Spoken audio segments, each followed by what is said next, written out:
The Turn of the Screw by Henry James. Introduction.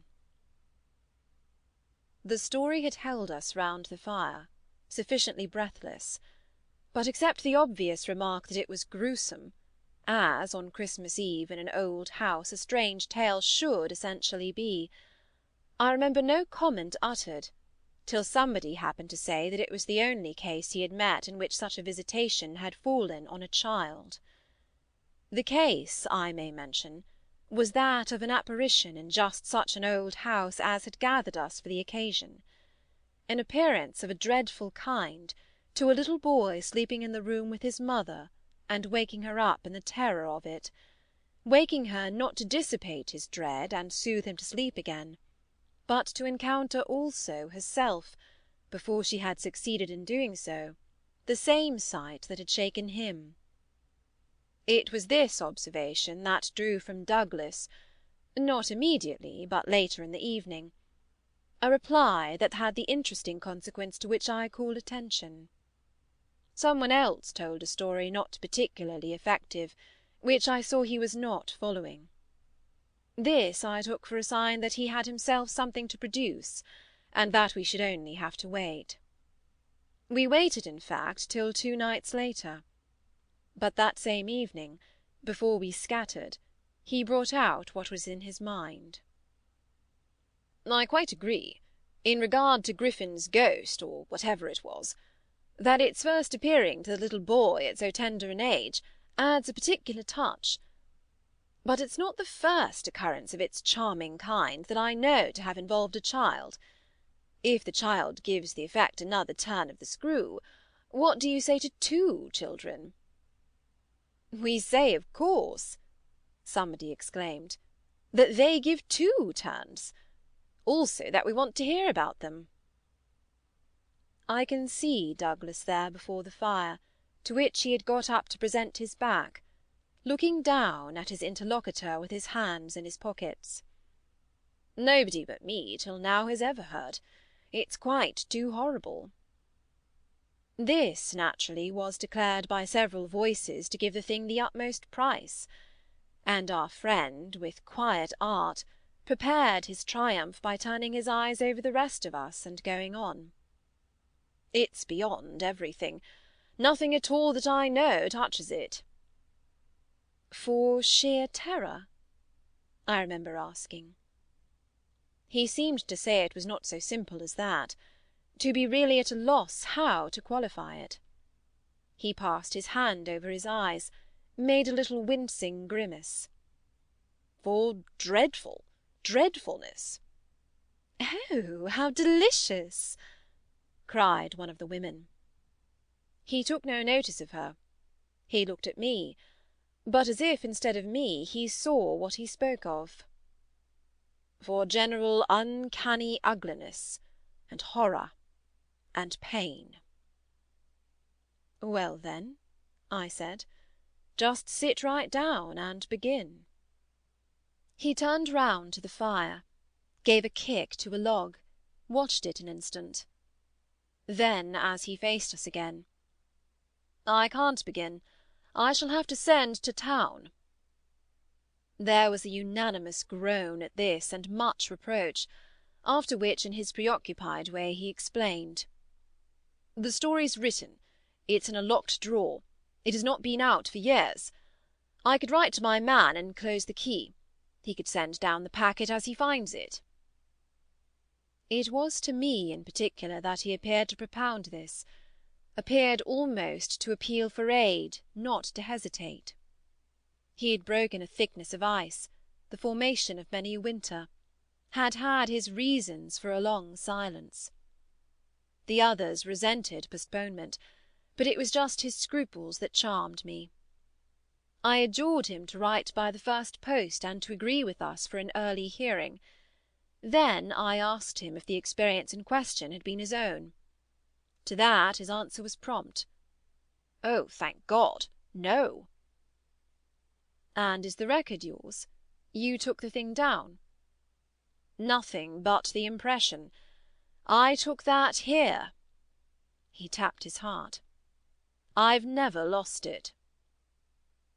Then your manuscript is in an old faded ink, and in the most beautiful hand. He hung fire again. A woman's. She has been dead these 20 years. She sent me the pages in question before she died. They were all listening now, and of course there was somebody to be arch, or at any rate to draw the inference. But if he put the inference by without a smile, it was also without irritation. She was a most charming person, but she was 10 years older than I. She was my sister's governess, he quietly said. She was the most agreeable woman I've ever known in her position. She would have been worthy of any whatever. It was long ago, and this episode was long before.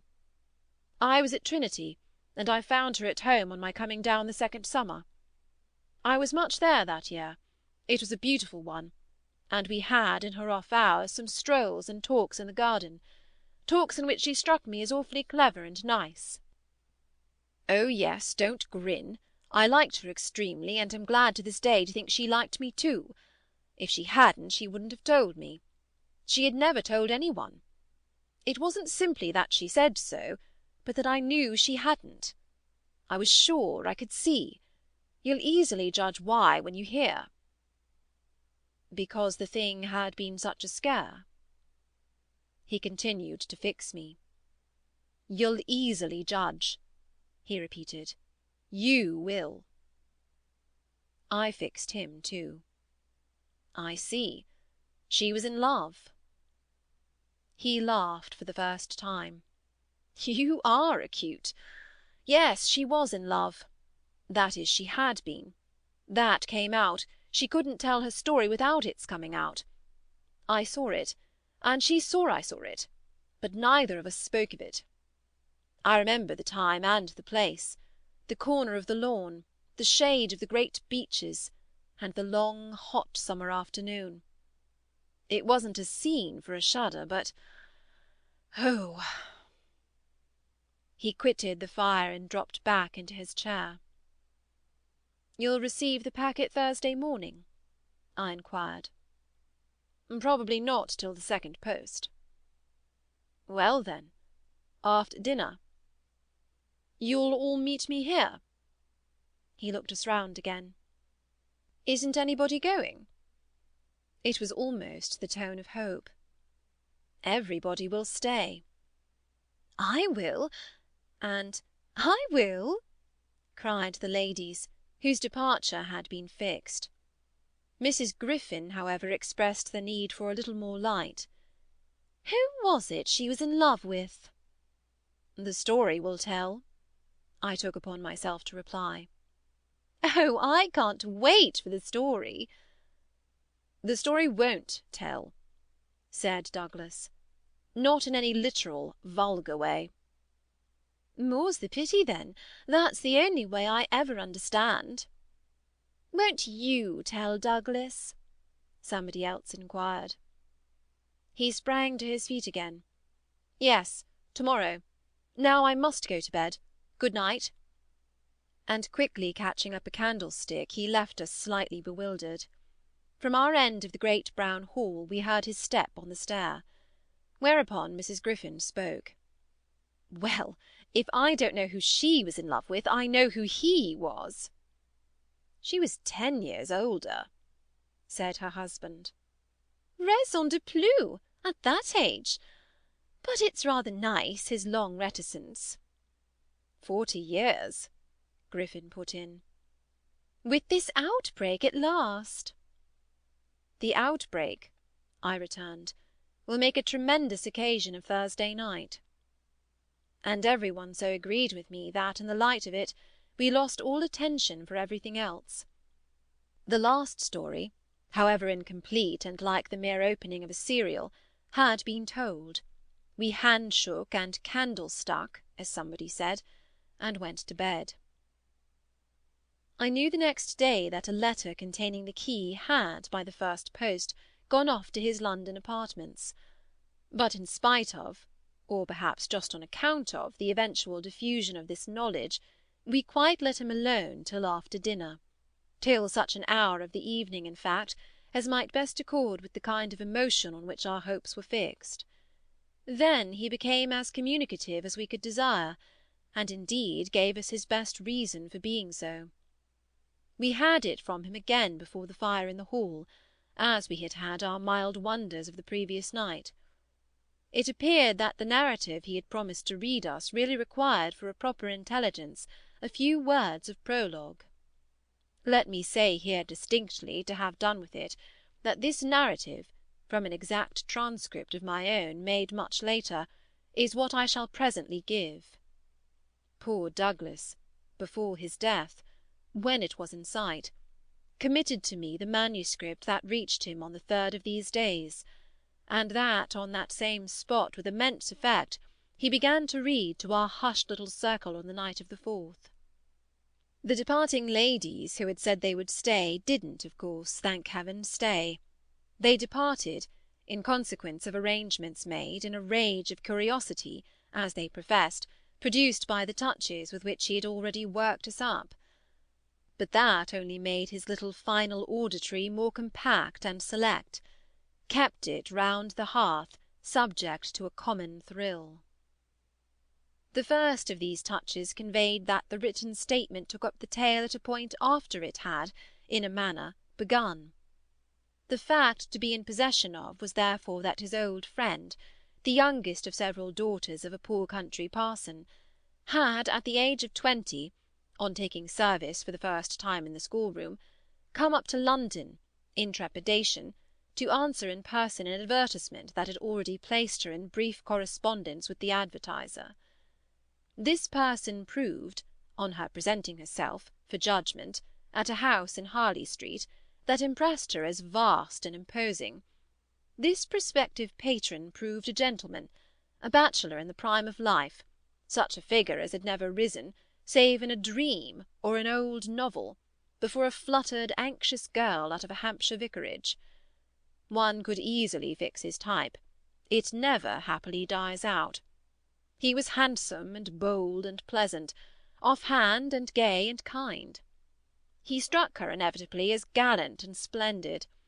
But what took him most of all, and gave her the courage she afterwards showed, was that he put the whole thing to her as a kind of favour, an obligation he should gratefully incur. She conceived him as rich, but as fearfully extravagant; saw him all in a glow of high fashion, of good looks, of expensive habits, of charming ways with women. He had, for his own town residence, a big house filled with the spoils of travel and the trophies of the chase; but it was to his country home, an old family place in Essex, that he wished her immediately to proceed. He had been left by the death of their parents in India, guardian to a small nephew and a small niece, children of a younger, a military brother, whom he had lost 2 years before. These children were, by the strangest of chances for a man in his position, a lone man without the right sort of experience or a grain of patience, very heavily on his hands. It had all been a great worry, and, on his own part doubtless, a series of blunders; but he immensely pitied the poor chicks, and had done all he could, had in particular sent them down to his other house, the proper place for them being of course the country, and kept them there from the first with the best people he could find to look after them, parting even with his own servants to wait on them and going down himself whenever he might, to see how they were doing. The awkward thing was that they had practically no other relations, and that his own affairs took up all his time. He had put them in possession of Bly, which was healthy and secure, and had placed at the head of their little establishment, but below stairs only, an excellent woman, Mrs. Grose, whom he was sure his visitor would like, and who had formerly been maid to his mother. She was now housekeeper, and was also acting for the time as superintendent to the little girl, of whom, without children of her own, she was, by good luck, extremely fond. There were plenty of people to help, but of course the young lady who should go down as governess would be in supreme authority.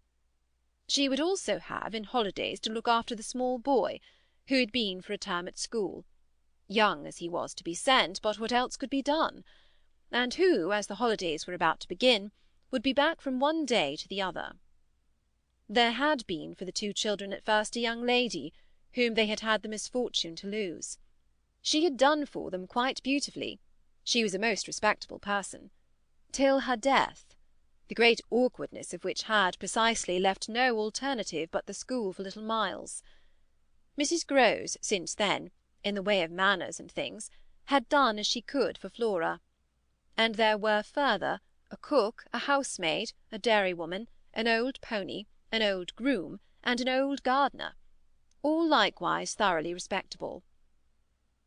So far had Douglas presented his picture, when some one put a question. "And what did the former governess die of so much respectability?" Our friend's answer was prompt. "That will come out. I don't anticipate." "Excuse me, I thought that was just what you are doing." "In her successor's place," I suggested. "I should have wished to learn if the office brought with it necessary danger to life." Douglas completed my thought. "She did wish to learn, and she did learn. You shall hear to-morrow what she learned. Meanwhile, of course, the prospect struck her as slightly grim. She was young, untried, nervous. It was a vision of serious duties and little company, of really great loneliness. She hesitated, took a couple of days to consult and consider. But the salary offered much exceeded her modest measure, and on a second interview she faced the music. She engaged." And Douglas with this made a pause, that, for the benefit of the company, moved me to throw in. The moral of which was of course the seduction exercised by the splendid young man. She succumbed to it. He got up, and, as he had done the night before, went to the fire, gave a stir to a log with his foot, then stood a moment with his back to us. "She only saw him twice." "Yes, but that's just the beauty of her passion." A little to my surprise, on this Douglas turned round to me. "It was the beauty of it. There were others," he went on, "who hadn't succumbed. He told her frankly all his difficulty, that for several applicants the conditions had been prohibitive.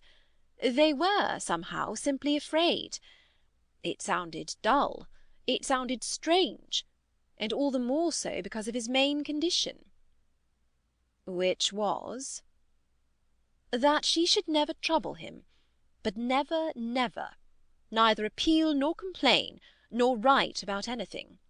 Only meet all questions herself, receive all moneys from his solicitor, take the whole thing over, and let him alone. She promised to do this, and she mentioned to me that when, for a moment, disburdened, delighted, he held her hand, thanking her for the sacrifice, she already felt rewarded." "But was that all her reward?" one of the ladies asked. "She never saw him again." "Oh!" said the lady, which, as our friend immediately left us again, was the only other word of importance contributed to the subject till, the next night, by the corner of the hearth, in the best chair, he opened the faded red cover of a thin, old-fashioned, gilt-edged album. The whole thing took indeed more nights than one, but on the first occasion the same lady put another question. "What is your title?" "I haven't one." "Oh, I have," I said. But Douglas, without heeding me, had begun to read with a fine clearness that was like a rendering to the ear of the beauty of his author's hand. End of introduction. Chapter 1. I remember the whole beginning as a succession of flights and drops, a little see-saw of the right throbs and the wrong. After rising in town to meet his appeal, I had, at all events, a couple of very bad days, found myself doubtful again, felt indeed sure I had made a mistake. In this state of mind I spent the long hours of bumping, swinging coach that carried me to the stopping-place, at which I was to be met by a vehicle from the house. This conveyance, I was told, had been ordered, and I found, toward the close of the June afternoon, a commodious fly in waiting for me. Driving at that hour, on a lovely day, through a country to which the summer sweetness seemed to offer me a friendly welcome, my fortitude mounted afresh, and as we turned into the avenue, encountered a reprieve that was probably but a proof of the point to which it had sunk. I suppose I had expected, or had dreaded, something so melancholy that what greeted me was a good surprise. I remember as a most pleasant impression the broad clear front, its open windows and fresh curtains, and the pair of maids looking out. I remember the lawn, and the bright flowers, and the crunch of my wheels on the gravel, and the clustered tree-tops over which the rooks circled and cawed in the golden sky. The scene had a greatness that made it a different affair from my own scant home, and there immediately appeared at the door, with a little girl in her hand, a civil person, who dropped me as decent a curtsy as if I had been the mistress or a distinguished visitor. I had received in Harley Street a narrower notion of the place, and that, as I recalled it, made me think the proprietor still more of a gentleman, suggested that what I was to enjoy might be something beyond his promise. I had no drop again till the next day, for I was carried triumphantly through the following hours by my introduction to the younger of my pupils. The little girl who accompanied Mrs. Grose appeared to me on the spot a creature so charming as to make it a great fortune to have to do with her. She was the most beautiful child I had ever seen, and I afterward wondered that my employer had not told me more of her. I slept little that night. I was much too excited, and this astonished me too, I recollect, remained with me, adding to my sense of the liberality with which I was treated. The large, impressive room, one of the best in the house, the great state bed, as I almost felt it, the full-figured draperies, the long glasses, in which for the first time I could see myself from head to foot, all struck me, like the extraordinary charm of my small charge, as so many things thrown in. It was thrown in as well from the first moment that I should get on with Mrs. Grose in a relation over which, on my way, in the coach, I fear I had rather brooded. The only thing, indeed, that in this early outlook might have made me shrink again was the clear circumstance of her being so glad to see me. I perceived within half an hour that she was so glad, stout, simple, plain, clean, wholesome woman, as to be positively on her guard against showing it too much. I wondered even then a little why she should wish not to show it, and that, with reflection, with suspicion, might of course have made me uneasy. But it was a comfort that there could be no uneasiness in a connection with anything so beatific as the radiant image of my little girl, the vision of whose angelic beauty had probably more than anything else to do with the restlessness that, before morning, made me several times rise and wander about my room to take in the whole picture and prospect, to watch from my open window the faint summer dawn, to look at such portions of the rest of the house as I could catch, and to listen, while in the fading dusk the first birds began to twitter, for the possible recurrence of a sound or two, less natural and not without, but within, that I had fancied I heard. There had been a moment when I believed I recognised, faint and far, the cry of a child. There had been another when I found myself just consciously starting, as at the passage, before my door, of a light footstep. But these fancies were not marked enough not to be thrown off, and it is only in the light, or the gloom, I should rather say, of other and subsequent matters that they now come back to me. To watch, teach, form little Flora would too evidently be the making of a happy and useful life.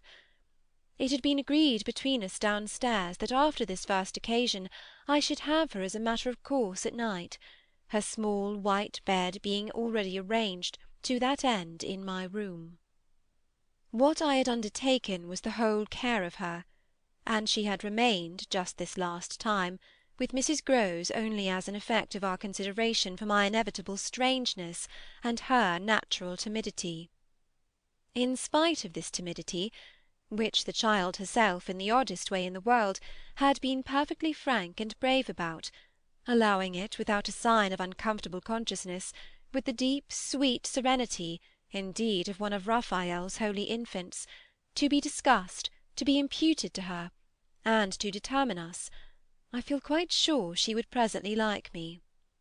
It was part of what I already liked Mrs. Grose herself for, the pleasure I could see her feel in my admiration and wonder as I sat at supper with 4 tall candles, and with my pupil, in a high chair and a bib, brightly facing me, between them, over bread and milk. There were naturally things that in Flora's presence could pass between us only as prodigious and gratified looks, obscure and roundabout allusions. And the little boy, does he look like her? Is he, too, so very remarkable? One wouldn't flatter a child. Oh, miss, most remarkable, if you think well of this one. And she stood there with a plate in her hand, beaming at our companion, who looked from one of us to the other with placid, heavenly eyes that contained nothing to check us. Yes, if I do. You will be carried away by the little gentleman. Well, that, I think, is what I came for, to be carried away. I'm afraid, however, I remember feeling the impulse to add, I'm rather easily carried away. I was carried away in London. I can still see Mrs. Grose's broad face as she took this in. In Harley Street? In Harley Street. Well, miss, you're not the first, and you won't be the last. Oh, I've no pretension, I could laugh, to being the only one. My other pupil, at any rate, as I understand, comes back to-morrow? Not to-morrow, Friday, miss.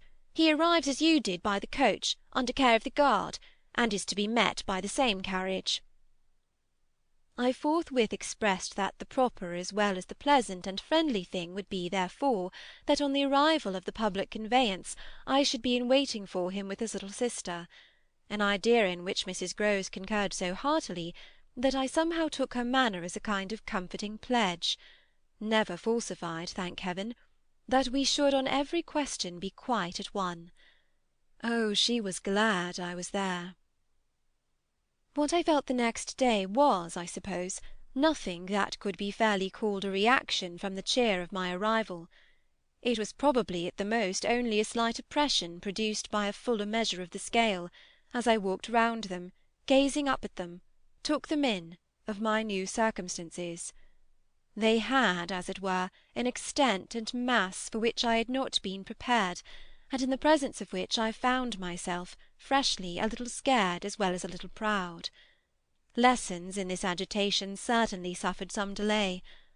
I reflected that my first duty was, by the gentlest arts I could contrive, to win the child into the sense of knowing me. I spent the day with her out of doors. I arranged with her, to her great satisfaction, that it should be she only, who might show me the place. She showed it step by step, and room by room, and secret by secret, with droll, delightful, childish talk about it, and with the result in half an hour of our becoming immense friends.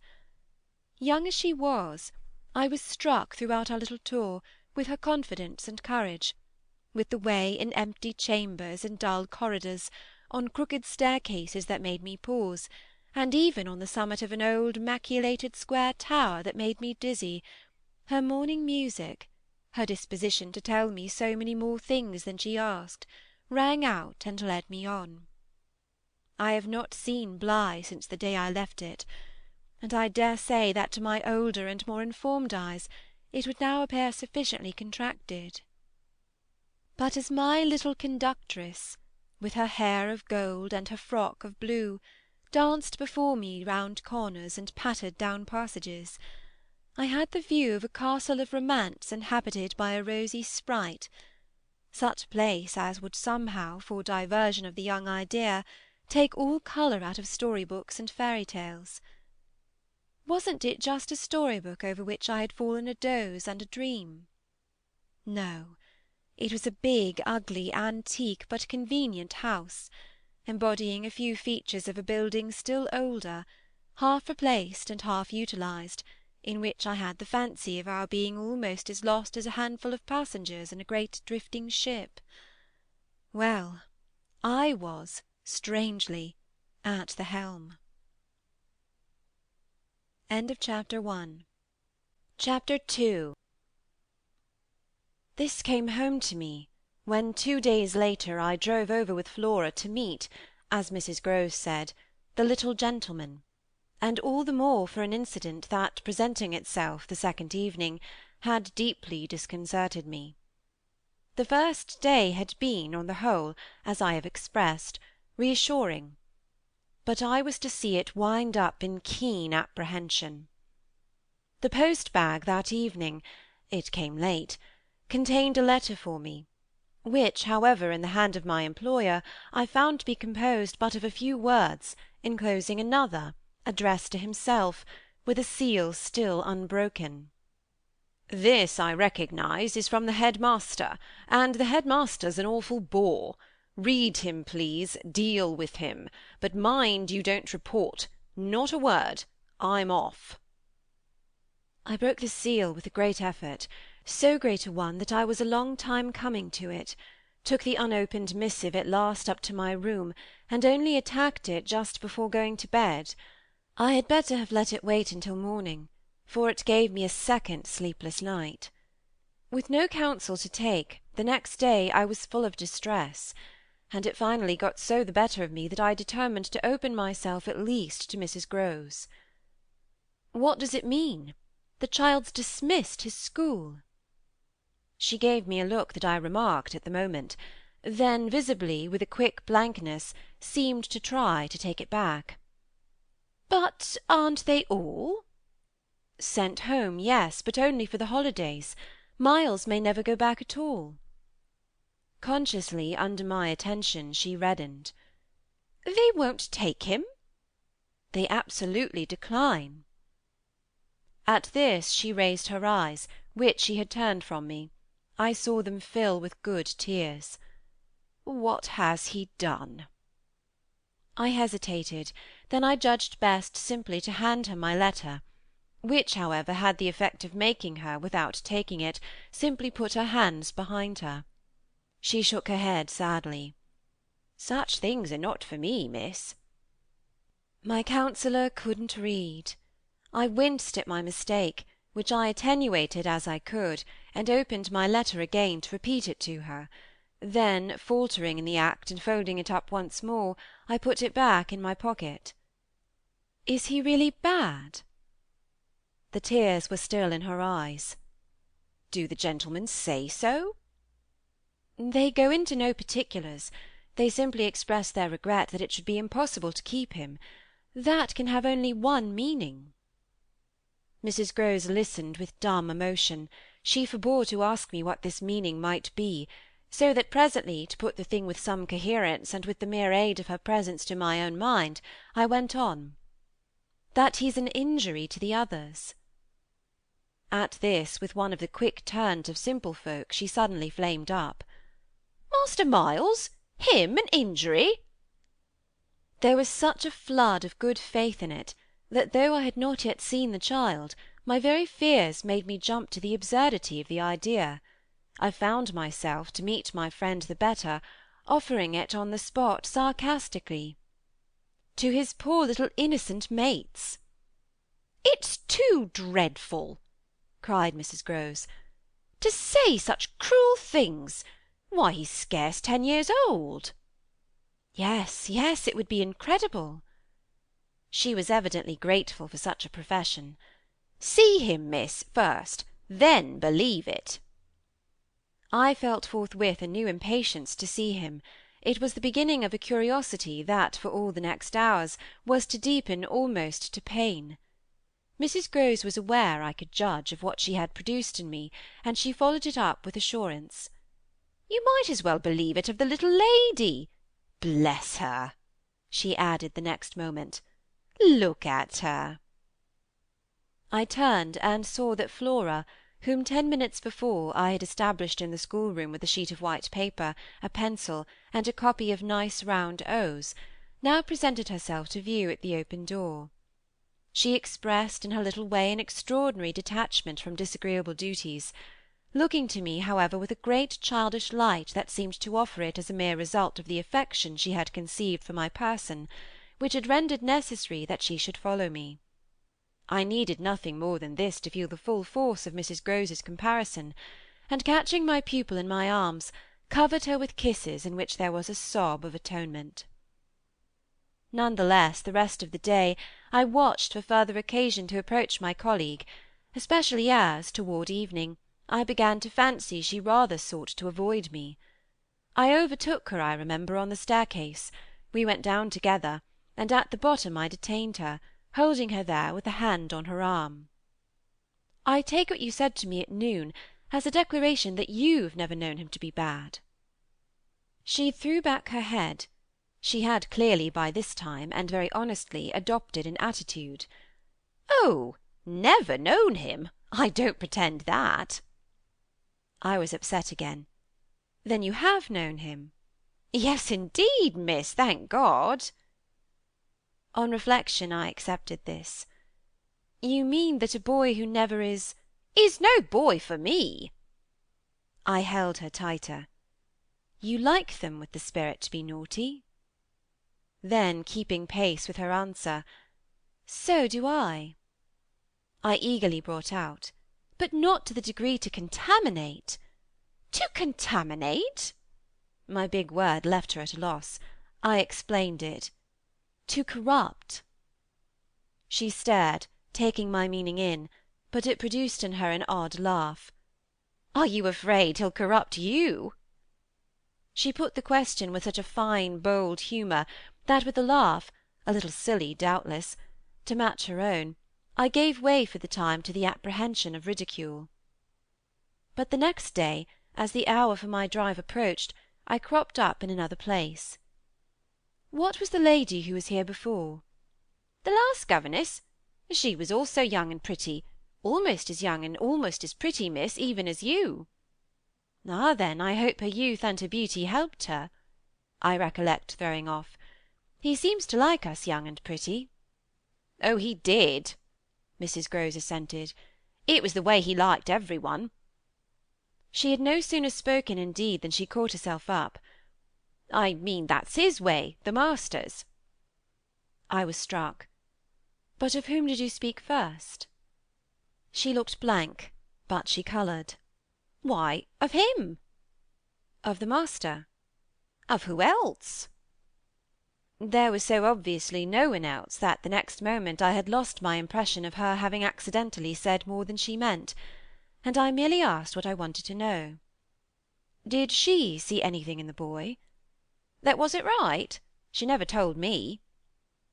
I had a scruple, but I overcame it. "Was she careful, particular?" Mrs. Grose appeared to try to be conscientious. "About some things, yes." "But not about all?" Again she considered. "Well, miss, she's gone. I won't tell tales." "I quite understand your feeling," I hastened to reply; but I thought it, after an instant, not opposed to this concession, to pursue, "Did she die here?" "No, she went off." I don't know what there was in this brevity of Mrs. Grose's that struck me as ambiguous. "Went off to die?" Mrs. Grose looked straight out of the window, but I felt that, hypothetically, I had a right to know what young persons engaged for Bligh were expected to do. "She was taken ill, you mean, and went home?" "She was not taken ill, so far as appeared in this house. She left it at the end of the year to go home, as she said, for a short holiday, to which the time she had put in had certainly given her a right. We had then a young woman, a nursemaid who had stayed on, and who was a good girl and clever, and she took the children altogether for the interval. But our young lady never came back, and at the very moment I was expecting her I heard from the master that she was dead." I turned this over. "But of what?" "He never told me. But please, miss," said Mrs. Grose, "I must get to my work." Chapter 3. Her thus turning her back on me was fortunately not for my just preoccupations, a snub that could check the growth of our mutual esteem. We met, after I had brought home little Miles, more intimately than ever on the ground of my stupefaction, my general emotion. So monstrous was I then ready to pronounce it that such a child as had now been revealed to me should be under an interdict. I was a little late on the scene, and I felt, as he stood wistfully looking out for me before the door of the inn at which the coach had put him down, that I had seen him on the instant without and within, in the great glow of freshness, the same positive fragrance of purity, in which I had, from the first moment, seen his little sister. He was incredibly beautiful, and Mrs. Grose had put her finger on it. Everything but a sort of passion of tenderness for him was swept away by his presence. What I then and there took him to my heart for was something divine that I have never found to the same degree in any child, his indescribable little air of knowing nothing in the world but love. It would have been impossible to carry a bad name with a greater sweetness of innocence, and by the time I had got back to Bly with him, I remained merely bewildered, so far, that is, as I was not outraged, by the sense of the horrible letter locked up in my room in a drawer. As soon as I could compass a private word with Mrs. Grose, I declared to her that it was grotesque. She promptly understood me. "You mean the cruel charge?" "It doesn't live an instant. My dear woman, look at him." She smiled at my pretension to have discovered his charm. "I assure you, miss, I do nothing else. What will you say, then?" She immediately added, "In answer to the letter?" I had made up my mind. "Nothing." "And to his uncle?" I was incisive. "Nothing." "And to the boy himself?" I was wonderful. "Nothing." She gave with her apron a great wipe to her mouth. "Then I'll stand by you. We'll see it out." "We'll see it out," I ardently echoed, giving her my hand to make it a vow. She held me there a moment, and then whisked her apron again with her detached hand. "Would you mind, miss, if I used the freedom—" "To kiss me? No." I took the good creature in my arms, and after we had embraced like sisters, felt still more fortified and indignant. This, at all events, was for the time. A time so full, that, as I recall the way it went, it reminds me of all the art I now need to make it a little distinct. What I look back at with amazement is the situation I accepted. I had undertaken with my companion to see it out, and I was under a charm, apparently, that could smooth away the extent and the far and difficult connections of such an effort. I was lifted aloft on a great wave of infatuation and pity. I found it simple, in my ignorance, my confusion, and perhaps my conceit, to assume that I could deal with a boy whose education for the world was all on the point of beginning. I am unable even to remember at this day what proposal I framed for the end of his holidays, and the resumption of his studies. Lessons with me, indeed, that charming summer, we all had a theory that he was to have; but I now feel that, for weeks, the lessons must have been rather my own. I learned something, at first certainly, that had not been one of the teachings of my small smothered life; learned to be amused, and even amusing, and not to think for the morrow. It was the first time, in a manner, that I had known space and air and freedom, all the music of summer, and all the mystery of nature. And then there was a consideration, and consideration was sweet. Oh, it was a trap! Not designed, but deep; to my imagination, to my delicacy, perhaps to my vanity, to whatever in me was most excitable. The best way to picture it all is to say that I was off my guard. They gave me so little trouble, they were of a gentleness so extraordinary. I used to speculate, but even this with a dim disconnectedness, as to how the rough future, for all futures are rough, would handle them and might bruise them. They had the bloom of health and happiness, and yet, as if I had been in charge of a pair of little grandees, of princes of the blood, for whom everything, to be right, would have to be enclosed and protected, the only form that in my fancy the after years could take for them was that of a romantic, a really royal extension of the garden and the park. It may be, of course, above all, that what suddenly broke into this gives the previous time a charm of stillness, that hush in which something gathers or crouches. The change was actually like the spring of a beast. In the first weeks the days were long.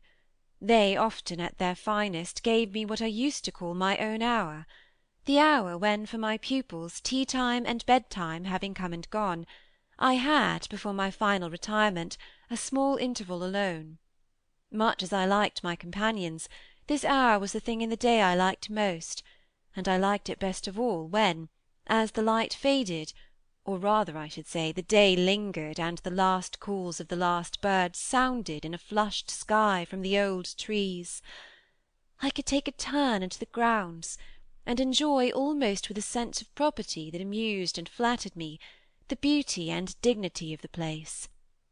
It was a pleasure at these moments to feel myself tranquil and justified; doubtless, perhaps, also to reflect that by my discretion, my quiet good sense, and general high propriety, I was giving pleasure, if he ever thought of it, to the person to whose pressure I had responded. What I was doing was what he had earnestly hoped and directly asked of me, and that I could, after all, do it, proved even a greater joy than I had expected.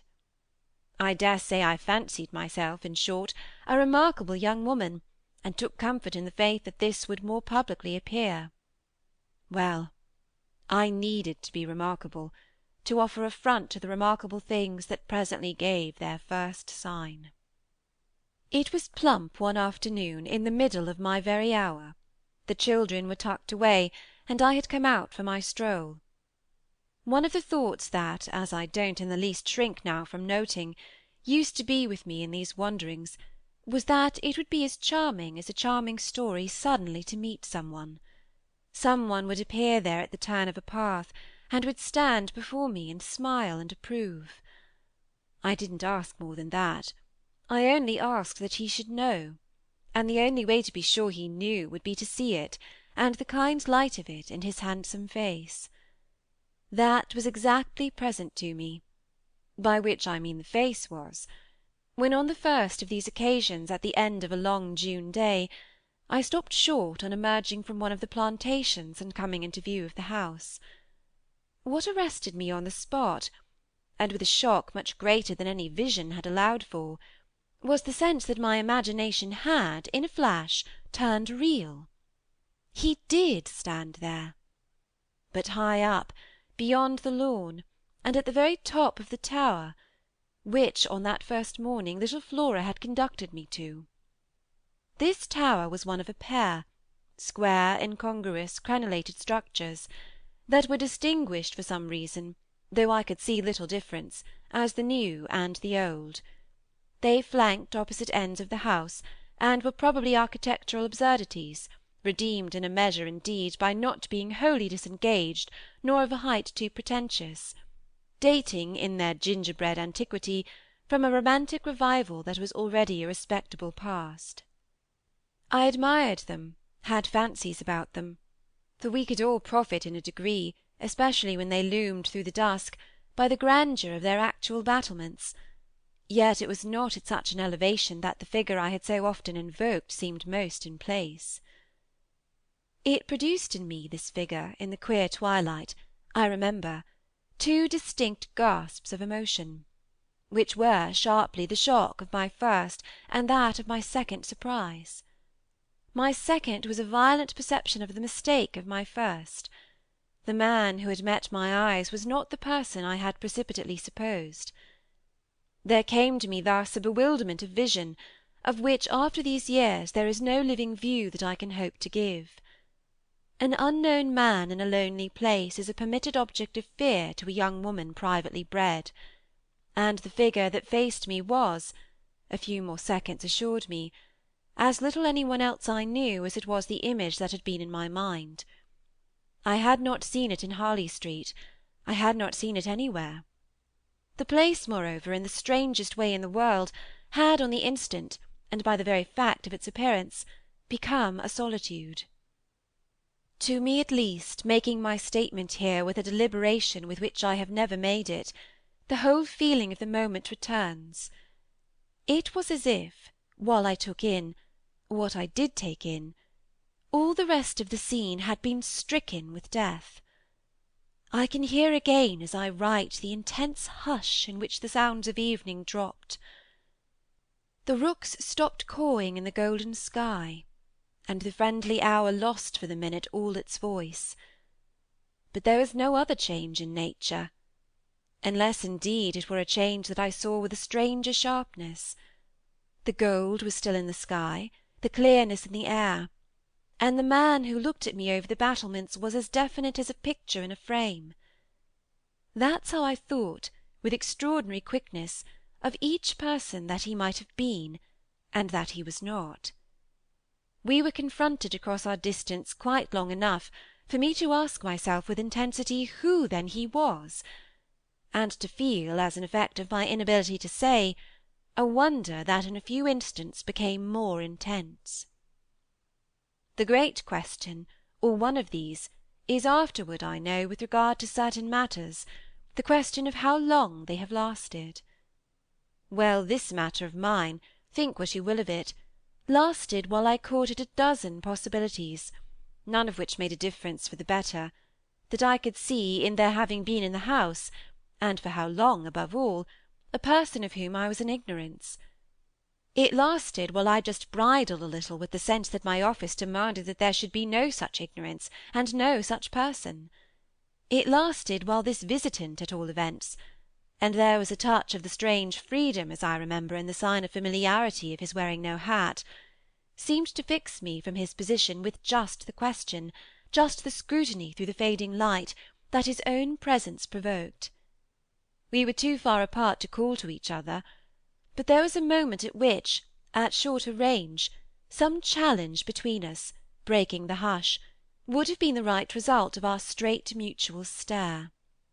He was in one of the angles, the one away from the house, very erect, as it struck me, and with both hands on the ledge. So I saw him as I see the letters I form on this page. Then exactly after a minute, as if to add to the spectacle, he slowly changed his place, passed, looking at me hard all the while, to the opposite corner of the platform. Yes, I had the sharpest sense that during this transit he never took his eyes from me, and I can see at this moment the way his hand, as he went, passed from one of the crenellations to the next. He stopped at the next corner, but less long, and even as he turned away, still markedly fixed me. He turned away. That was all I knew. End of chapter 3. Chapter 4. It was not that I didn't wait, on this occasion, for more, for I was rooted as deeply as I was shaken. Was there a secret at Bly, a mystery of Udolpho, or an insane, an unmentionable relative kept in unsuspected confinement? I can't say how long I turned it over, or how long, in a confusion of curiosity and dread, I remained where I had had my collision. I only recall that when I re-entered the house, darkness had quite closed in.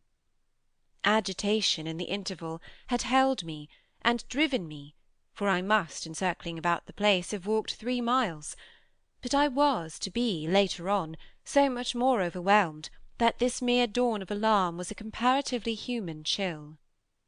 The most singular part of it, in fact, singular as the rest had been, was the part I became, in the hall, aware of in meeting Mrs. Grose.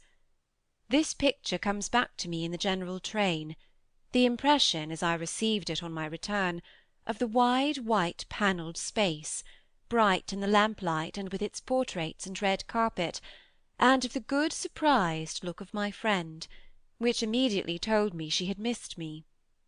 It came to me straightway, under her contact, that with plain heartiness, mere relieved anxiety at my appearance, she knew nothing whatever that could bear upon the incident I had there ready for her. I had not thus suspected in advance that her comfortable face would pull me up, and I somehow measured the importance of what I had seen by my thus finding myself hesitate to mention it. Scarce anything in the whole history seems to me so odd as this fact that my real beginning of fear was one, as I may say, with the instinct of sparing my companion. On the spot, accordingly, in the pleasant hall, and with her eyes on me, I, for a reason that I couldn't have then phrased, achieved an inward resolution, offered a vague pretext for my lateness, and with the plea of the beauty of the night and of the heavy dew and wet feet, went as soon as possible to my room. Here it was another affair. Here, for many days after, it was a queer affair enough. There were hours, from day to day, or at least there were moments, snatched even from clear duties, when I had to shut myself up to think. It was not so much yet that I was more nervous than I could bear to be, as that I was remarkably afraid of becoming so; for the truth I had now to turn over was, simply and clearly, the truth that I could arrive at no account whatever of the visitor with whom I had been so inexplicably, and as yet it seemed to me, so intimately concerned. It took little time to see that what I could sound without forms of inquiry, and without exciting remark any domestic complications. The shock I had suffered must have sharpened all my senses. I felt sure at the end of 3 days, and as the result of mere closer attention, that I had not been practised upon by the servants, nor made the object of any game. Of whatever it was that I knew, nothing was known around me. There was but one sane inference: some one had taken a liberty rather gross. That was what repeatedly I dipped into my room and locked the door to say to myself. We had been, collectively, subject to an intrusion. Some unscrupulous traveller, curious in old houses, had made his way in unobserved, enjoyed the prospect from the best point of view, and then stolen out as he came. If he had given me such a bold, hard stare, that was but part of his indiscretion. The good thing, after all, was that we should surely see no more of him. This was not so good a thing, I admit, as not to leave me to judge that what essentially made nothing else much signify was simply my charming work. My charming work was just my life with Miles and Flora, and through nothing could I so like it as through feeling that I could throw myself into it in trouble. The attraction of my small charges was a constant joy, leading me to wonder afresh at the vanity of my original fears, the distaste I had begun by entertaining for the probable grey prose of my office. There was to be no grey prose, it appeared, and no long grind; so how could work not be charming that presented itself as daily beauty? It was all the romance of the nursery and the poetry of the schoolroom. I don't mean by this, of course, that we studied only fiction and verse. I mean I can express no otherwise the sort of interest my companions inspired. How can I describe that except by saying that instead of growing used to them—and it's a marvel for a governess, I call the sisterhood to witness—I made constant fresh discoveries. There was one direction, assuredly, in which these discoveries stopped. Deep obscurity continued to cover the region of the boys' conduct at school. It had been promptly given me, I have noted, to face that mystery without a pang. Perhaps even it would be nearer the truth to say that, without a word, he himself had cleared it up. He had made the whole charge absurd. My conclusion bloomed there with the real rose flush of his innocence. He was only too fine and fair for the little horrid, unclean school world, and he had paid a price for it. I reflected acutely that the sense of such differences, such superiorities of quality, always on the part of the majority, which could include even stupid, sordid head-masters, turn infallibly to the vindictive. Both the children had a gentleness, it was their only fault, and it never made Miles a muff, that kept them—how shall I express it?—almost impersonal, and certainly quite unpunishable. They were like the cherubs of the anecdote, who had, morally at any rate, nothing to whack. I remember feeling with Miles in especial as if he had had, as it were, no history. We expect of a small child a scant one, but there was in this beautiful little boy something extraordinarily sensitive, yet extraordinarily happy, that, more than in any creature of his age I have seen, struck me as beginning anew each day. He had never for a second suffered. I took this as a direct disproof of his having really been chastised. If he had been wicked he would have caught it, and I should have caught it by the rebound. I should have found the trace. I found nothing at all, and he was therefore an angel. He never spoke of his school, never mentioned a comrade or a master, and I, for my part, was quite too much disgusted to allude to them. Of course, I was under the spell, and the wonderful part is that even at the time I perfectly knew I was. But I gave myself up to it. It was an antidote to any pain, and I had more pains than one. I was in receipt in these days of disturbing letters from home, where things were not going well. But with my children, what things in the world mattered? That was the question I used to put to my scrappy retirements. I was dazzled by their loveliness. There was a Sunday, to get on, when it rained with such force and for so many hours that there could be no procession to church, in consequence of which, as the day declined, I had arranged with Mrs. Grose that, should the evening show improvement, we would attend together the late service. The rain happily stopped, and I prepared for our walk, which, through the park and by the good road to the village, would be a matter of 20 minutes. Coming downstairs to meet my colleague in the hall, I remembered a pair of gloves that had required 3 stitches and that had received them, with a publicity perhaps not edifying, while I sat with the children at their tea, served on Sundays, by exception, in that cold clean temple of mahogany and brass, the grown-up dining-room. The gloves had been dropped there, and I turned in to recover them. The day was grey enough, but the afternoon light still lingered, and it enabled me, on crossing the threshold, not only to recognise, on the chair near the wide window, then closed, the article I wanted, but to become aware of a person on the other side of the window, and looking straight in. One step into the room had sufficed. My vision was instantaneous. It was all there. The person looking straight in was the person who had already appeared to me. He appeared thus again with, I won't say greater distinctness, for that was impossible, but with a nearness that represented a forward stride in our intercourse, and made me, as I met him, catch my breath and turn cold. He was the same.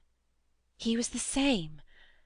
And seen this time as he had been seen before, from the waist up, the window, though the dining-room was on the ground floor, not going down to the terrace on which he stood.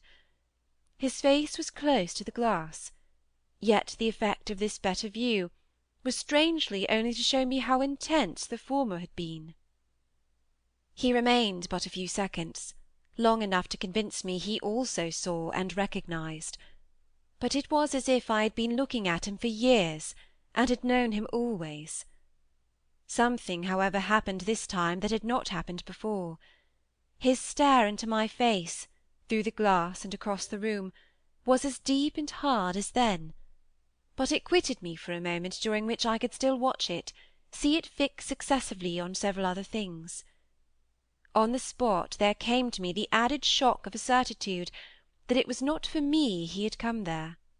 He had come for someone else. The flash of this knowledge, for it was knowledge in the midst of dread, produced in me the most extraordinary effect, started, as I stood there, a sudden vibration of duty and courage. I say courage because I was beyond all doubt already far gone. I bounded straight out of the door again, reached that of the house, got in an instant upon the drive, and passing along the terrace as fast as I could rush, turned a corner and came in full sight. But it was in sight of nothing now. My visitor had vanished. I stopped. I almost dropped with the real relief of this. But I took in the whole scene. I gave him time to reappear. I called it time, but how long was it? I can't speak to the purpose to-day of the duration of these things. That kind of measure must have left me. They couldn't have lasted as they actually appeared to me to last. The terrace and the whole place, the lawn and the garden beyond it, all I could see of the park, were empty with a great emptiness. There were shrubberies and big trees, but I remember the clear assurance I felt that none of them concealed him. He was there or was not there if I didn't see him. I got hold of this, then instinctively, instead of returning as I had come, went to the window. It was confusedly present to me that I ought to place myself where he had stood. I did so. I applied my face to the pane and looked as he had looked into the room. As if at this moment to show me exactly what his range had been, Mrs. Grose, as I had done for himself just before, came in from the hall. With this I had the full image of a repetition of what had already occurred. She saw me as I had seen my own visitant. She pulled up short as I had done. I gave her something of the shock that I had received. She turned white, and this made me ask myself if I had blanched as much. She stared, in short, and retreated on just my lines, and I knew she had then passed out, and came round to me, and that I should presently meet her. I remained where I was, and while I waited I thought of more things than one. But there's only one I take space to mention. I wondered why she should be scared. End of Chapter 4. Chapter 5. Oh, she let me know as soon as, round the corner of the house, she loomed again into view. "What in the name of goodness is the matter?" She was now flushed and out of breath. I said nothing till she came quite near. With me? I must have made a wonderful face. Do I show it? "You're as white as a sheet. You look awful." I considered. I could meet on this, without scruple, any innocence. My need to respect the bloom of Mrs. Grose's had dropped, without a rustle, from my shoulders, and if I wavered for the instant it was not with what I kept back. I put out my hand to her, and she took it. I held her hard a little, liking to feel her close to me. There was a kind of support in the shy heave of her surprise. "You came to me for church, of course, but I can't go." "Has anything happened?" "Yes. You must know now. Did I look very queer?" "Through this window? Dreadful!" "Well," I said, "I've been frightened." Mrs. Grose's eyes expressed plainly that she had no wish to be, yet also that she knew too well her place not to be ready to share with me any marked inconvenience. Oh, it was quite settled that she must share. Just what you saw from the dining-room a minute ago was the effect of that. What I saw, just before, was much worse. Her hand tightened. "What was it?" An extraordinary man, looking in. "What extraordinary man?" I haven't the least idea. Mrs. Grose gazed round us in vain. "Then where has he gone?" I know still less. "Have you seen him before?" Yes, once, on the old tower. She could only look at me harder. "Do you mean he's a stranger?" Oh, very much. "Yet you didn't tell me." No, for reasons, but now that you've guessed. Mrs. Grose's round eyes encountered this charge. "Oh, I haven't guessed," she said very simply. "How can I, if you don't imagine?" I don't in the very least. "You've seen him nowhere but on the tower?" And on this spot just now. Mrs. Grose looked round again. "What was he doing on the tower?" Only standing there and looking down at me. She thought a minute. "Was he a gentleman?" I found I had no need to think. No. She gazed in deeper wonder. No. "Then nobody about the place? Nobody from the village?" Nobody. I didn't tell you, but I made sure." She breathed a vague relief, This was, oddly, so much to the good. It only went indeed a little way. "But if he isn't a gentleman—" "What is he? He's a horror." "A horror?" "God help me if I know what he is!" Mrs. Grose looked round once more. She fixed her eyes on the duskier distance, then, pulling herself together, turned to me with abrupt inconsequence. "It's time we should be at church." "Oh, I'm not fit for church." "Won't it do you good?" "It won't do them." I nodded at the house. "The children?" "I can't leave them now." "You're afraid?" I spoke boldly. "I'm afraid of him." Mrs. Grose's large face showed me at this for the first time the far-away faint glimmer of a consciousness more acute. I somehow made out in it the delayed dawn of an idea I myself had not given her, and that was as yet quite obscure to me. It comes back to me that I thought instantly of this as something I could get from her, and I felt it to be connected with the desire she presently showed to know more. "When was it? On the Tower?"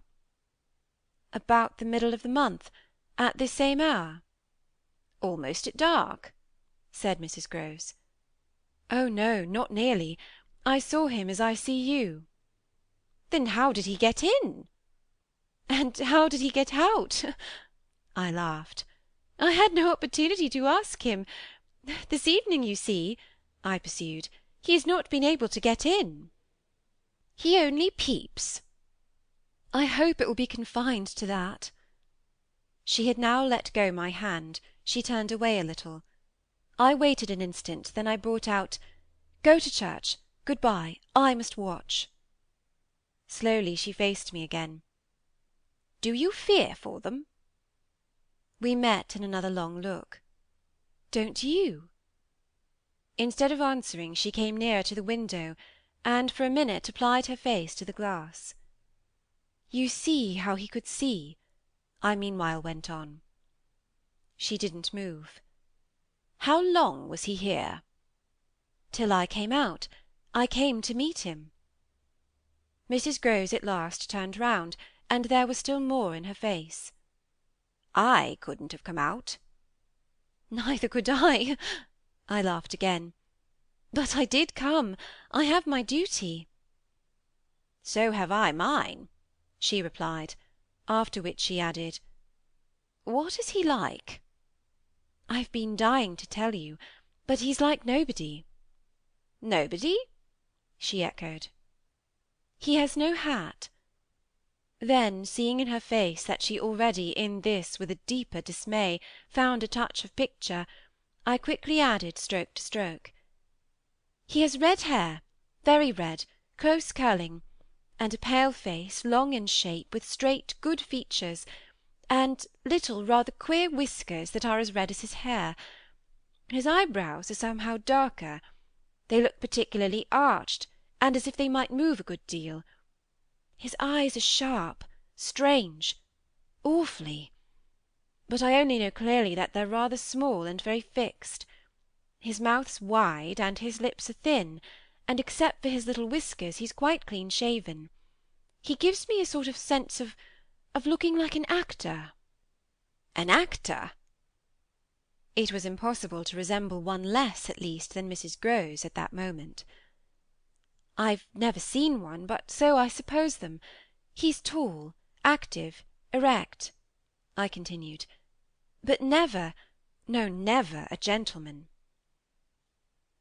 My companion's face had blanched as I went on; her round eyes started, and her mild mouth gaped. "A gentleman!" she gasped, confounded, stupefied. "A gentleman he?" "You know him, then?" She visibly tried to hold herself. "But he is handsome?" I saw the way to help her. "Remarkably." "And dressed?" "In somebody's clothes. They're smart, but they're not his own." She broke into a breathless affirmative groan. "They're the master's!" I caught it up. "You do know him?" She faltered but a second. "Quint!" she cried. "Quint? Peter Quint! His own man! His valet! When he was here." "When the master was?" Gaping still, but meeting me, she pieced it all together. "He never wore his hat, but he did wear—well, there were waistcoats missed. They were both here last year. Then the master went, and Quint was alone." I followed, but halting a little. "Alone?" "Alone with us." Then, as from a deeper depth, "In charge," she added. "And what became of him?" She hung fire so long that I was still more mystified. "He went too," she brought out at last. "Went where?" Her expression at this became extraordinary. "God knows where. He died." "Died!" I almost shrieked. She seemed fairly to square herself, plant herself more firmly, to utter the wonder of it. "Yes, Mr. Quint is dead." Chapter 6. It took, of course, more than that particular passage to place us together in presence of what we had now to live with as we could. My dreadful liability to impressions of the order so vividly exemplified, and my companion's knowledge henceforth—a knowledge half consternation and half compassion—of that liability. There had been, this evening, after the revelation left me, for an hour so prostrate, there had been, for either of us, no attendance on any service but a little service of tears and vows, of prayers and promises, a climax to the series of mutual challenges and pledges that had straightway ensued on our retreating together to the schoolroom, and shutting ourselves up there to have everything out. The result of our having everything out was simply to reduce our situation to the last rigour of its elements. She herself had seen nothing, not the shadow of a shadow, and nobody in the house but the governess was in the governess's plight. Yet she accepted without directly impugning my sanity the truth as I gave it to her, and ended by showing me on this ground an awe-stricken tenderness, an expression of the sense of my more than questionable privilege, of which the very breath has remained with me as that of the sweetest of human charities.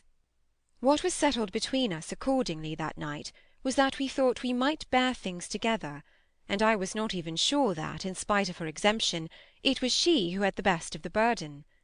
I knew at this hour, I think, as well as I knew later, what I was capable of meeting to shelter my pupils, but it took me some time to be wholly sure of what my honest ally was prepared for to keep terms with so compromising a contract. I was queer company enough, quite as queer as the company I received; but as I trace over what we went through, I see how much common ground we must have found in the one idea that, by good fortune, could steady us.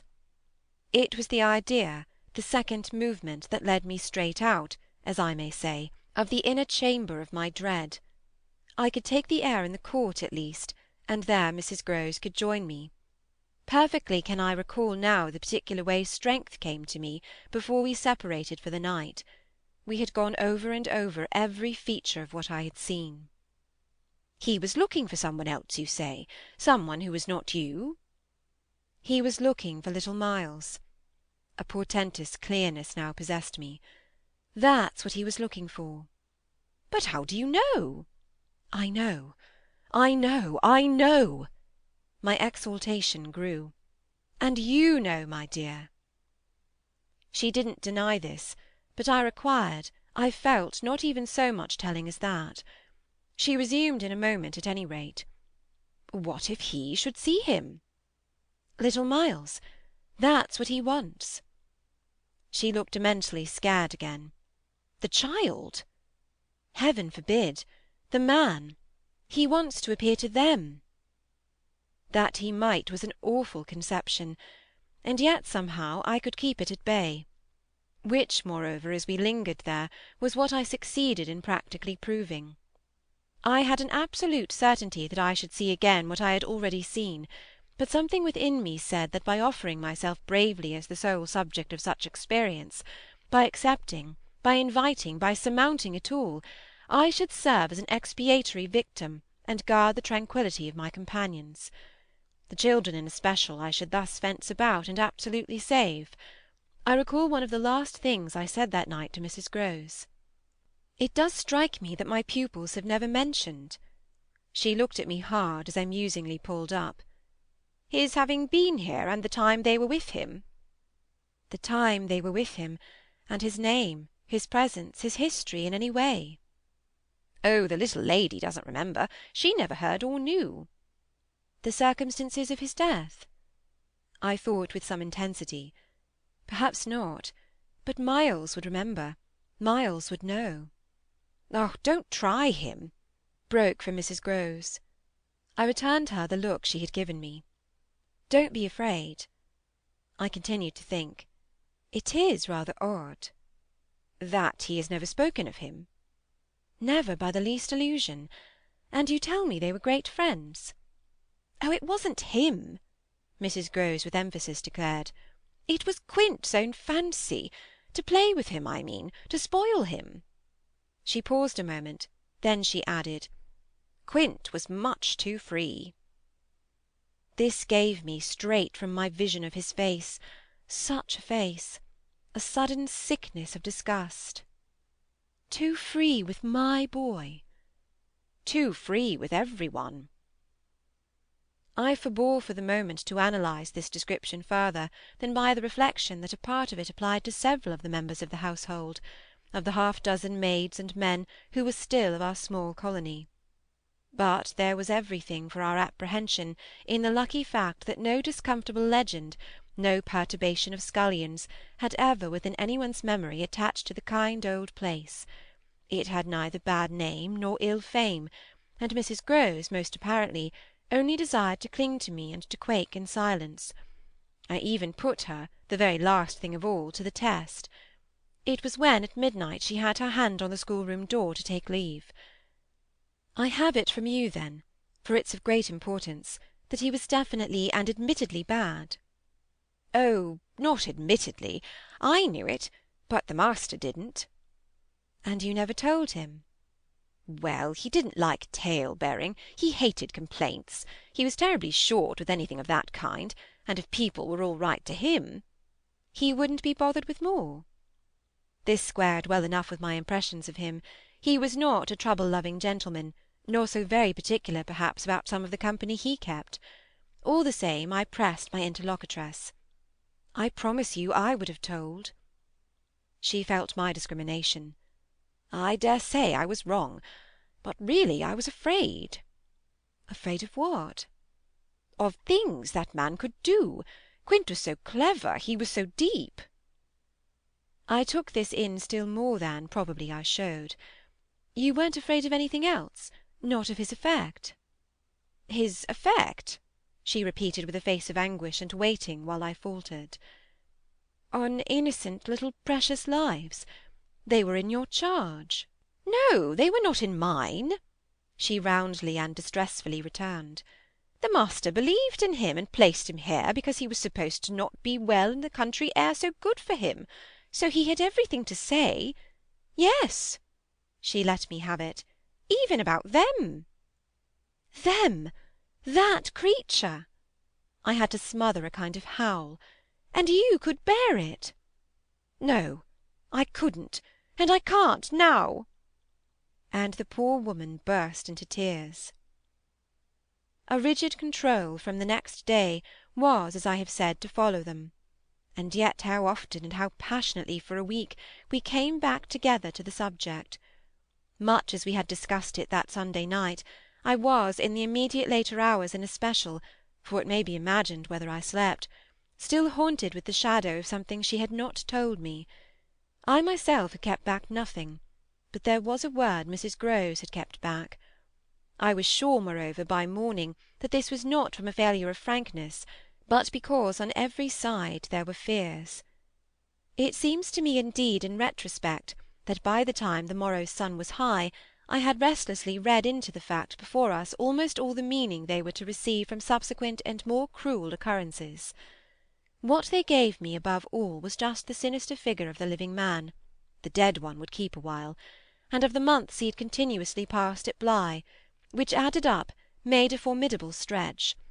The limit of this evil time had arrived only when, on the dawn of a winter's morning, Peter Quint was found, by a labourer going to early work, stone dead on the road from the village, a catastrophe explained, superficially at least, by a visible wound to his head, such a wound as might have been produced, and as on the final evidence had been, by a fatal slip, in the dark and after leaving the public-house, on the steepish icy slope, a wrong path altogether, at the bottom of which he lay. The icy slope, the turn mistaken at night and in liquor, accounted for much, practically in the end and after the inquest and boundless chatter, for everything. But there had been matters in his life, strange passages and perils, secret disorders, vices more than suspected, that would have accounted for a good deal more. I scarce know how to put my story into words that shall be a credible picture of my state of mind, but I was in these days literally able to find a joy in the extraordinary flight of heroism the occasion demanded of me. I now saw that I had been asked for a service admirable and difficult, and there would be a greatness in letting it be seen, in the right quarter, that I could succeed where many another girl might have failed. It was an immense help to me. I confess I rather applaud myself as I look back, that I saw my service so strongly and so simply. I was there to protect and defend the little creatures in the world the most bereaved and the most lovable, the appeal of whose helplessness had suddenly become only too explicit, a deep constant ache of one's own committed heart. We were cut off really together, we were united in our danger. They had nothing but me, and I had them. It was, in short, a magnificent chance. This chance presented itself to me in an image richly material. I was a screen, I was to stand before them. The more I saw, the less they would. I began to watch them in a stifled suspense, a disguised excitement, that might well, had it continued too long, have turned to something like madness. What saved me, as I now see, was that it turned to something else altogether. It didn't last as suspense, it was superseded by horrible proofs. Proofs, I say, yes, from the moment I really took hold. This moment dated from an afternoon hour that I happened to spend in the grounds with the younger of my pupils alone. We had left Miles indoors, on the red cushion of a deep window-seat. He had wished to finish a book, and I had been glad to encourage a purpose so laudable in a young man whose only defect was an occasional excess of the restless. His sister, on the contrary, had been alert to come out, and I strolled with her half an hour, seeking the shade, for the sun was still high and the day exceptionally warm. I was aware afresh with her as we went, of how, like her brother, she contrived, it was the charming thing in both children, to let me alone without appearing to drop me, and to accompany me without appearing to surround. They were never importunate, and yet never listless. My attention to them all really went to seeing them amuse themselves immensely without me. This was a spectacle they seemed actively to prepare, and that engaged me as an active admirer. I walked in a world of their invention; they had no occasion whatever to draw upon mine, so that my time was taken only with being, for them, some remarkable person or thing that the game of the moment required, and that was merely, thanks to my superior, my exalted stamp, a happy and highly distinguished sinecure. I forget what I was on the present occasion. I only remember that I was something very important and very quiet, and that Flora was playing very hard. We were on the edge of the lake, and, as we had lately begun geography, the lake was the Sea of Azov. Suddenly, in these circumstances, I became aware that on the other side of the Sea of Azov we had an interested spectator. The way this knowledge gathered in me was the strangest thing in the world, the strangest, that is, except the very much stranger in which it quickly merged itself. I had sat down with a piece of work, for I was something or other that could sit, on the old stone bench which overlooked the pond, and in this position I began to take in with certitude, and yet without direct vision, the presence at a distance of a third person. The old trees, the thick shrubbery, made a great and pleasant shade, but it was all suffused with the brightness of the hot still hour. There was no ambiguity in anything, None whatever, at least, in the conviction I from one moment to another found myself forming as to what I should see straight before me and across the lake as a consequence of raising my eyes. They were still attached at this juncture to the stitching in which I was engaged, and I can feel once more the spasm of my effort not to move them till I should so have steadied myself as to be able to make up my mind what to do. There was an alien object in view, a figure whose right of presence I instantly passionately questioned. I recollect counting over perfectly the possibilities, reminding myself that nothing was more natural, for instance, than the appearance of one of the men about the place, or even of a messenger, a postman, or a tradesman's boy from the village. That reminder had as little effect on my practical certitude as I was conscious, still even without looking, of its having upon the character and the attitude of our visitor. Nothing was more natural than that these things should be the other things than they absolutely were not. Of the positive identity of the apparition I would assure myself as soon as the small clock of my courage should have ticked out the right second. Meanwhile, with an effort that was already sharp enough, I transferred my eyes straight to little Flora, who at the moment was about 10 yards away. My heart had stood still for an instant with the wonder and terror of the question whether she too would see, and I held my breath while I waited for what a cry from her, what some sudden innocent sign either of interest or of alarm would tell me. I waited, but nothing came. Then, in the first place, and there is something more dire in this, I feel, than in anything I have to relate, I was determined by a sense that, within a minute, all sounds from her had previously dropped, and in the second, by the circumstance that also within the minute she had, in her play, turned her back to the water. This was her attitude when I at last looked at her, looked with the confirmed conviction that we were still together under direct personal notice. She had picked up a small flat piece of wood, which happened to have in it a little hole that had evidently suggested to her the very idea of sticking in another fragment that might figure as a mast, and make the thing a boat. This second morsel, as I watched her, she was very markedly and intently attempting to tighten in its place.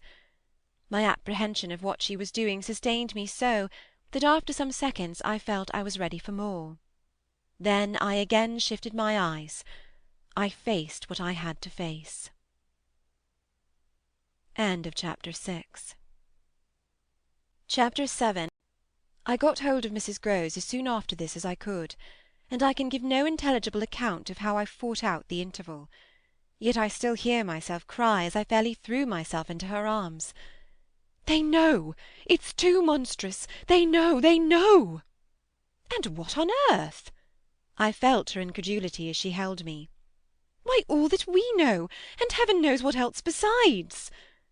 Then, as she released me, I made it out to her, made it out perhaps only now with full coherency even to myself. 2 hours ago in the garden. I could scarce articulate. Flora saw. Mrs. Grose took it as she might have taken a blow in the stomach. "She has told you?" she panted. "Not a word. That's the horror. She kept it to herself. The child of 8, that child!" Unutterable still for me was the stupefaction of it. Mrs. Grose, of course, could only gape the wider. "Then how do you know?" "I was there. I saw with my eyes, saw that she was perfectly aware." "Do you mean aware of him?" "No, of her." I was conscious as I spoke that I looked prodigious things, for I got the slow reflection of them in my companion's face. Another person this time, but a figure of quite as unmistakable horror and evil, a woman in black, pale and dreadful, with such an air also, and such a face, on the other side of the lake. I was there with the child, quiet for the hour, and in the midst of it she came." "Came how? From where?" "From where they come from. She just appeared and stood there, but not so near." "And without coming nearer?" "Oh, for the effect and the feeling, she might have been as close as you." My friend, with an odd impulse, fell a step back. "Was she some one you've never seen?" "Yes, but some one the child has, some one you have." Then, to show how I had thought it all out, "My predecessor, the one who died." "Miss Jessel?" "Miss Jessel. You don't believe me? I pressed. She turned right and left in her distress. How can you be sure? This drew from me, in the state of my nerves, a flash of impatience. Then ask Flora, she's sure. But I had no sooner spoken than I caught myself up. No, for God's sake, don't. She'll say she isn't. She'll lie. Mrs. Grose was not too bewildered instinctively to protest. Oh, how can you? Because I'm clear. Flora doesn't want me to know. It's only then to spare you. No, no, there are depths, depths. The more I go over it, the more I see in it, and the more I see in it, the more I fear. I don't know what I don't see, what I don't fear. Mrs. Grose tried to keep up with me. You mean you're afraid of seeing her again? Oh no, that's nothing now. Then I explained. It's of not seeing her. But my companion only looked wan. I don't understand you. Why, it's that the child may keep it up, and that the child assuredly will, without my knowing it. At the image of this possibility, Mrs. Grose for a moment collapsed, yet presently to pull herself together again, as if from the positive force of the sense of what, should we yield an inch, there would really be to give way to. Dear, dear, we must keep our heads, and after all, if she doesn't mind it. She even tried a grim joke. Perhaps she likes it. Likes such things! A scrap of an infant! Isn't it just a proof of her blessed innocence? My friend bravely inquired. She brought me for the instant almost round. Oh, we must clutch at that. We must cling to it. If it isn't a proof of what you say, it's a proof of God knows what. For the woman's a horror of horrors. Mrs. Grose at this fixed her eyes a minute on the ground, then at last raising them. Tell me how you know, she said. Then you admit it's what she was, I cried. Tell me how you know, my friend simply repeated. No, by seeing her, by the way she looked. At you, do you mean? So wickedly? Dear me, no, I could have borne that. She never gave me a glance. She only fixed the child. Mrs. Grose tried to see it. Fixed her? Oh, with such awful eyes! She stared at mine as if they might really have resembled them. Do you mean of dislike? God help us, no, of something much worse. Worse than dislike? This left her indeed at a loss. With a determination indescribable, with a kind of fury of intention. I made her turn pale. Intention? To get hold of her. Mrs. Grose, her eyes just lingering on mine, gave a shudder and walked to the window, and while she stood there looking out, I completed my statement. That's what Flora knows. After a little she turned round. The person was in black, you say? In mourning, rather poor, almost shabby, but, yes, with extraordinary beauty. I now recognised to what I had at last, stroke by stroke, brought the victim of my confidence, for she quite visibly weighed this. Oh, handsome! Very, very, I insisted, wonderfully handsome, but infamous. She slowly came back to me. Miss Jessel was infamous. She once more took my hand in both her own, holding it as tight as if to fortify me against the increase of alarm I might draw from this disclosure. They were both infamous, she finally said.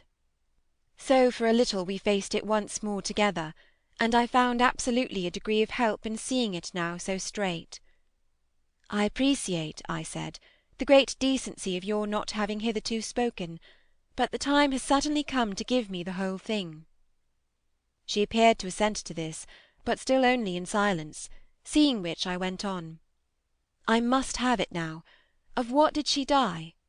Come, there was something between them. There was everything. In spite of the difference? Oh, of their rank, their condition. She brought it woefully out. She was a lady. I turned it over. I again saw. Yes, she was a lady. And he so dreadfully below. said Mrs. Grose. I felt that I doubtless needn't press too hard, in such company, on the place of a servant in the scale, but there was nothing to prevent an acceptance of my companion's own measure of my predecessor's abasement. There was a way to deal with that, and I dealt, the more readily for my full vision, on the evidence of our employer's late clever, good-looking own man, impudent, assured, spoiled, depraved. The fellow was a hound. Mrs. Grose considered, as if it were perhaps a little a case for a sense of shades. "I've never seen one like him. He did what he wished." "With her?" "With them all." It was as if now in my friend's own eyes Miss Jessel had again appeared. I seemed at any rate for an instant to see their evocation of her as distinctly as I had seen her by the pond, and I brought out with decision, "It must have been also what she wished." Mrs. Grose's face signified that it had been indeed, but she said at the same time, "Poor woman! She paid for it." "Then you do know what she died of?" I asked. "No, I know nothing. I wanted not to know. I was glad enough I didn't, and I thanked heaven she was well out of this." "Yet you had then your idea—" "Of her real reason for leaving? Oh yes. As to that, she couldn't have stayed. Fancy it here for a governess! And afterward I imagined, and I still imagine. And what I imagine is dreadful." "Not so dreadful as what I do," I replied, on which I must have shown her, as I was indeed but too conscious, a front of miserable defeat. It brought out again all her compassion for me, and at the renewed touch of her kindness my power to resist broke down. I burst, as I had the other time made her burst, into tears. She took me to her motherly breast, and my lamentation overflowed. "I don't do it," I sobbed in despair. "I don't save or shield them. It's far worse than I dreamed. They're lost." Chapter 8. What I had said to Mrs. Grose was true enough. There were in the matter I had put before her depths and possibilities that I lacked resolution to sound.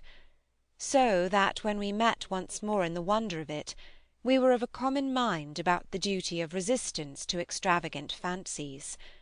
We were to keep our heads if we should keep nothing else, difficult indeed as that might be in the face of what, in our prodigious experience, was least to be questioned.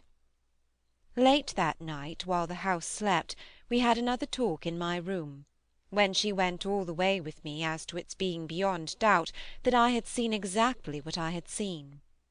To hold her perfectly in the pinch of that, I found I had only to ask her how, if I had "made it up," I came to be able to give, of each of the persons appearing to me, a picture disclosing to the last detail their special marks, a portrait on the exhibition of which she had instantly recognised and named them. She wished, of course, small blame to her, to sink the whole subject, and I was quick to assure her that my own interest in it had now violently taken the form of a search for the way to escape from it. I encountered her on the ground of a probability that with recurrence, for recurrence we took for granted, I should get used to my danger, distinctly professing that my personal exposure had suddenly become the least of my discomforts. It was my new suspicion that was intolerable, and yet even to this complication the later hours of the day had brought a little ease. On leaving her, after my first outbreak, I had of course returned to my pupils, associating the right remedy for my dismay with that sense of their charm which I had already found to be a thing I could possibly cultivate, and which had never failed me yet. I had simply, in other words, plunged afresh into Flora's special society, and there became aware—it was almost a luxury—that she could put her little conscious hand straight upon the spot that ached. She had looked at me in sweet speculation, and then had accused me to my face of having cried. I had supposed I had brushed away the ugly signs, but I could literally, for the time at all events, rejoice, under this fathomless charity, that they had not entirely disappeared. to gaze into the depths of blue of the child's eyes, and pronounce their loveliness a trick of premature cunning, was to be guilty of a cynicism in preference to which I naturally preferred to abjure my judgment, and, so far as might be, my agitation. I couldn't abjure for merely wanting to, but I could repeat to Mrs. Grose, as I did there over and over in the small hours, that with their voices in the air, their pressure on one's heart, and their fragrant faces against one's cheek, everything fell to the ground but their incapacity and their beauty. It was a pity that somehow, to settle this once for all, I had equally to re-enumerate the signs of subtlety that in the afternoon by the lake had made a miracle of my show of self-possession. It was a pity to be obliged to re-investigate the certitude of the moment itself, and repeat how it had come to me as a revelation that the inconceivable communion I then surprised was a matter, for either party, of habit. It was a pity that I should have had to quaver out again the reasons for my not having, in my delusion, so much as questioned that the little girl saw our visitant even as I actually saw Mrs. Grose herself, and that she wanted, by just so much as she did thus see, to make me suppose she didn't, and at the same time, without showing anything, arrive at a guess as to whether I myself did. It was a pity that I needed once more to describe the portentous little activity by which she sought to divert my attention, the perceptible increase of movement, the greater intensity of play, the singing, the gabbling of nonsense, and the invitation to romp. Yet if I had not indulged, to prove there was nothing in it, in this review I should have missed the 2 or 3 dim elements of comfort that still remained to me. I should not, for instance, have been able to asseverate to my friend that I was certain, which was so much to the good, that I at least had not betrayed myself. I should not have been prompted by stress of need, by desperation of mind, I scarce know what to call it, to invoke such further aid to intelligence as might spring from pushing my colleague fairly to the wall. She had told me, bit by bit, under pressure, a great deal, but a small shifty spot on the wrong side of it all still sometimes brushed my brow like the wing of a bat, and I remember how on this occasion, for the sleeping house and the concentration alike of our danger and our watch seemed to help, I felt the importance of giving the last jerk to the curtain. "I don't believe anything so horrible," I recollect saying. "No, let us put it definitely, my dear, that I don't. But if I did, you know, there's a thing I should require now, just without sparing you the least bit more, oh, not a scrap, come, to get out of you. What was it you had in mind when, in our distress, before Miles came back, over the letter from his school, you said, under my insistence, that you didn't pretend for him that he had not literally ever been bad? He has not literally ever in these weeks that I myself have lived with him, and so closely watched him. He has been an imperturbable little prodigy of delightful lovable goodness. Therefore you might perfectly have made the claim for him if you had not, as it happened, seen an exception to take. What was your exception, and to what passage in your personal observation of him did you refer?" It was a dreadfully austere inquiry, but levity was not our note, and at any rate, before the grey dawn admonished us to separate, I had got my answer. What my friend had had in mind proved to be immensely to the purpose. It was neither more nor less than the circumstance that, for a period of several months, Quint and the boy had been perpetually together. It was, in fact, the very appropriate truth that she had ventured to criticise the propriety, to hint at the incongruity of so close an alliance, and even to go so far in the subject as a frank overture to Miss Jessel. Miss Jessel had, with a most strange manner, requested her to mind her business, and the good woman had, on this, directly approached little Miles. What she had said to him, since I pressed, was that she liked to see young gentlemen not forget their station. I pressed again, of course, at this. "You reminded him that Quint was only a base menial?"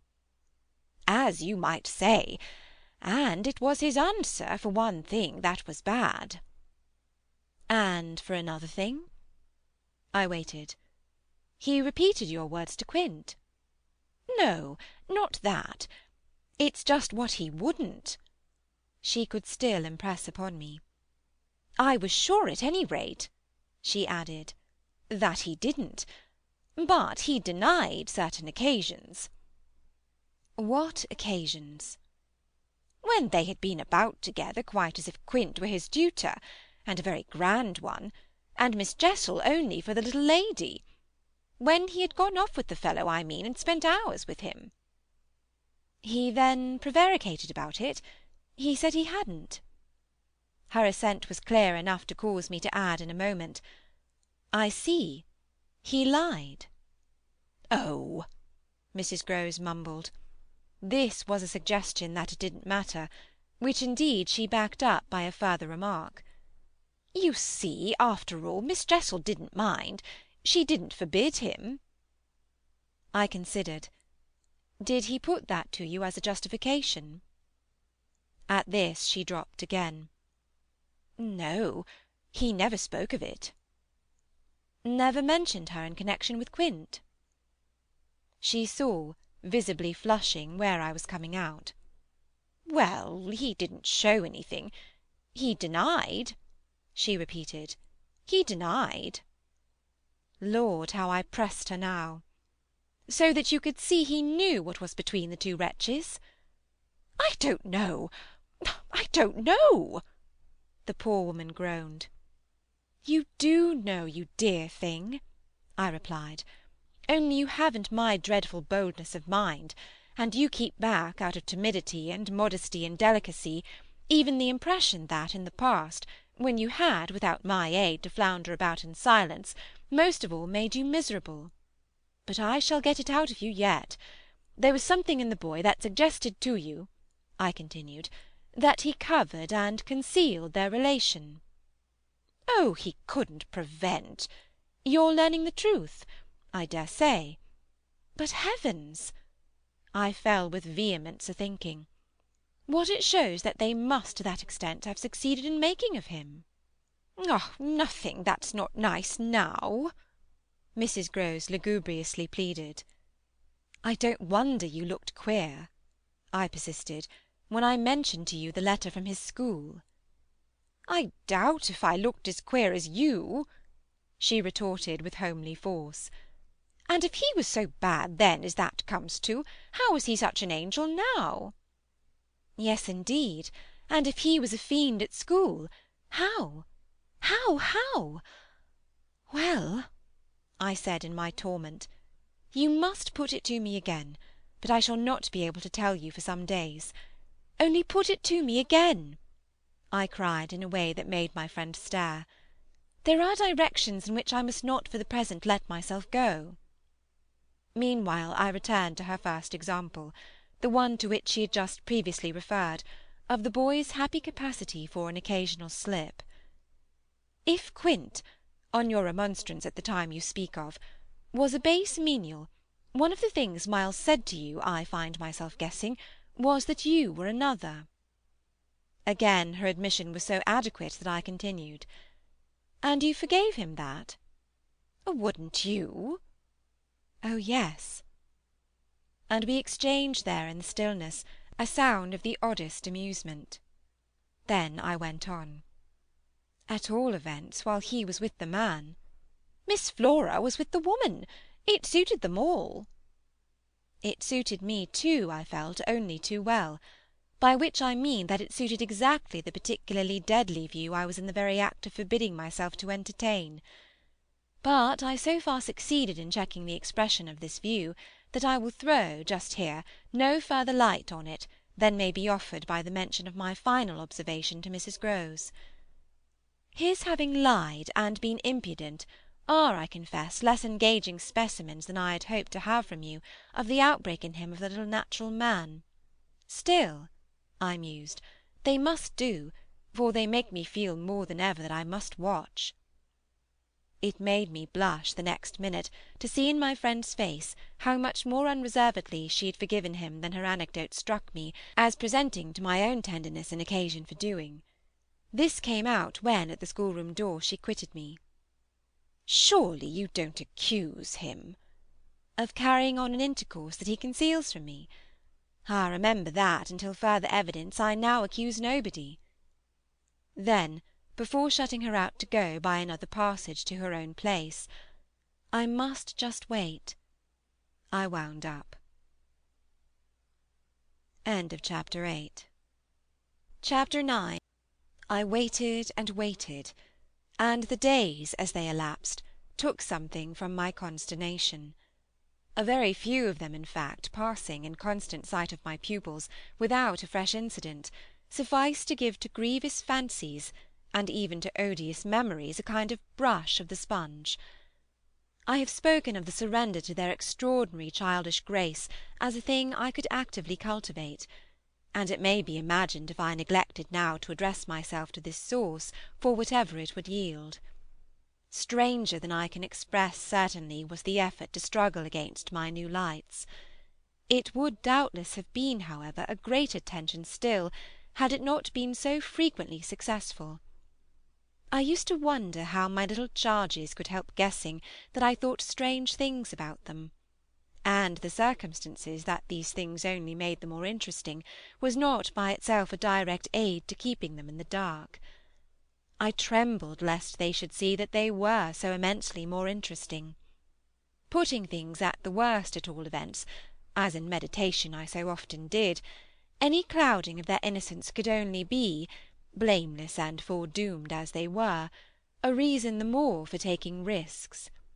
There were moments when, by an irresistible impulse, I found myself catching them up and pressing them to my heart. As soon as I had done so, I used to say to myself, "What will they think of that? Doesn't it betray too much?" It would have been easy to get into a sad, wild tangle about how much I might betray.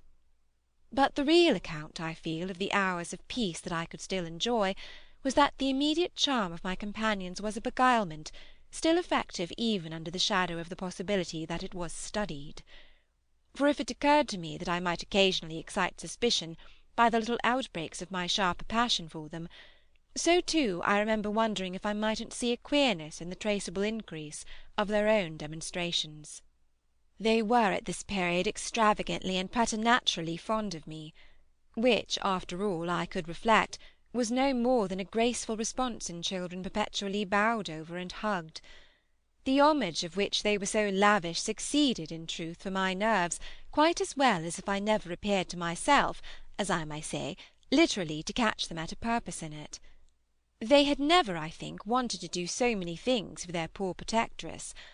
I mean, though they got their lessons better and better, which was naturally what would please her most, in the way of diverting, entertaining, surprising her, reading her passages, telling her stories, acting her charades, pouncing out at her in disguises as animals and historical characters, and above all astonishing her by the pieces they had secretly got by heart, and could interminably recite.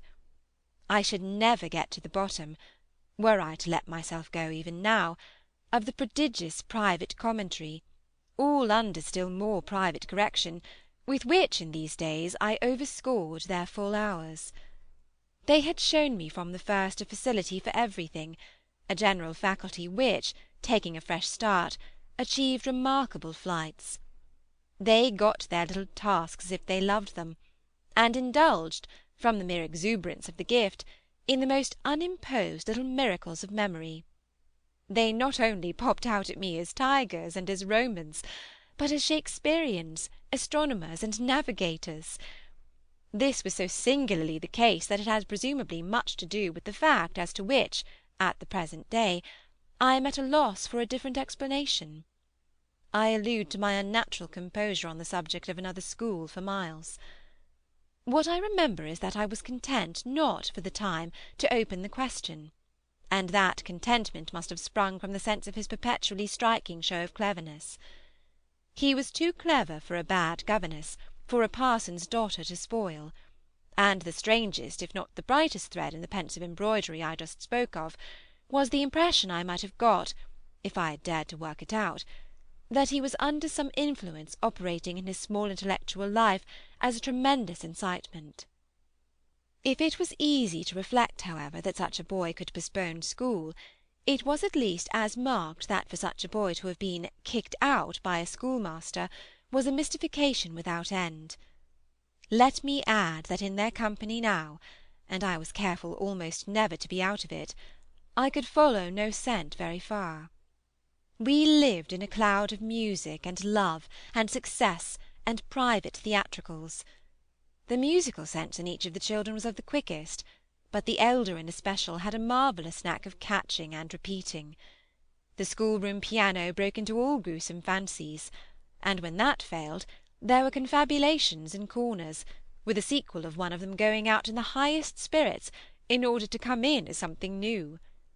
I had had brothers myself, and it was no revelation to me that little girls could be slavish idolaters of little boys. What surpassed everything was that there was a little boy in the world who could have for the inferior age, sex, and intelligence so fine a consideration. They were extraordinarily at one, and to say that they never either quarrelled or complained is to make the note of praise coarse for their quality of sweetness. Sometimes, indeed, when I dropped into coarseness, I perhaps came across traces of little understandings between them, by which one of them should keep me occupied while the other slipped away. There is a naïve side, I suppose, in all diplomacy, but if my pupils practised upon me, it was surely with the minimum of grossness. It was all in the other quarter that after a lull the grossness broke out. I find that I really hang back, but I must take my plunge.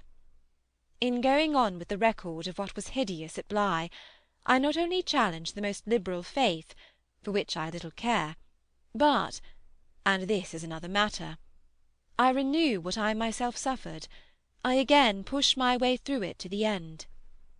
There came suddenly an hour after which, as I look back, the affair seems to me to have been all pure suffering. But I have at least reached the heart of it, and the straightest road out is doubtless to advance. One evening, with nothing to lead up to or to prepare it, I felt the cold touch of the impression that had breathed on me the night of my arrival, and which, much lighter than, as I have mentioned, I should probably have made little of in memory had my subsequent sojourn been less agitated. I had not gone to bed. I sat reading by a couple of candles. There was a roomful of old books at Bly, last-century fiction some of it, which, to the extent of a distinctly deprecated renown, but never to so much as that of a stray specimen, had reached the sequestered home and appealed to the unavowed curiosity of my youth. I remember that the book I had in my hand was Fielding's Amelia, also that I was wholly awake. I recall further both a general conviction that it was horribly late, and a particular objection to looking at my watch. I figure, finally, that the white curtain draping, in the fashion of those days, the head of Flora's little bed, shrouded, as I had assured myself long before, the perfection of childish rest. I recollect, in short, that though I was deeply interested in my author, I found myself, at the turn of a page, and with his spell all scattered, looking straight up from him, and hard at the door of my room. There was a moment during which I listened, reminded of the faint sense I had had the first night of there being something undefinably astir in the house, and noted the soft breath of the open casement just move the half-drawn blind. Then, with all the marks of a deliberation that must have seemed magnificent, had there been any one to admire it, I laid down my book, rose to my feet, and, taking a candle, went straight out of the room, and from the passage, on which my light made little impression, noiselessly closed and locked the door.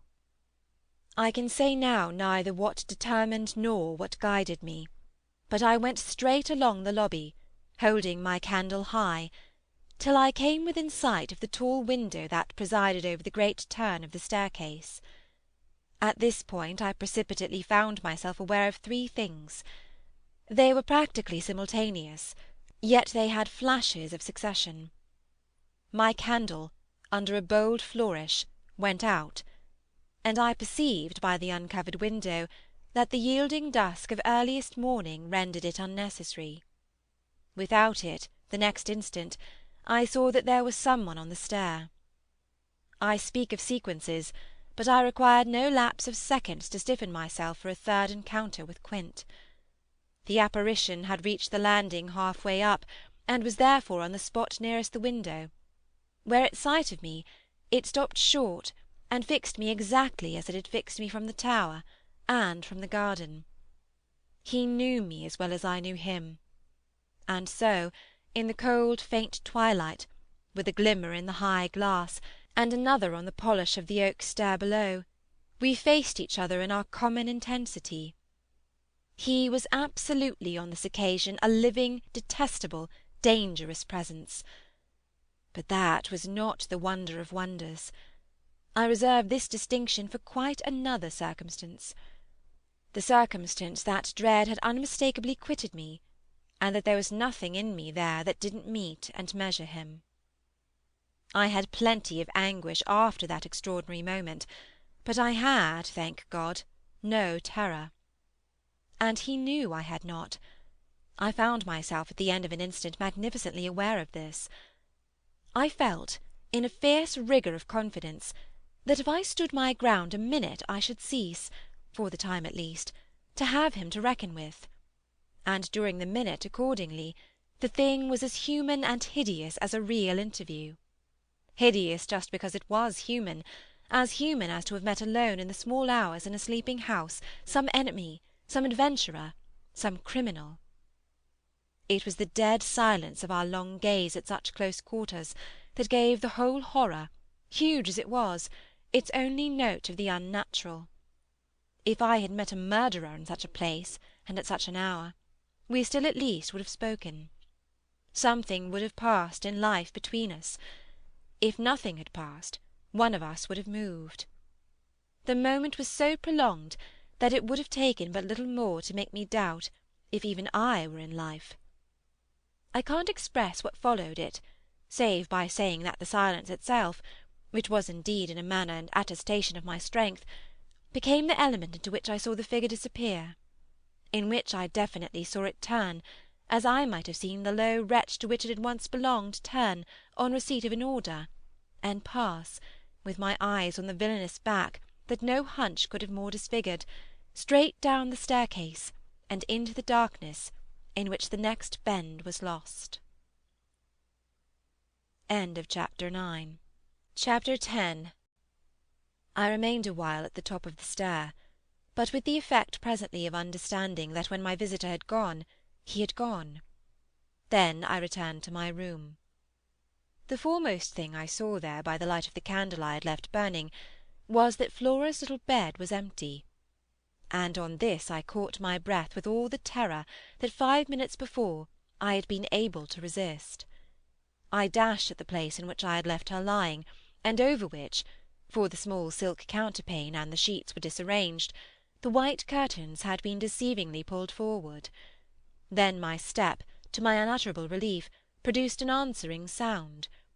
I perceived an agitation of the window-blind, and the child, ducking down, emerged rosily from the other side of it.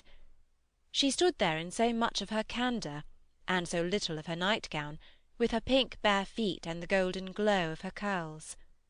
She looked intensely grave, and I had never had such a sense of losing an advantage acquired, the thrill of which had been just so prodigious, as on my consciousness she addressed me with a reproach. "You naughty! Where have you been?" Instead of challenging her own regularity, I found myself arraigned and explaining. She herself explained, for that matter, with the loveliest, eagerest simplicity. She had known suddenly, as she lay there, that I was out of the room, and had jumped up to see what had become of me. I had dropped, with the joy of her reappearance, back into my chair, feeling then, and then only, a little faint, and she had pattered straight over to me, thrown herself upon my knee, given herself to be held with the flame of the candle full in the wonderful little face that was still flushed with sleep. I remember closing my eyes an instant, yieldingly, consciously, as before the excess of something beautiful that shone out of the blue of her own. "You were looking for me out of the window?" I said. "You thought I might be walking in the grounds?" "Well, you know, I thought some one was. She never blanched as she smiled out that at me. Oh, how I looked at her now! And did you see any one? Oh, no, she returned, almost with the full privilege of childish inconsequence, resentfully, though, with a long sweetness in her little drawl of the negative. At that moment, in the state of my nerves, I absolutely believed she lied, and if I once more closed my eyes, it was before the dazzle of the 3 or 4 possible ways in which I might take this up. One of these, for a moment, tempted me with such singular intensity that, to withstand it, I must have gripped my little girl with a spasm that, wonderfully, she submitted to without a cry or sign of fright. Why not break out at her on the spot and have it all over? Give it to her straight in her lovely little lighted face. You see, you know that you do, and that you already quite suspect I believe it. Therefore, why not frankly confess it to me, so that we may at least live with it together and learn, perhaps, in the strangeness of our fate, where we are and what it means? This solicitation dropped, alas, as it came. If I could immediately have succumbed to it, I might have spared myself—well, you'll see what. Instead of succumbing, I sprang again to my feet, looked at her bed, and took a helpless middle way. Why did you pull the curtain over the place to make me think you were still there? Flora luminously considered, after which, with her little divine smile, "Because I don't like to frighten you." "But if I had, by your idea, gone out?" She absolutely declined to be puzzled. She turned her eyes to the flame of the candle, as if the question were as irrelevant, or at any rate as impersonal, as Mrs. Marset or 9 times 9. "Oh, but you know," she quite adequately answered, "that you might come back, you dear, and that you have." And after a little, when she had got into bed, I had for a long time, by almost sitting on her to hold her hand, to prove that I recognised the pertinence of my return. You may imagine the general complexion from that moment of my nights. I repeatedly sat up till I didn't know when. I selected moments when my room-mate unmistakably slept, and stealing out, took noiseless turns in the passage, and even pushed so far as to where I had last met Quint. But I never met him there again, and I may as well say at once that I on no other occasion saw him in the house. I just missed on the staircase, on the other hand, a different adventure.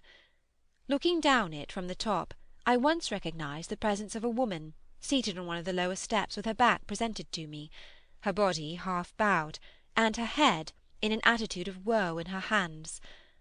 I had been there but an instant, however, when she vanished without looking round at me. I knew none the less exactly what dreadful fate she had to show, and I wondered whether instead of being above I had been below, I should have had for going up the same nerve I had lately shown Quint. Well, there continued to be plenty of chance for nerve. On the 11th night after my latest encounter with that gentleman, they were all numbered now, I had an alarm that perilously skirted it, and that indeed, from the particular quality of its unexpectedness, proved quite my sharpest shock. It was precisely the first night during this series that, weary with watching, I had felt that I might again without laxity lay myself down at my old hour. I slept immediately, and, as I afterward knew, till about 1 o'clock, but when I woke it was to sit straight up, as completely roused as if a hand had shook me. I had left a light burning, and it was now out, and I felt an instant certainty that Flora had extinguished it. This brought me to my feet, and straight in the darkness to her bed, which I found she had left. A glance at the window enlightened me further, and the striking of a match completed the picture. The child had again got up, this time blowing out the taper, and had again, for some purpose of observation or response, squeezed in behind the blind, and was peering out into the night. That she now saw, as she had not, I had satisfied myself the previous time, was proved to me by the fact that she was disturbed neither by my re-illumination nor by the haste I made to get into slippers and into a wrap. Hidden, protected, absorbed, she evidently rested on the sill, the casement opened forward, and gave herself up. There was a great still moon to help her, and this fact had counted in my quick decision. She was face to face with the apparition we had met at the lake, and could now communicate with it as she had not then been able to do. What I, on my side, had to care for was, without disturbing her, to reach from the corridor some other window in the same quarter. I got to the door without her hearing me. I got out of it, closed it, and listened from the other side for some sound from her. While I stood in the passage, I had my eyes on her brother's door, which was but 10 steps off, and which indescribably produced in me a renewal of the strange impulse that I lately spoke of as my temptation. What if I should go straight in and march to his window? What if, by risking to his boyish bewilderment a revelation of my motive, I should throw across the rest of the mystery the long halter of my boldness? This thought held me sufficiently to make me cross to his threshold and pause again. I preternaturally listened. I figured to myself what might portentously be. I wondered if his bed were also empty, and he too was secretly at watch. It was a deep, soundless minute, at the end of which my impulse failed. He was quiet. He might be innocent. The risk was hideous. I turned away. There was a figure in the grounds, a figure prowling for a sight, the visitor with whom Flora was engaged. But it was not the visitor most concerned with my boy. I hesitated afresh, but on other grounds, and only for a few seconds. Then I had made my choice. There were empty rooms at Bly, and it was only a question of choosing the right one. The right one suddenly presented itself to me as the lower one, though high above the gardens, in the solid corner of the house that I have spoken of as the old tower. This was a large square chamber, arranged with some state as a bedroom, the extravagant size of which made it so inconvenient that it had not for years, though kept by Mrs. Grose in exemplary order, been occupied. I had often admired it, and I knew my way about in it. I had only, after just faltering at the first chill gloom of its disuse, to pass across it and unbolt as quietly as I could one of the shutters. Achieving this transit, I uncovered the glass without a sound, and applying my face to the pane, was able, the darkness without being much less than within, to see that I commanded the right direction.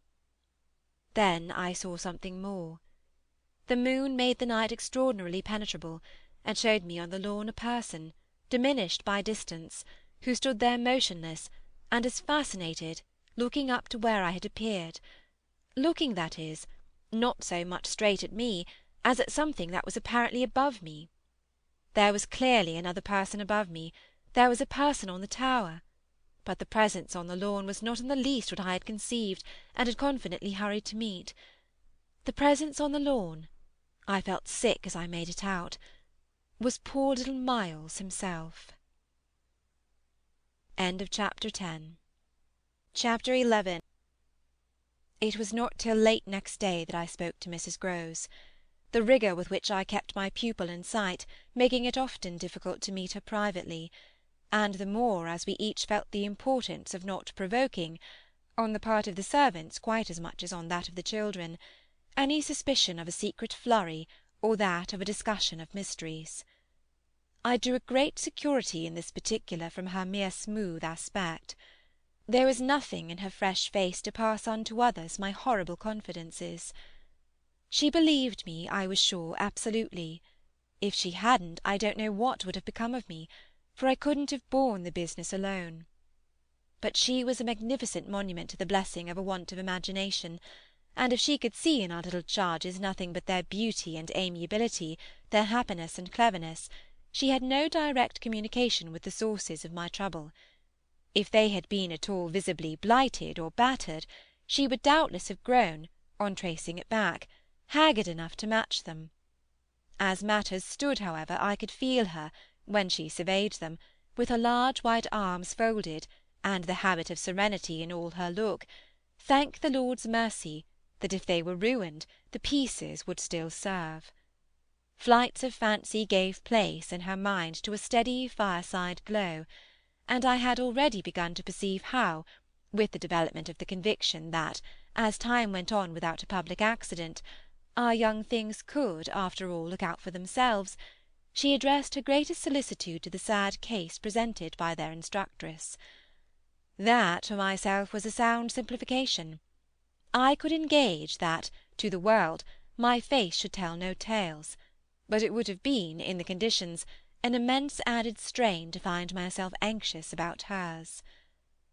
At the hour I now speak of she had joined me, under pressure, on the terrace, where, with the lapse of the season, the afternoon sun was now agreeable, and we sat there together, while before us at a distance, but within call if we wished, the children strolled to and fro in one of their most manageable moods.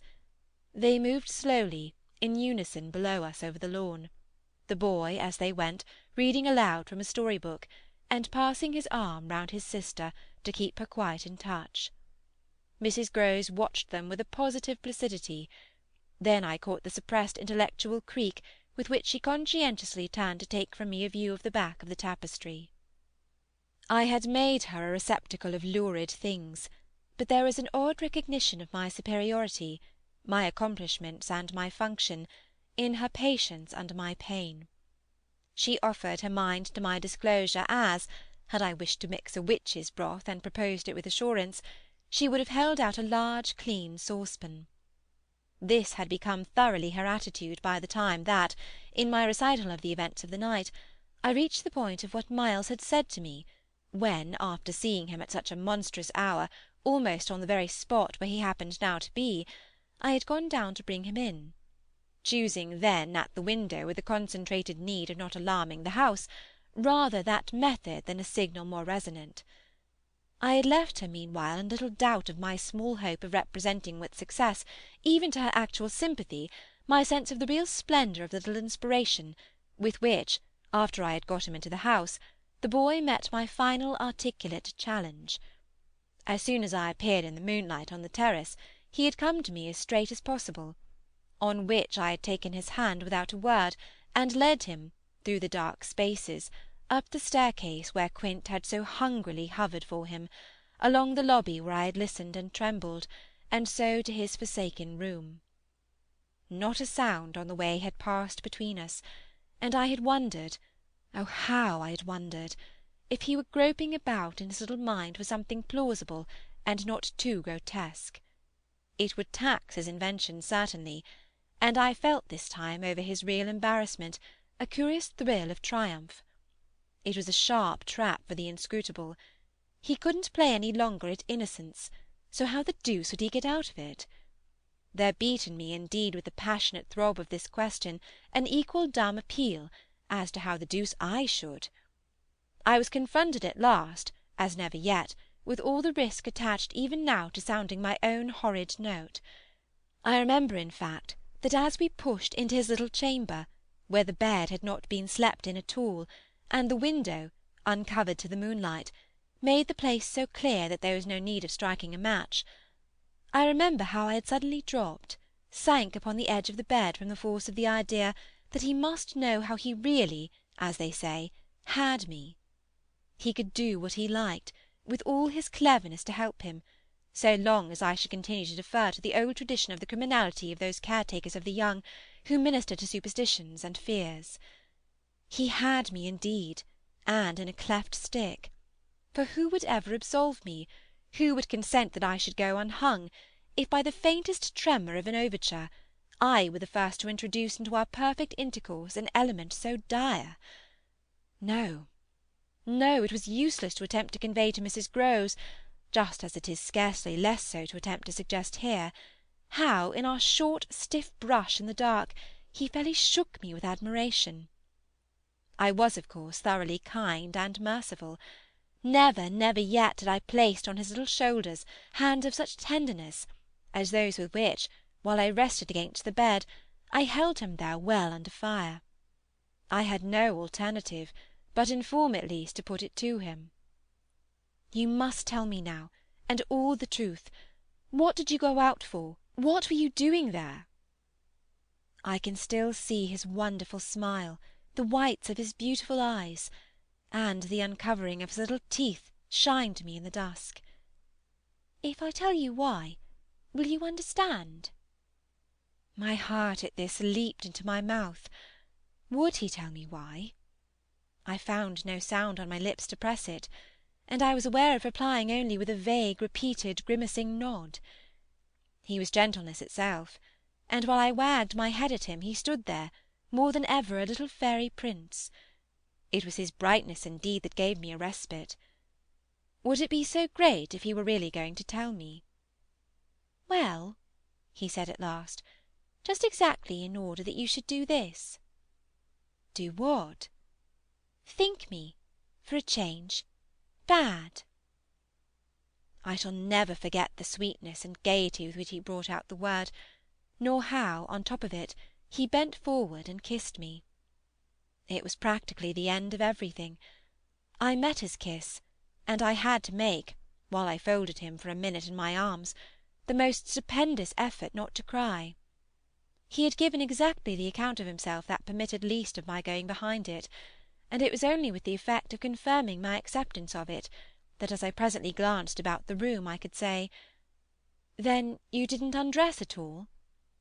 He fairly glittered in the gloom. "Not at all. I sat up and read." "And when did you go down?" "At midnight. When I'm bad, I am bad." "I see, I see. It's charming. But how could you be sure I would know it?" "Oh, I arranged that with Flora." His answers rang out with a readiness. "She was to get up and look out." "Which is what she did do." "It was I who fell into the trap." "So she disturbed you. And to see what she was looking at, you also looked. You saw." "While you," I concurred, "caught your death in the night air." He literally bloomed so from this exploit that he could afford radiantly to assent. "How otherwise should I have been bad enough?" he asked. Then, after another embrace, the incident and our interview closed on my recognition of all the reserves of goodness that, for his joke, he had been able to draw upon. Chapter 12. The particular impression I had received proved in the morning light, I repeat, not quite successfully presentable to Mrs. Grose, though I reinforced it with the mention of still another remark that he had made before we separated. "It all lies in half a dozen words," I said to her, "words that really settle the matter. Think, you know, what I might do. He threw that off to me to show how good he is. He knows down to the ground what he might do. That's what he gave them a taste of at school." "Lord, you do change!" cried my friend. "I don't change. I simply make it out. The four, depend upon it, perpetually meet. If on either of these last nights you had been with either child, you would clearly have understood. The more I've watched and waited, the more I've felt that if there were nothing else to make it sure, it would be made so by the systematic silence of each. Never by a slip of the tongue have they so much as alluded to either of their old friends, any more than Miles has alluded to his expulsion. Oh yes, we may sit here and look at them, and they may show off to us there to our fill, but even while they pretend to be lost in their fairy tales, they're steeped in their vision of the dead restored. He's not reading to her," I declared. "They're talking of them. They're talking horrors. I go on, I know, as if I were crazy, and it's a wonder I'm not. What I've seen would have made you so, but it has only made me more lucid, made me get hold of still other things." My lucidity must have seemed awful, but the charming creatures who were victims of it, passing and repassing in their interlocked sweetness, gave my colleague something to hold on by, and I felt how tight she held as, without stirring in the breath of my passion, she covered them still with her eyes. "Of what other things have you got hold?" "Why, of the very things that have delighted, fascinated, and yet at bottom, as I now so strangely see, mystified and troubled me. They're more than earthly beauty, they're absolutely unnatural goodness. It's a game," I went on. It's a policy, and a fraud." "On the part of little darlings?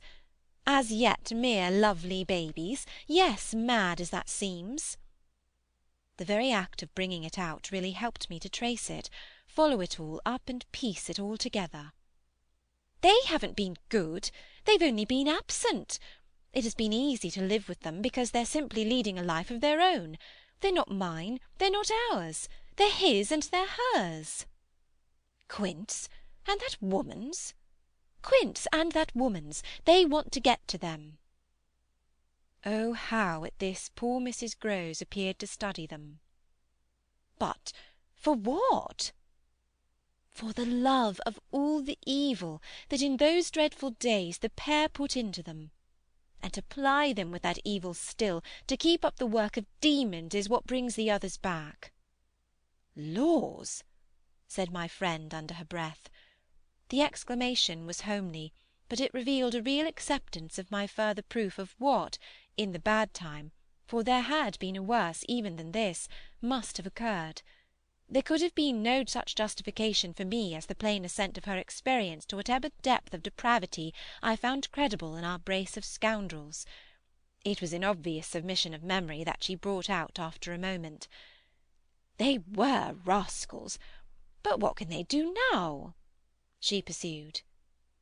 "Do!" I echoed so loud that Miles and Flora, as they passed at their distance, paused an instant in their walk and looked at us. "Don't they do enough?" I demanded in a lower tone, while the children, having smiled and nodded and kissed hands to us, resumed their exhibition. We were held by it a minute, then I answered, "They can destroy them." At this my companion did turn, but the inquiry she launched was a silent one, the effect of which was to make me more explicit. "They don't know as yet quite how, but they're trying hard. They've seen only across, as it were, and beyond, in strange places and on high places, the tops of towers, the roof of houses, the outside of windows, the further edge of pools. But there's a deep design on either side to shorten the distance and overcome the obstacle, and the success of the tempters is only a question of time. They've only to keep to their suggestions of danger." "For the children to come?" "And perish in the attempt." Mrs. Grose slowly got up, and I scrupulously added, "Unless, of course, we can prevent." Standing there before me while I kept my seat, she visibly turned things over. "Their uncle must do the preventing. He must take them away." "And who's to make him?" She had been scanning the distance, but she now dropped on me a foolish face. "You, miss?" "By writing to him that his house is poisoned, and his little nephew and niece mad." "But if they are, miss?" "And if I am myself, you mean? That's charming news to be sent him by a governess whose prime undertaking was to give him no worry." Mrs. Grose considered, following the children again. "Yes, he do hate worry. That was the great reason." "Why those fiends took him in so long? No doubt, though his indifference must have been awful. As I'm not a fiend, at any rate, I shouldn't take him in." My companion, after an instant, and for all answer, sat down again and grasped my arm. "Make him, at any rate, come to you." I stared. To me? I had a sudden fear of what she might do. "Him?" "He ought to be here. He ought to help." I quickly rose, and I think I must have shown her a queerer face than ever yet. "You see me asking him for a visit?" No, with her eyes on my face she evidently couldn't. Instead of it, even, as a woman reads another, she could see what I myself saw, his derision, his amusement, his contempt for the breakdown of my resignation at being left alone, and for the fine machinery I had set in motion to attract his attention to my slighted charms. She didn't know, no one knew, how proud I had been to serve him, and to stick to our terms, yet she none the less took the measure, I think, of the warning I now gave her. "If you should so lose your head as to appeal to him for me—" She was really frightened. "Yes, miss?" I would leave, on the spot, both him and you. End of chapter 12. Chapter 13.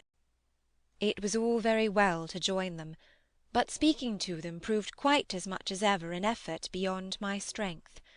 Offered, in close quarters, difficulties as insurmountable as before. This situation continued a month, and with new aggravations and particular notes, the note above all sharper and sharper of the small ironic consciousness on the part of my pupils. It was not, I am as sure to-day as I was sure then, my mere infernal imagination. It was absolutely traceable that they were aware of my predicament, and that this strange relation made, in a manner, for a long time, the air in which we moved. I don't mean that they had their tongues in their cheeks, or did anything vulgar, for that was not one of their dangers. I do mean, on the other hand, that the element of the unnamed and untouched became, between us, greater than any other, and that so much avoidance could not have been so successfully effected without a great deal of tacit arrangement. It was as if, at moments, we were perpetually coming into sight of subjects before which we must stop short, turning suddenly out of alleys that we perceived to be blind, closing with a little bang that made us look at each other. For, like all bangs, it was something louder than we had intended. The doors we had indiscreetly opened. All roads lead to Rome, and there were times when it might have struck us that almost every branch of study or subject of conversation skirted forbidden ground. Forbidden ground was the question of the return of the dead in general, and of whatever in especial might survive in memory of the friends little children had lost. There were days when I could have sworn that one of them had, with a small invisible nudge, said to the other, "She thinks she'll do it this time, but she won't." To do it would have been to indulge, for instance, and for once in a way, in some direct reference to the lady who had prepared them for my discipline. They had a delightful, endless appetite for passages in my own history, to which I had again and again treated them. They were in possession of everything that had ever happened to me, had had with every circumstance the story of my smallest adventures, and those of my brothers and sisters, and of the cat and the dog at home, as well as many particulars of the eccentric nature of my father, of the furniture and arrangement of our house, and of the conversation of the old women of our village. There were things enough, taking one with another, to chatter about, if one went very fast and knew by instinct when to go round. They pulled with an art of their own the strings of my invention and my memory, and nothing else, perhaps, when I thought of such occasions afterward, gave me so much the suspicion of being watched from under cover. It was, in any case, over my life, my past, and my friends alone that we could take anything like our ease, a state of affairs that led them sometimes without the least pertinence to break out into sociable reminders. I was invited, with no visible connection, to repeat afresh Goody Gosling's celebrated mot, or to confirm the details already supplied as to the cleverness of the vicarage pony. It was partly at such junctures as these, and partly at quite different ones, that, with the turn my matters had now taken, my predicament, as I have called it, grew most sensible. The fact that the days passed for me without another encounter ought, it would have appeared, to have done something towards soothing my nerves. Since the light brush, that second night on the upper landing, of the presence of a woman at the foot of the stair, I had seen nothing, whether in or out of the house, that one had better not have seen. There was many a corner round which I expected to come upon Quint, and many a situation that, in a merely sinister way, would have favoured the appearance of Miss Jessel. The summer had turned, the summer had gone, the autumn had dropped upon Bly, and had blown out half our lights. The place, with its grey sky and withered garlands, its bared spaces and scattered dead leaves, was like a theatre after the performance, all strewn with crumpled playbills. There were exactly states of the air, conditions of sound and of stillness, unspeakable impressions of the kind of ministering moment that brought back to me, long enough to catch it, the feeling of the medium in which that June evening out of doors I had had my first sight of Quint, and in which too at those other instants I had, after seeing him through the window, looked for him in vain in the circle of shrubbery. I recognised the signs, the portents; I recognised the moment, the spot. But they remained unaccompanied and empty, and I continued unmolested. If unmolested one could call a young woman whose sensibility had, in the most extraordinary fashion, not declined, but deepened. I had said in my talk with Mrs. Grose on that horrid scene of Flora's by the lake, and had perplexed her by so saying, that it would from that moment distress me much more to lose my power than to keep it. I had then expressed what was vividly in my mind, the truth that, whether the children really saw or not, since, that is, it was not yet definitely proved, I greatly preferred, as a safeguard, the fulness of my own exposure. I was ready to know the very worst that was yet to be known. What I had then an ugly glimpse of was that my eyes might be sealed just while theirs were most opened. Well, my eyes were sealed, it appeared, at present, a consummation for which it seemed blasphemous not to thank God. There was, alas, a difficulty about that. I would have thanked him with all my soul, had I not had in a proportionate measure this conviction of the secret of my pupils. How can I retrace to-day the strange steps of my obsession? There were times of our being together when I would have been ready to swear that, literally, in my presence, but with my direct sense of it close, they had visitors who were known and were welcome. Then it was that, had I not been deterred by the very chance that such an injury might prove greater than the injury to be averted, my exultation would have broken out. "They're here, you little wretches!" I would have cried, "and you can't deny it now."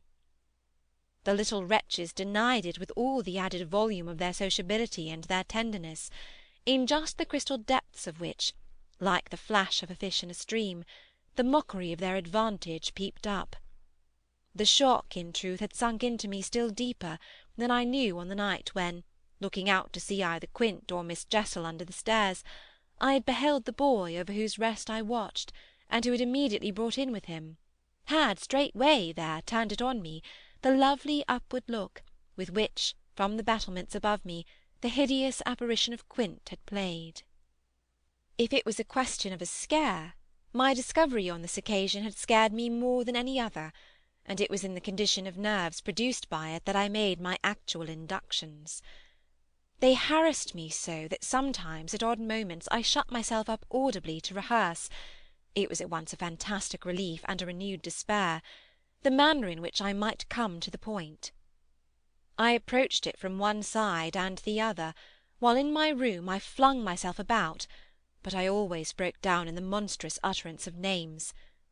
As they died away on my lips, I said to myself that I should indeed help them to represent something infamous, if, by pronouncing them, I should violate as rare a little case of instinctive delicacy as any schoolroom probably had ever known.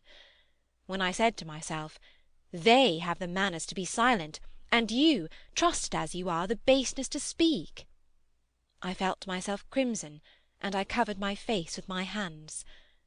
After these secret scenes I chattered more than ever, going on volubly enough, till one of our prodigious palpable hushes occurred, I can call them nothing else, the strange dizzy lift or swim, I try for terms, into a stillness, a pause of all life, that had nothing to do with the more or less noise that at the moment we might be engaged in making, and that I could hear through any deepened exhilaration or quickened recitation or louder strum of the piano.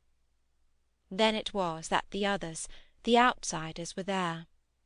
Though they were not angels, they passed, as the French say, causing me, while they stayed, to tremble with the fear of their addressing to the younger victims some yet more infernal message or more vivid image than they had thought good enough for myself.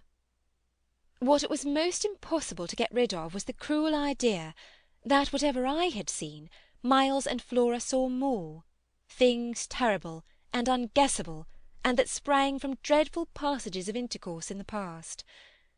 Such things naturally left on the surface for the time a chill, which we vociferously denied that we felt. And we had, all three with repetition, got into such splendid training that we went each time almost automatically to mark the close of the incident through the very same movements. It was striking of the children, at all events, to kiss me inveterately, with a kind of wild irreverence, and never to fail, one or the other, of the precious question that had helped us through many a peril. "When do you think he will come? Don't you think we ought to write?" There was nothing like that inquiry, we found by experience, for carrying off an awkwardness. He, of course, was their uncle in Harley Street, and we lived in much profusion of theory that he might at any moment arrive to mingle in our circle. It was impossible to have given less encouragement than he had done to such a doctrine, but if we had not had the doctrine to fall back upon, we should have deprived each other of some of our finest exhibitions. He never wrote to them. That may have been selfish, but it was a part of the flattery of his trust of me, for the way in which a man pays his highest tribute to a woman is apt to be but by the more festal celebration of one of the sacred laws of his comfort, and I held that I carried out the spirit of the pledge given not to appeal to him, when I let my charges understand that their own letters were but charming literary exercises. They were too beautiful to be posted. I kept them myself. I have them all to this hour.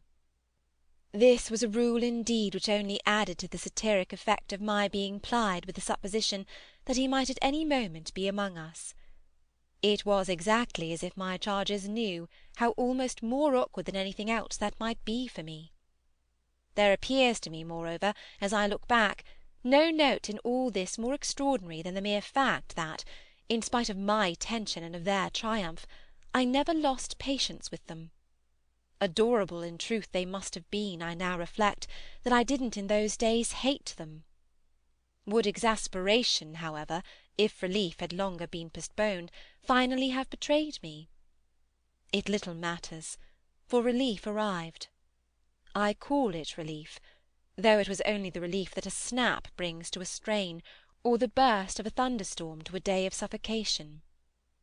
It was at least change, and it came with a rush. End of Chapter 13. Chapter 14. Walking to church a certain Sunday morning, I had little Miles at my side, and his sister, in advance of us and at Mrs. Grose's, well in sight. It was a crisp, clear day, the first of its order for some time. The night had brought a touch of frost, and the autumn air, bright and sharp, made the church bells almost gay. It was an odd accident of thought that I should have happened at such a moment to be particularly, and very gratefully, struck with the obedience of my little charges. Why did they never resent my inexorable, my perpetual society?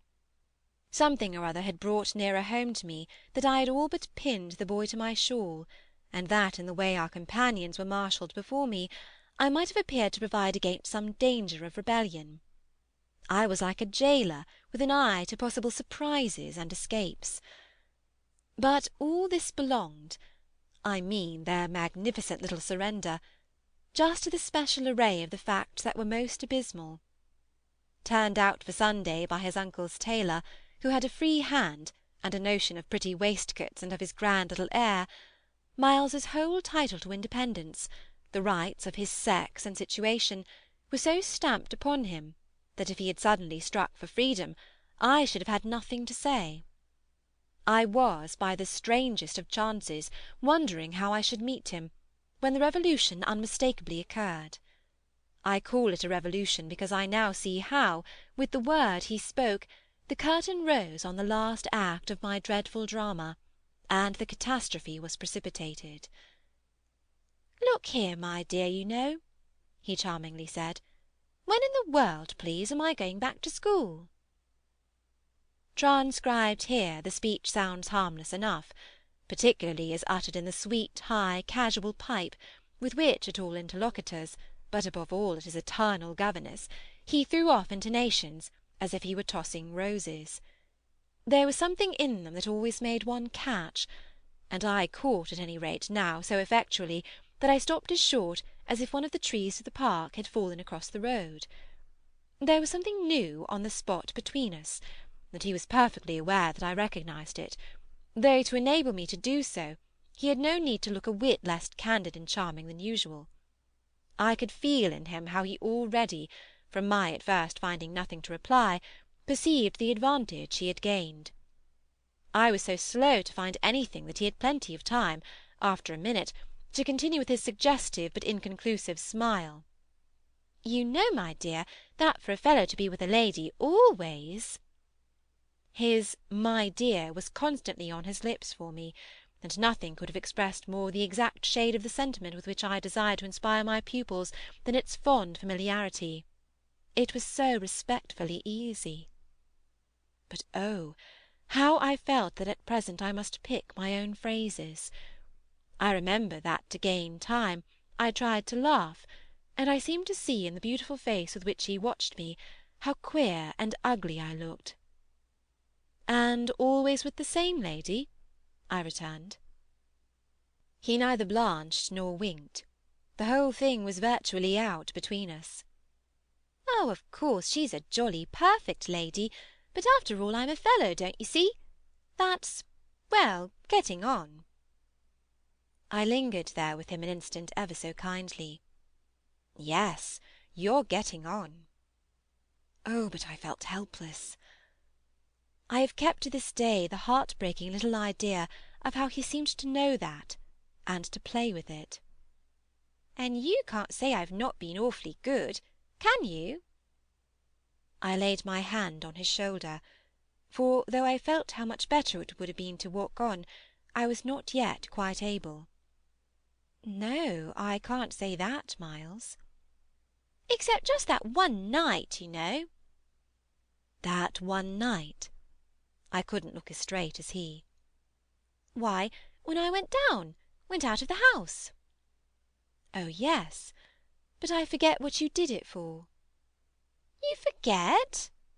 He spoke with the sweet extravagance of childish reproach. "Why, it was to show you I could." "Oh yes, you could." "And I can again."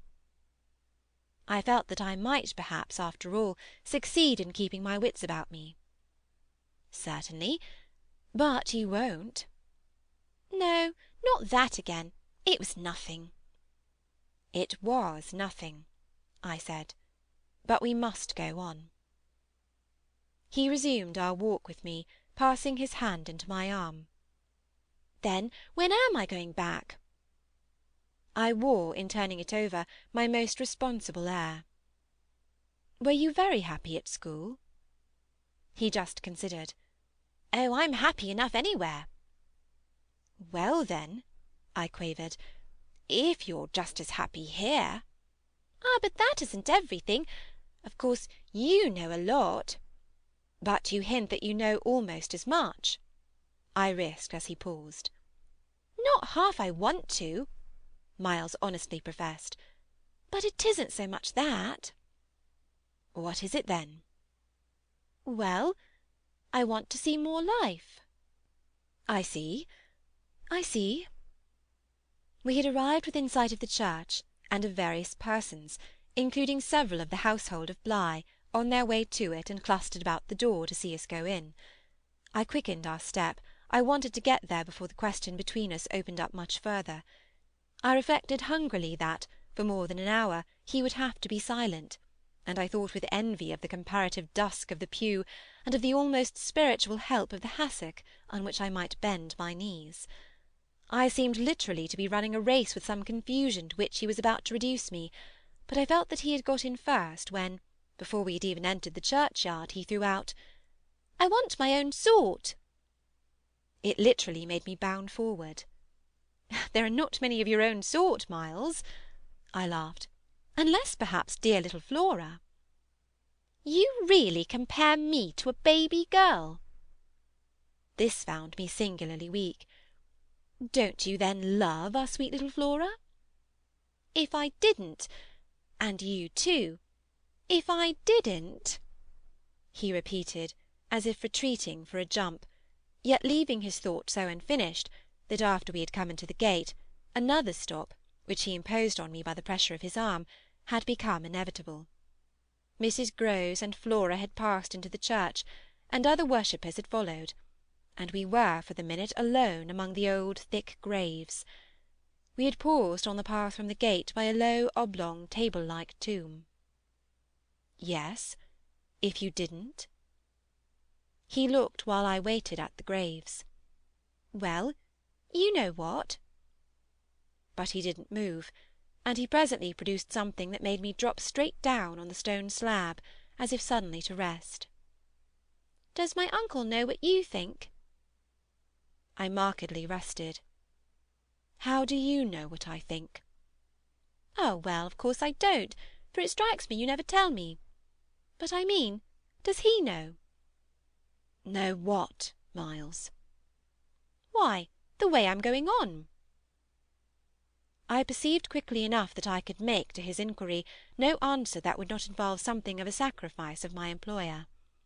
Yet it appeared to me that we were all, at Bligh, sufficiently sacrificed to make that venial. "I don't think your uncle much cares." Miles, on this, stood looking at me. "Then you don't think he can be made to?" "In what way?" "Why, by his coming down." "But who will get him to come down?" "I will," the boy said, with extraordinary brightness and emphasis. He gave me another look charged with that expression, and then marched off alone into church. Chapter 15. The business was practically settled from the moment I never followed him. It was a pitiful surrender to agitation, but my being aware of this had somehow no power to restore me. I only sat there on my tomb, and read into what my little friend had said to me the fulness of its meaning. By the time I had grasped the whole of which I had also embraced, for absence, the pretext that I was ashamed to offer my pupils and the rest of the congregation such an example of delay. What I said to myself above all was that Miles had got something out of me, and that the proof of it for him would be just this awkward collapse. He had got out of me that there was something I was much afraid of, and that he should probably be able to make use of my fear to gain, for his own purpose, more freedom. My fear was of having to deal with the intolerable question of the grounds of his dismissal from school, for that was really but the question of the horrors gathered behind. That his uncle should arrive to treat with me of these things was a solution that, strictly speaking, I ought now to have desired to bring on, but I could so little face the ugliness and the pain of it that I simply procrastinated, and lived from hand to mouth. The boy, to my deep discomposure, was immensely in the right, was in a position to say to me, "Either you clear up with my guardian the mystery of this interruption of my studies, or you cease to expect me to lead with you a life that's so unnatural for a boy." What was so unnatural for the particular boy I was concerned with was this sudden revelation of a consciousness and a plan. That was what really overcame me, what prevented my going in. I walked round the church, hesitating, hovering. I reflected that I had already with him hurt myself beyond repair. Therefore I could patch up nothing, and it was too extreme an effort to squeeze beside him into the pew. He would be so much more sure than ever to pass his arm into mine, and make me sit there for an hour in close, silent contact with his commentary on our talk. For the first minute since his arrival I wanted to get away from him. As I paused beneath the high east window and listened to the sounds of worship, I was taken with an impulse that might master me, I felt, completely, should I give it the least encouragement. I might easily put an end to my predicament by getting away altogether. Here was my chance. There was no one to stop me. I could give the whole thing up, turn my back, and retreat. It was only a question of hurrying again, for a few preparations, to the house, which the attendance at church of so many of the servants would practically have left unoccupied. No one, in short, could blame me if I should just drive desperately off. What was it to get away, if I got away only till dinner? That would be in a couple of hours, at the end of which, I had the acute prevision, my little pupils would play at innocent wonder about my non-appearance in their train. "What did you do, you naughty bad thing? Why in the world to worry us so, and take our thoughts off too, don't you know? Did you desert us at the very door?" I couldn't meet such questions, nor, as they asked them, their false little lovely eyes. Yet it was all so exactly what I should have to meet that, as the prospect grew sharp to me, I at last let myself go. I got, so far as the immediate moment was concerned, away. I came straight out of the churchyard, and, thinking hard, retraced my steps through the park. It seemed to me that by the time I reached the house I had made up my mind I would fly. The Sunday stillness both of the approaches and of the interior, in which I met no one, fairly excited me with a sense of opportunity. Were I to get off quickly, this way I should get off without a scene, without a word. My quickness would have to be remarkable, however, and the question of a conveyance was the great one to settle. Tormented in the hall with difficulties and obstacles, I remember sinking down at the foot of the staircase, suddenly collapsing there on the lowest step, and then, with a revulsion, recalling that it was exactly where more than a month before, in the darkness of night, and just so bowed with evil things, I had seen the spectre of the most horrible of women. At this I was able to straighten myself. I went the rest of the way up. I made, in my bewilderment, for the schoolroom, where there were objects belonging to me that I should have to take. But I opened the door to find again, in a flash, my eyes unsealed. In the presence of what I saw, I reeled straight back upon my resistance. Seated at my own table, in clear noonday light, I saw a person whom, without my previous experience, I should at first have taken for some housemaid who might have stayed at home to look after the place, and who, availing herself of rare relief from observation, and of the schoolroom table and my pen's ink and paper, had applied herself to the considerable effort of a letter to her sweetheart. There was an effort in the way that, while her arms rested on the table, her hands with evident weariness supported her head. But at the moment I took this in, I had already become aware that, in spite of my entrance, her attitude strangely persisted. Then it was, with the very act of its announcing itself, that her identity flared up in a change of posture. She rose, not as if she heard me, but with an indescribable grand melancholy of indifference and detachment, and within a dozen feet of me stood there as my vile predecessor. Dishonoured and tragic, she was all before me. But even as I fixed, and for memory secured it, the awful image passed away. Dark as midnight in her black dress, her haggard beauty, and her unutterable woe, she had looked at me long enough to appear to say that her right to sit at my table was as good as mine to sit at hers. While these instants lasted, indeed, I had the extraordinary chill of feeling that it was I who was the intruder. It was as a wild protest against it that, actually addressing her, "You terrible, miserable woman!" I heard myself break into a sound that, by the open door, rang through the long passage and the empty house. She looked at me as if she heard me, but I had recovered myself and cleared the air. There was nothing in the room the next minute but the sunshine, and a sense that I must stay. Chapter 16. I had so perfectly expected that the return of my pupils would be marked by a demonstration that I was freshly upset at having to take into account that they were dumb about my absence. Instead of gaily denouncing and caressing me, they made no allusion to my having failed them, and I was left for the time, on perceiving that she too said nothing, to study Mrs. Grose's odd face. I did this to such purpose that I made sure they had in some way bribed her to silence, a silence that, however, I would engage to break down on the first private opportunity. This opportunity came before tea.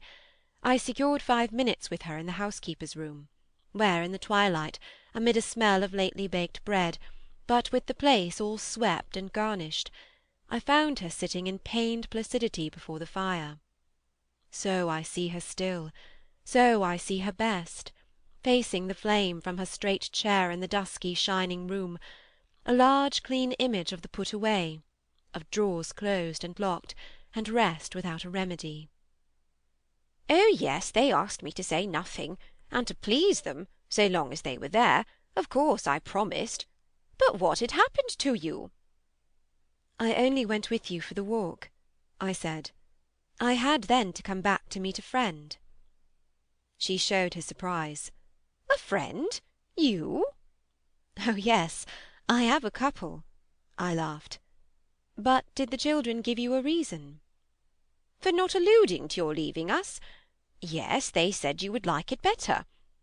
Do you like it better?" My face had made her rueful. "No, I like it worse." But after an instant I added, "Did they say why I should like it better?"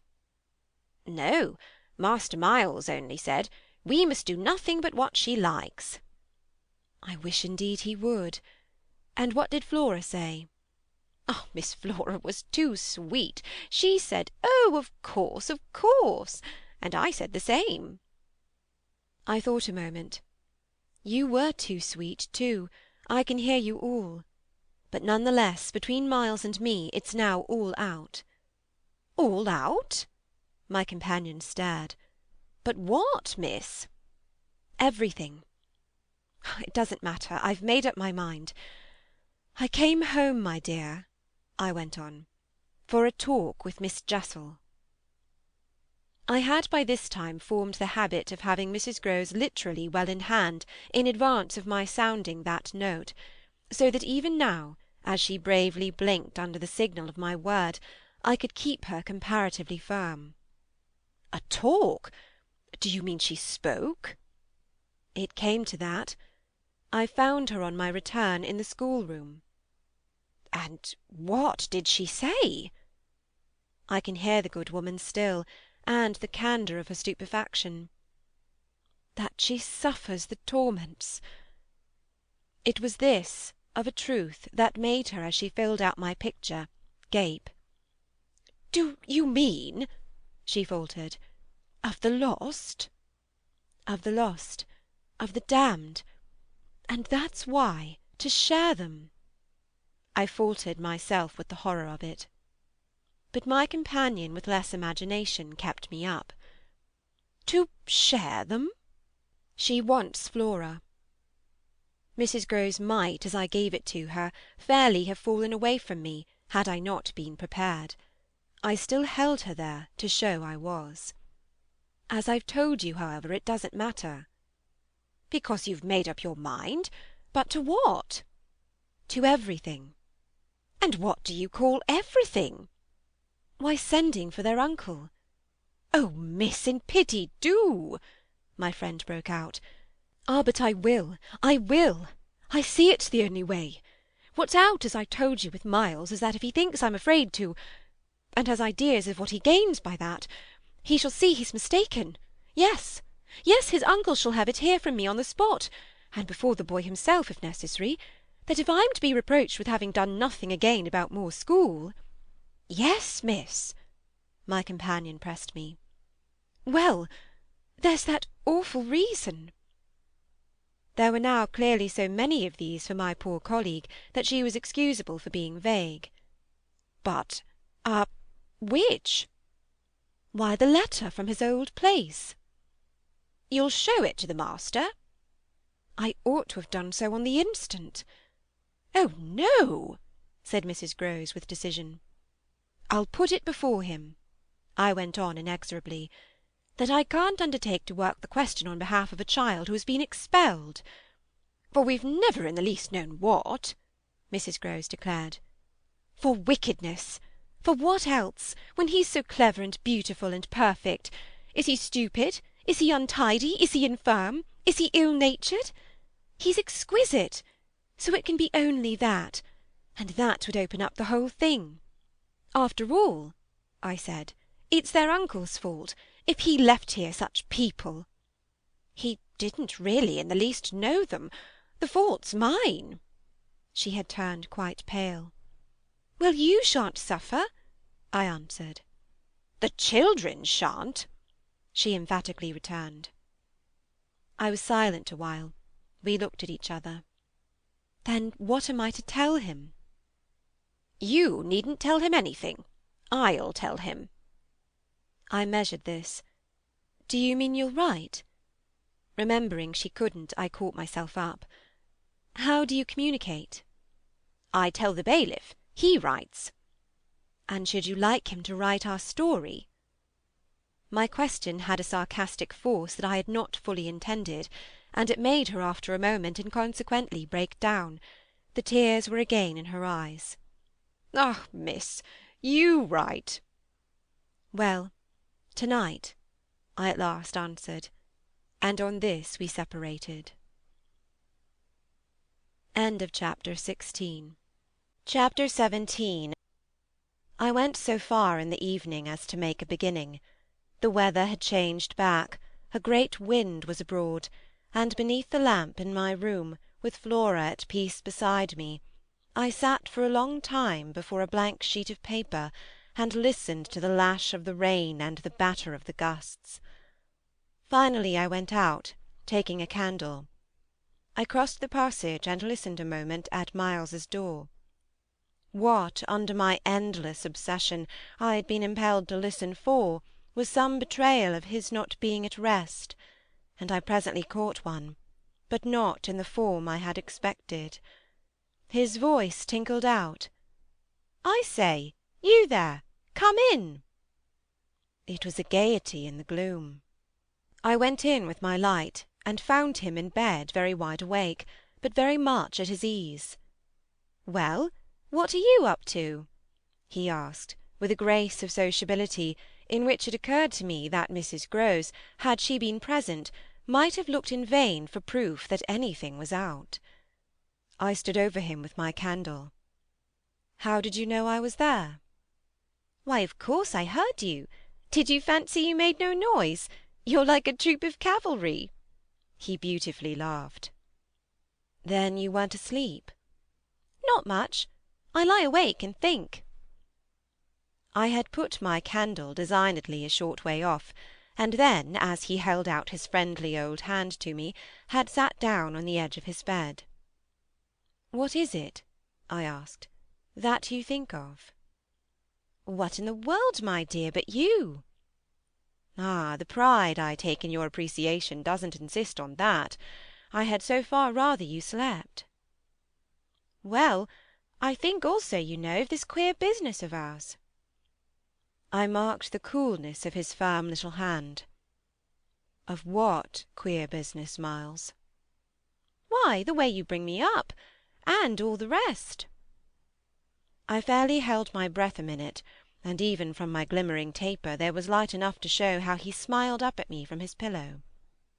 "What do you mean by 'all the rest'?"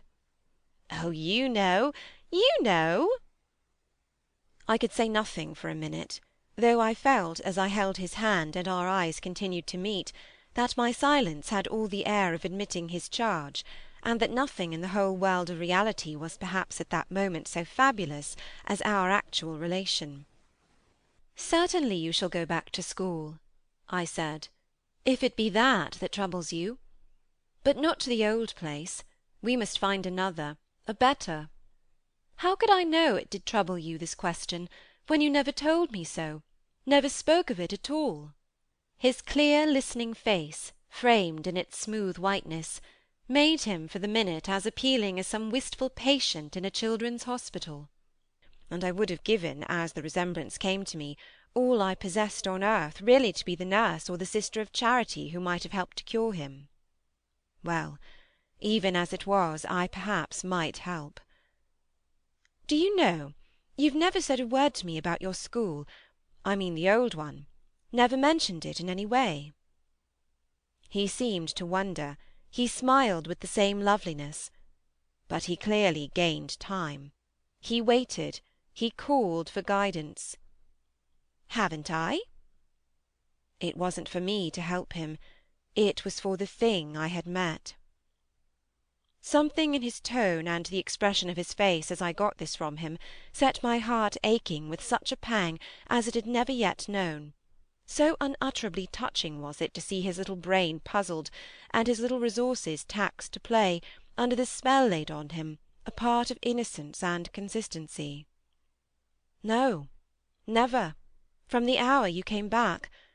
You've never mentioned to me one of your masters, one of your comrades, nor the least little thing that ever happened to you at school. Never, little Miles. No, never, have you given me an inkling of anything that may have happened there. Therefore you can fancy how much I'm in the dark. Until you came out that way this morning, you had, since the first hour I saw you, scarce even made a reference to anything in your previous life.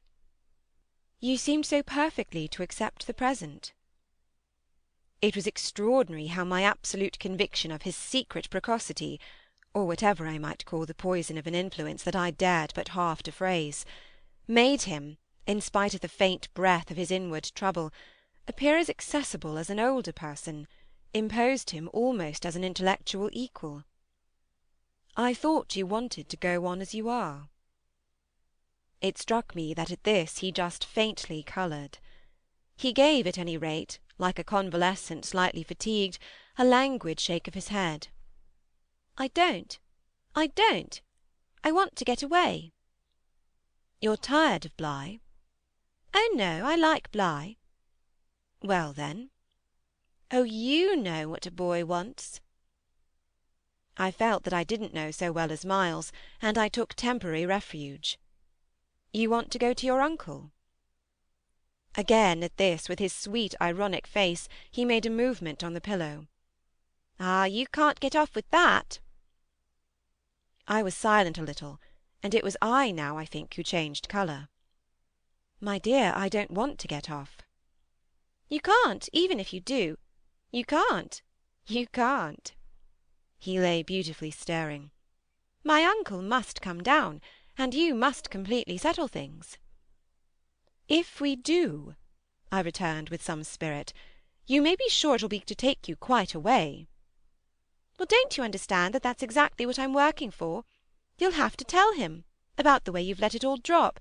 You'll have to tell him a tremendous lot. The exultation with which he uttered this helped me somehow for the instant to meet him rather more. And how much will you, Miles, have to tell him? There are things he'll ask you. He turned it over. Very likely, but what things? The things you've never told me, to make up his mind what to do with you. He can't send you back. Oh, I don't want to go back, he broke in. I want a new field. He said it with admirable serenity, with positive unimpeachable gaiety, and doubtless it was that very note that most evoked for me the poignancy, the unnatural childish tragedy, of his probable reappearance at the end of 3 months with all this bravado, and still more dishonour. It overwhelmed me now that I should never be able to bear that, and it made me let myself go. I threw myself upon him, and in the tenderness of my pity I embraced him. Dear little Miles! Dear little Miles! My face was close to his, and he let me kiss him, simply taking it with indulgent good humour. Well, old lady? Is there nothing at all that you want to tell me? He turned off a little, facing round toward the wall, and holding up his hand to look at as one had seen sick children look. I've told you. I told you this morning. Oh, I was sorry for him. That you just want me not to worry you? He looked round at me now, as if in recognition of my understanding him. Then ever so gently, to let me alone, he replied. There was even a singular little dignity in it, something that made me release him, yet, when I had slowly risen, linger beside him. God knows I never wished to harass him, but I felt that merely at this to turn my back on him was to abandon, or to put it more truly, to lose him. I've just begun a letter to your uncle, I said. Well then, finish it. I waited a minute. What happened before? He gazed up at me again. Before what? Before you came back, and before you went away. For some time he was silent, but he continued to meet my eyes. What happened? It made me, the sound of the words, in which it seemed to me that I caught for the very first time a small faint quaver of consenting consciousness. It made me drop on my knees beside the bed, and seize once more the chance of possessing him. Dear little Miles, dear little Miles, if you knew how I want to help you! It's only that, it's nothing but that, and I'd rather die than should give you a pain or do you a wrong. I'd rather die than hurt a hair of you. Dear little Miles! Oh, I brought it out now, even if I should go too far. I just want you to help me to save you. But I knew in a moment after this that I had gone too far. The answer to my appeal was instantaneous, but it came in the form of an extraordinary blast and chill, a gust of frozen air, and a shake of the room as great as if in the wild wind the casement had crashed in. The boy gave a loud, high shriek, which, lost in the rest of the shock of sound, might have seemed indistinctly, though I was so close to him, a note either of jubilation or of terror. I jumped to my feet again, and was conscious of darkness. So for a moment we remained, while I stared about me and saw that the drawn curtains were unstirred, and the window tight. "Why, the candle's out!" I then cried. "It was I who blew it, dear," said Miles. End of Chapter 17. Chapter 18. The next day, after lessons, Mrs. Grose found a moment to say to me quietly, "Have you written, miss?" "Yes, I've written." But I didn't add, for the hour, that my letter, sealed and directed, was still in my pocket. There would be time enough to send it before the messenger should go to the village. Meanwhile there had been, on the part of my pupils, no more brilliant, more exemplary morning. It was exactly as if they had both had at heart to gloss over any recent little friction. They performed the dizziest feats of arithmetic, soaring quite out of my feeble range, and perpetrated, in higher spirits than ever, geographical and historical jokes. It was conspicuous, of course, in Miles in particular, that he appeared to wish to show how easily he could let me down. This child, to my memory, really lives in a setting of beauty and misery that no words can translate. There was a distinction all his own in every impulse he revealed. Never was a small natural creature, to the uninitiated eye all frankness and freedom, a more ingenious, a more extraordinary little gentleman. I had perpetually to guard against the wonder of contemplation into which my initiated view betrayed me, to check the irrelevant gaze and discouraged sigh in which I constantly both attacked and renounced the enigma of what such a little gentleman could have done that deserved a penalty. Say that by the dark prodigy I knew, the imagination of all evil had been opened up to him. All the justice within me ached for the proof that it could ever have flowered into an act.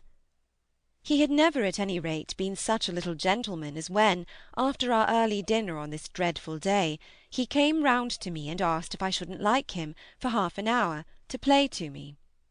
David playing to Saul could never have shown a finer sense of the occasion. It was literally a charming exhibition of tact, of magnanimity, and quite tantamount to his saying outright, "The true knights we love to read about never push an advantage too far. I know what you mean now. You mean that, to be let alone yourself and not followed up, you'll cease to worry and spy upon me, won't keep me so close to you, will let me go and come. Well, I come, you see, but I don't go. There'll be plenty of time for that. I do really delight in your society, and I only want to show you that I contended for a principle." It may be imagined whether I resisted this appeal, or failed to accompany him again, hand in hand, to the schoolroom. He sat down at the old piano, and played as he had never played, and if there are those who think he had better have been kicking a football, I can only say that I wholly agree with them. For at the end of a time that under his influence I had quite ceased to measure, I started up with a strange sense of having literally slept at my post. It was after luncheon, and by the schoolroom fire, and yet I hadn't really in the least sense slept. I had only done something much worse. I had forgotten. Where all this time was Flora?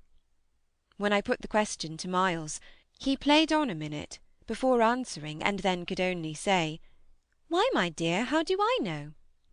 Breaking moreover into a happy laugh, which immediately after, as if it were a vocal accompaniment, he prolonged into incoherent, extravagant song. I went straight to my room, but his sister was not there. Then, before going downstairs, I looked into several others. As she was nowhere about, she would surely be with Mrs. Grose, whom, in the comfort of that theory, I accordingly proceeded in quest of. I found her where I had found her the evening before, but she met my quick challenge with blank, scared ignorance. She had only supposed that, after the repast, I had carried off both the children, as to which she was quite in her right, for it was the very first time I had allowed the little girl out of my sight without some special provision. Of course now indeed she might be with the maids, so that the immediate thing was to look for her without an air of alarm. This we promptly arranged between us; but when, 10 minutes later, and in pursuance of our arrangement, we met in the hall, it was only to report on either side that after guarded inquiries we had altogether failed to trace her. For a minute there, apart from observation, we exchanged mute alarms, and I could feel with what high interest my friend returned me all those I had from the first given her. "She'll be above," she presently said, "in one of the rooms you haven't searched." "No, she's at a distance." I had made up my mind. She has gone out. Mrs. Grose stared. "Without a hat?" I naturally also looked volumes. "Isn't that woman always without one?" "She's with her?" "She's with her," I declared. "We must find them." My hand was on my friend's arm, but she failed for the moment, confronted with such an account of the matter, to respond to my pressure. She communed, on the contrary, on the spot, with her uneasiness. "And where's Master Miles?" "Oh, he's with Quint, there in the schoolroom." "Lord, miss!" My view, I was myself aware, and therefore I suppose my tone, had never yet reached so calm an assurance. "The trick's played," I went on. "They've successfully worked their plan. He found the most divine little way to keep me quiet while she went off." "Divine?" Mrs. Grose bewilderedly echoed. "Infernal, then," I almost cheerfully rejoined. "He has provided for himself as well. But come." She had helplessly gloomed at the upper regions. "You leave him?" "So long with Quint? Yes, I don't mind that now." She always ended at these moments by getting possession of my hand, and in this manner she could at present still stay me. But after gasping an instant at my sudden resignation, "Because of your letter?" she eagerly brought out. I quickly, by way of answer, felt for my letter, drew it forth, held it up, and then, freeing myself, went and laid it on the great hall table. "Luke will take it," I said as I came back. I reached the house door and opened it. I was already on the steps. My companion still demurred. The storm of the night and the early morning had dropped, but the afternoon was damp and grey. I came down to the drive while she stood in the doorway. "You go with nothing on?" "What do I care when the child has nothing? I can't wait to dress," I cried, "and if you must do so, I leave you. Try meanwhile yourself upstairs." "With them?" Oh, on this, the poor woman promptly joined me. End of chapter 18. Chapter 19. We went straight to the lake, as it was called at Bly, and I dare say rightly called, though I reflect that it may in fact have been a sheet of water less remarkable than it appeared to my untravelled eyes. My acquaintance with sheets of water was small, and the pool of Bly, at all events on the few occasions of my consenting, under the protection of my pupils, to affront its surface in the old flat-bottomed boat moored there for our use, had impressed me both with its extent and its agitation. The usual place of embarkation was half a mile from the house, but I had an intimate conviction that, wherever Flora might be, she was not near home. She had not given me the slip for any small adventure, and since the day of the very great one that I had shared with her by the pond, I had been aware, in our walks, of the quarter to which she most inclined. This was why I had now given to Mrs. Grose's steps so marked a direction that made her, when she perceived it, oppose a resistance that showed me she was freshly mystified. "You're going to the water, miss? You think she's in?" "She may be, though the depth is, I believe, nowhere very great.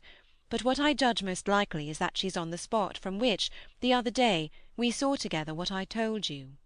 "When she pretended not to see?" "With that astounding self-possession. I've been always sure she wanted to go back alone, and now her brother has managed it for her." Mrs. Grose still stood where she had stopped. "You suppose they really talk of them?" "I could meet this with a confidence. They say things that, if we heard them, would simply appall us." "And if she is there?" "Yes." "Then Miss Jessel is?" "Beyond a doubt. You shall see." "Oh, thank you!" my friend cried, planted so firm that, taking it in, I went straight on without her. By the time I reached the pool, however, she was close behind me, and I knew that, whatever to her apprehension might befall me, the exposure of my society struck her as her least danger. She exhaled a moan of relief as we at last came in sight of the greater part of the water, without a sight of the child. There was no trace of Flora on that nearer side of the bank where my observation of her had been most startling, and none on the opposite edge, where, save for a margin of some 20 yards, a thick copse came down to the water. The pond, oblong in shape, had a width so scant compared to its length that, with its ends out of view, it might have been taken for a scant river. We looked at the empty expanse, and when I felt the suggestion of my friend's eyes, I knew what she meant, and I replied with a negative headshake. "No, no, wait, she has taken the boat." My companion stared at the vacant mooring-place, and then again across the lake. "Then where is it?" "Our not seeing it is the strongest of proofs. She has used it to go over, and then has managed to hide it." "All alone? That child?" "She's not alone, and at such times she's not a child. She's an old, old woman." I scanned all the visible shore, while Mrs. Grose took again into the queer element I offered her one of her plunges of submission. Then I pointed out that the boat might perfectly be in a small refuge formed by one of the recesses of the pool, an indentation masked for the hither side by a projection of the bank, and by a clump of trees growing close to the water. "But if the boat's there, where on earth's she?" my colleague anxiously asked. "That's exactly what we must learn," and I started to walk further. "By going all the way round?" "Certainly, far as it is. It'll take us but 10 minutes, but it's far enough to have made the child prefer not to walk. She went straight over." "Laws!" cried my friend again. The chain of my logic was ever too much for her. It dragged her at my heels even now, and when we had got half-way round, a devious, tiresome process, on ground much broken and by a path choked with overgrowth, I paused to give her breath. I sustained her with a grateful arm, assuring her that she might hugely help me, and this started us afresh, so that in the course of but few minutes more we reached a point from which we found the boat to be where I had supposed it. It had been intentionally left as much as possible out of sight, and was tied to one of the stakes of a fence that came just there down to the brink, and that had been an assistance to disembarking. I recognised, as I looked at the pair of short thick oars, quite safely drawn up, the prodigious character of the feat for a little girl. But I had lived by this time too long among wonders, and had panted to too many livelier measures. There was a gate in the fence through which we passed, and that brought us, after a trifling interval, more into the open. Then, "There she is!" we both exclaimed at once. Flora, a short way off, stood before us on the grass, and smiled as if her performance was now complete. The next thing she did, however, was to stoop straight down and pluck, quite as if it were all she was there for, a big ugly spray of withered fern. I instantly became sure she had just come out of the copse. She waited for us, not herself taking a step, and I was conscious of the rare solemnity with which we presently approached her. She smiled and smiled, and we met, but it was all done in a silence by this time flagrantly ominous. Mrs. Grose was the first to break the spell. She threw herself on her knees, and drawing the child to her breast, clasped in a long embrace the little tender yielding body. While this dumb convulsion lasted I could only watch it, which I did the more intently when I saw Flora's face peep at me over her companion's shoulder. It was serious now, the flicker had left it, but it strengthened the pang with which I at that moment envied Mrs. Grose the simplicity of her relation. Still, all this while, nothing more passed between us, save that Flora had let her foolish fern again drop to the ground. What she and I had virtually said to each other was that pretexts were useless now. When Mrs. Grose finally got up, she kept the child's hand, so that the two were still before me, and the singular reticence of our communion was even more marked in the frank look she launched me. "I'll be hanged," it said, "if I'll speak." It was Flora, who, gazing all over me in candid wonder, was the first. She was struck with our bareheaded aspect. "Why, where are your things?" "Where yours are, my dear," I promptly returned. She had already got back her gaiety, and appeared to take this as an answer quite sufficient. "And where's Miles?" she went on. There was something in the small valour of it that quite finished me. These 3 words from her were, in a flash, like the glitter of a drawn blade, the jostle of the cup that my hand, for weeks and weeks, had held high and full to the brim, that now, even before speaking, I felt overflow in a deluge. "I'll tell you, if you'll tell me," I heard myself say, then heard the tremor in which it broke. "Well, what?" Mrs. Grose's suspense blazed at me, but it was too late even now, and I brought the thing out handsomely. "Where, my pet, is Miss Jessel?" End of chapter 19. Chapter 20. Just as in the churchyard with Miles, the whole thing was upon us. Much as I had made of the fact that this name had never once between us been sounded, the quick, smitten glare with which the child's face now received it fairly likened my breach of the silence to the smash of a pane of glass. It added to the interposing cry, as if to stay the blow, that Mrs. Grose at the same instant uttered over my violence, the shriek of a creature scared, or rather wounded, which in turn within a few seconds was completed by a gasp of my own. I seized my colleague's arm. "She's there! She's there!" Miss Jessel stood before us on the opposite bank, exactly as she had stood the other time, and I remember strangely, as the first feeling now produced in me, my thrill of joy at having brought on a proof. She was there, and I was justified. She was there, and I was neither cruel nor mad. She was there for poor scared Mrs. Grose, but she was there most for Flora, and no moment of my monstrous time was perhaps so extraordinary as that in which I consciously threw out to her, with the sense that, pale and ravenous demon as she was, she would catch and understand it, an inarticulate message of gratitude. She stood erect on the spot my friend and I had lately quitted, and there was not, in all the long reach of her desire, an inch of her evil that fell short.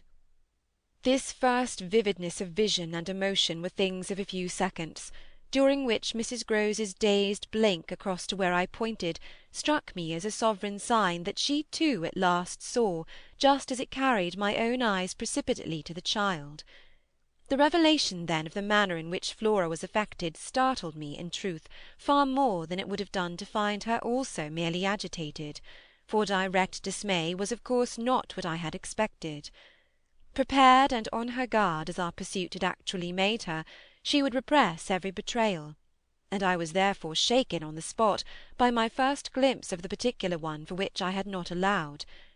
To see her, without a convulsion of her small pink face, not even feign to glance in the direction of the prodigy I announced, but only, instead of that, turn at me an expression of hard, still gravity, an expression absolutely new and unprecedented, and that appeared to read and accuse and judge me, this was a stroke that somehow converted the little girl herself into the very presence that could make me quail. I quailed even though my certitude that she thoroughly saw was never greater than that instant, and in the immediate need to defend myself I called it passionately to witness. "She's there, you unhappy little thing! There! There! There! And you see her as well as you see me!" I had said shortly before to Mrs. Grose that she was not at these times a child, but an old, old woman, and that description of her could not have been more strikingly confirmed than in the way in which, for all answer to this, she simply showed me, without a concession, an admission of her eyes, a countenance of deeper and deeper, of indeed suddenly quite fixed reprobation. I was by this time, if I can put the whole thing at all together, more appalled at what I may properly call her manner than at anything else, though it was simultaneously with this that I became aware of having Mrs. Grose also, and very formidably, to reckon with. My elder companion, the next moment, at any rate, blotted out everything but her own flushed face, and her loud, shocked protest, a burst of high disapproval. "What a dreadful turn, to be sure, miss! Where on earth do you see anything?" I could only grasp her more quickly yet, for even while she spoke the hideous plain presence stood undimmed and undaunted. It had already lasted a minute, and it lasted while I continued, seizing my colleague, quite thrusting her at it and presenting her to it, to insist with my pointing hand. "You don't see her exactly as we see? You mean to say you don't now? Now? She's as big as a blazing fire. Only look, dearest woman, look!" She looked, even as I did, and gave me, with her deep groan of negation, repulsion, compassion, the mixture with her pity of her relief at her exemption, a sense touching to me even then that she would have backed me up if she could. I might well have needed that, for with this hard blow of the proof that her eyes were hopelessly sealed, I felt my own situation horribly crumble. I felt, I saw, my livid predecessor press from her position on my defeat, and I was conscious, more than all, of what I should have from this instant to deal with in the astounding little attitude of Flora. Into this attitude Mrs. Grose immediately and violently entered, breaking, even while there pierced through my sense of ruin a prodigious private triumph, into breathless reassurance. "She isn't there, little lady, and nobody's there, and you never see nothing, my sweet. How can poor Miss Jessel, when poor Miss Jessel's dead and buried? We know, don't we, love?" And she appealed, blundering into the child. "It's all a mere mistake, and a worry, and a joke, and we'll go home as fast as we can." Our companion, on this, had responded with a strange, quick primness of propriety, and they were again, with Mrs. Grose on her feet, united, as it were, in pained opposition to me. Flora continued to fix me with her small mask of reprobation, and even at that minute I prayed God to forgive me for seeming to see that, as she stood there holding tight to our friend's dress, her incomparable childish beauty had suddenly failed, had quite vanished. I've said it already. She was hideously hard. She had turned common and almost ugly. "I don't know what you mean. I see nobody. I see nothing. I never have. I think you're cruel. I don't like you." Then, after this deliverance, which might have been that of a vulgarly pert little girl in the street, she hugged Mrs. Grose more closely, and buried in her skirts the dreadful little face. In this position she produced an almost furious wail. "Take me away! Take me away! Oh, take me away from her!" "From me?" I panted. "From you! From you!" she cried. Even Mrs. Grose looked across at me dismayed, while I had nothing to do but communicate again with the figure that on the opposite bank, without a movement, as rigidly still as if catching beyond the interval our voices, was as vividly there for my disaster as it was not there for my service. The wretched child had spoken exactly as if she had got from some outside source each of her little stabbing words, and I could therefore, in the full despair of all I had to accept, but sadly shake my head at her. If I had ever doubted, all my doubt would at present have gone. I've been living with the miserable truth, and now it is only too much closed round me. Of course I've lost you. I've interfered, and you've seen, under her dictation, with which I faced over the pool again our infernal witness, the easy and perfect way to meet it. I've done my best, but I've lost you. Good-bye." For Mrs. Grose I had an imperative, an almost frantic Go! Go! Before which, in infinite distress, but mutely possessed of the little girl, and clearly convinced, in spite of her blindness, that something awful had occurred and some collapse engulfed us, she retreated, by the way we had come, as fast as she could move. Of what first happened when I was left alone, I had no subsequent memory. I only knew that at the end of, I suppose, a quarter of an hour, an odorous dampness and roughness, chilling and piercing my trouble, had made me understand that I must have thrown myself on my face on the ground, and given way to a wildness of grief. I must have lain there long and cried and sobbed, for when I raised my head the day was almost done. I got up and looked a moment through the twilight at the grey pool and its blank haunted edge, and then I took back to the house my dreary and difficult course.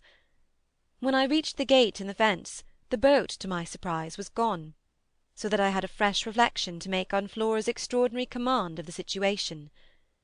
She passed that night, by the most tacit, and, I should add, were not the word so grotesque a false note, the happiest of arrangements with Mrs. Grose. I saw neither of them on my return, but, on the other hand, as by an ambiguous compensation, I saw a great deal of Miles. I saw, I can use no other phrase, so much of him, that it was as if it were more than it had ever been.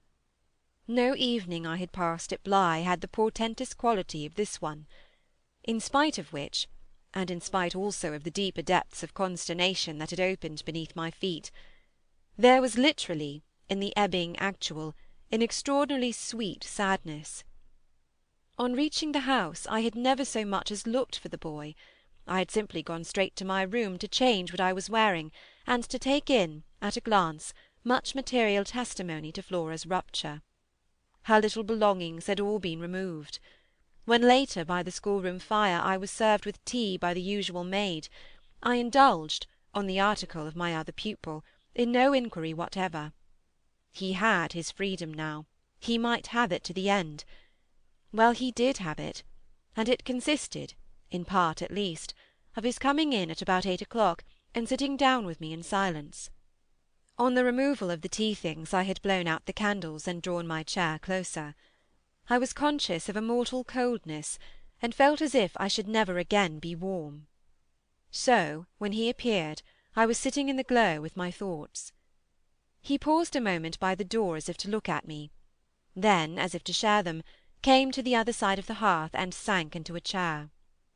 We sat there in absolute stillness, yet he wanted, I felt, to be with me. Chapter 20. Chapter 21. Before a new day in my room had fully broken, my eyes opened to Mrs. Grose, who had come to my bedside with worse news. Flora was so markedly feverish that an illness was perhaps at hand. She had passed a night of extreme unrest, a night agitated above all by fears that had for their subject not in the least her former, but wholly her present governess. It was not against the possible re-entrance of Miss Jessel on the scene that she protested; it was conspicuously and passionately against mine. I was promptly on my feet, of course, and with an immense deal to ask, the more that my friend had discernibly now girded her loins to meet me once more. This I felt as soon as I had put to her the question of her sense of the child's sincerity as against my own. She persists in denying to you that she saw, or has ever seen anything. My visitor's trouble truly was great. Ah, miss, it isn't a matter on which I can push her. Yet it isn't either, I must say, as if I much needed to. It has made her, every inch of her, quite old. Oh, I see her perfectly from here. She resents, for all the world like some high little personage, the imputation on her truthfulness, and as it were her respectability. Miss Jessel, indeed! She! Ah, she's respectable, the chit! The impression she gave me there yesterday was, I assure you, the very strangest of all. It was quite beyond any of the others. I did put my foot in it. She'll never speak to me again. Hideous and obscure as it all was, it held Mrs. Grose briefly silent. Then she granted my point with a frankness which, I made sure, had more behind it. "I think, indeed, miss, she never will. She do have a grand manner about it." And that manner, I summed it up, is practically what's the matter with her now. Oh, that manner! I could see in my visitor's face, and not a little else besides. "She asks me every 3 minutes if I think you're coming in." I see. I see. I too, on my side, had so much more than worked it out. Has she said to you since yesterday, except to repudiate her familiarity with anything so dreadful, a single other word about Miss Jessel? "Not one, miss. And of course you know," my friend added, "I took it from her by the lake that just then and there at least there was nobody." Rather, and naturally you take it from her still. "I don't contradict her. What else can I do?" Nothing in the world. You've the cleverest little person to deal with. They've made them, their two friends, I mean, still cleverer ever than nature did, for it was wondrous material to play on. Flora has now her grievance, and she'll work it to the end." "Yes, miss, but to what end?" "Why, that of dealing with me to her uncle. She'll make me out to him the lowest creature."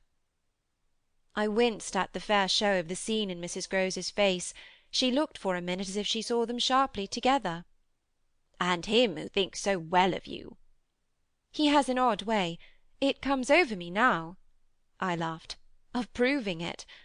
But it doesn't matter. What Flora wants, of course, is to get rid of me." My companion bravely concurred. "Never again to so much as look at you." "So that what you've come to me now for," I asked, "is to speed me on my way?" Before she had time to reply, however, I had her in check. "I've a better idea, the result of my reflections. My going would seem the right thing, and on Sunday I was terribly near it. Yet that won't do. It's you who must go. You must take Flora." My visitor at this did speculate. "But where in the world?" "Away from here, away from them, away, even most of all now, from me, straight to her uncle." "Only to tell on you?" "No, not only, to leave me in addition with my remedy." She was still vague. "And what is your remedy?" "Your loyalty, to begin with, and then Miles's." She looked at me hard. "Do you think he—" "Won't, if he has the chance, turn on me? Yes, I venture still to think it. At all events, I want to try. Get off with his sister as soon as possible, and leave me with him alone." I was amazed myself at the spirit I had still in reserve, and therefore, perhaps, a trifle the more disconcerted at the way in which, in spite of this fine example of it, she hesitated. "There's one thing, of course," I went on. "They mustn't, before she goes, see each other for 3 seconds." Then it came over me that, in spite of Flora's presumable sequestration from the instant of her return from the pool, it might already be too late. "Do you mean," I anxiously asked, "that they have met?" At this she quite flushed. "Ah, miss, I'm not such a fool as that. If I've been obliged to leave her 3 or 4 times, it has been each time with one of the maids, and at present, though she's alone, she's locked in safe. And yet—" There were too many things. "And yet what?" "Well, are you so sure of the little gentleman?" "I'm not sure of anything but you. But I have, since last evening, a new hope. I think he wants to give me an opening. I do believe that, poor little exquisite wretch, he wants to speak. Last evening, in the firelight and the silence, he sat with me for 2 hours, as if it was just coming." Mrs. Grose looked hard through the window, at the grey gathering day. "And did it come?" "No, though I waited and waited, I confess it didn't, and it was without a breach of the silence or so much as a faint allusion to his sister's condition and absence that we at last kissed for good night. All the same," I continued, "I can't, if her uncle sees her, consent to his seeing her brother without my having given the boy, and most of all because things have got so bad, a little more time." My friend appeared on this ground more reluctant than I could quite understand. "What do you mean by more time?" "Well, a day or two, really, to bring it all out. He'll then be on my side, of which you see the importance. If nothing comes, I shall only fail, and you will, at the worst, have helped me by doing, on your arrival in town, whatever you may have found possible." So I put it before her, but she continued for a little so inscrutably embarrassed that I came again to her aid. "Unless, indeed," I wound up, "you really want not to go." I could see it in her face at last clear itself. She put out her hand to me as a pledge. "I'll go. I'll go. I'll go this morning." I wanted to be very just. "If you should wish still to wait, I would engage she shouldn't see me." "No, no, it's the place itself. She must leave it." She held me a moment with heavy eyes, then brought out the rest. "Your idea's the right one. I myself, miss—" "Well?" "I can't stay." The look she gave me with it made me jump at possibilities. "You mean that since yesterday you have seen—" She shook her head with dignity. "I've heard." "Heard?" "From that child. Horrors! There!" She sighed with tragic relief. "On my honour, miss, she says things." But at this evocation she broke down. She dropped with a sudden sob upon my sofa, and, as I had seen her do before, gave way to all the grief of it. It was in quite another manner that I, for my part, let myself go. "Oh, thank God!" She sprang up again at this, drying her eyes with a groan. "Thank God!" "It so justifies me." "It does that, miss." I couldn't have desired more emphasis, but I just hesitated. "She's so horrible." I saw my colleague scarce knew how to put it. "Really shocking." "And about me?" "About you, miss, since you must have it. It's beyond everything for a young lady, and I can't think wherever she must have picked up—" "The appalling language she applied to me? I can, then!" I broke in with a laugh that was doubtless significant enough. It only, in truth, left my friend still more grave. "Well, perhaps I ought to, since I've heard some of it before. Yet I can't bear it." The poor woman went on, while with the same movement she glanced on my dressing-table at the face of my watch. "But I must go back." I kept her, however. "Ah, if you can't bear it!" "How can I stop with her, you mean? Why, just for that, to get her away. Far from this," she pursued. "Far from them." "She may be different. She may be free." I seized her almost with joy. "Then, in spite of yesterday, you believe—" "In such doings?" Her simple description of them required, in the light of her expression, to be carried no further, and she gave me the whole thing as she had never done before. "I believe."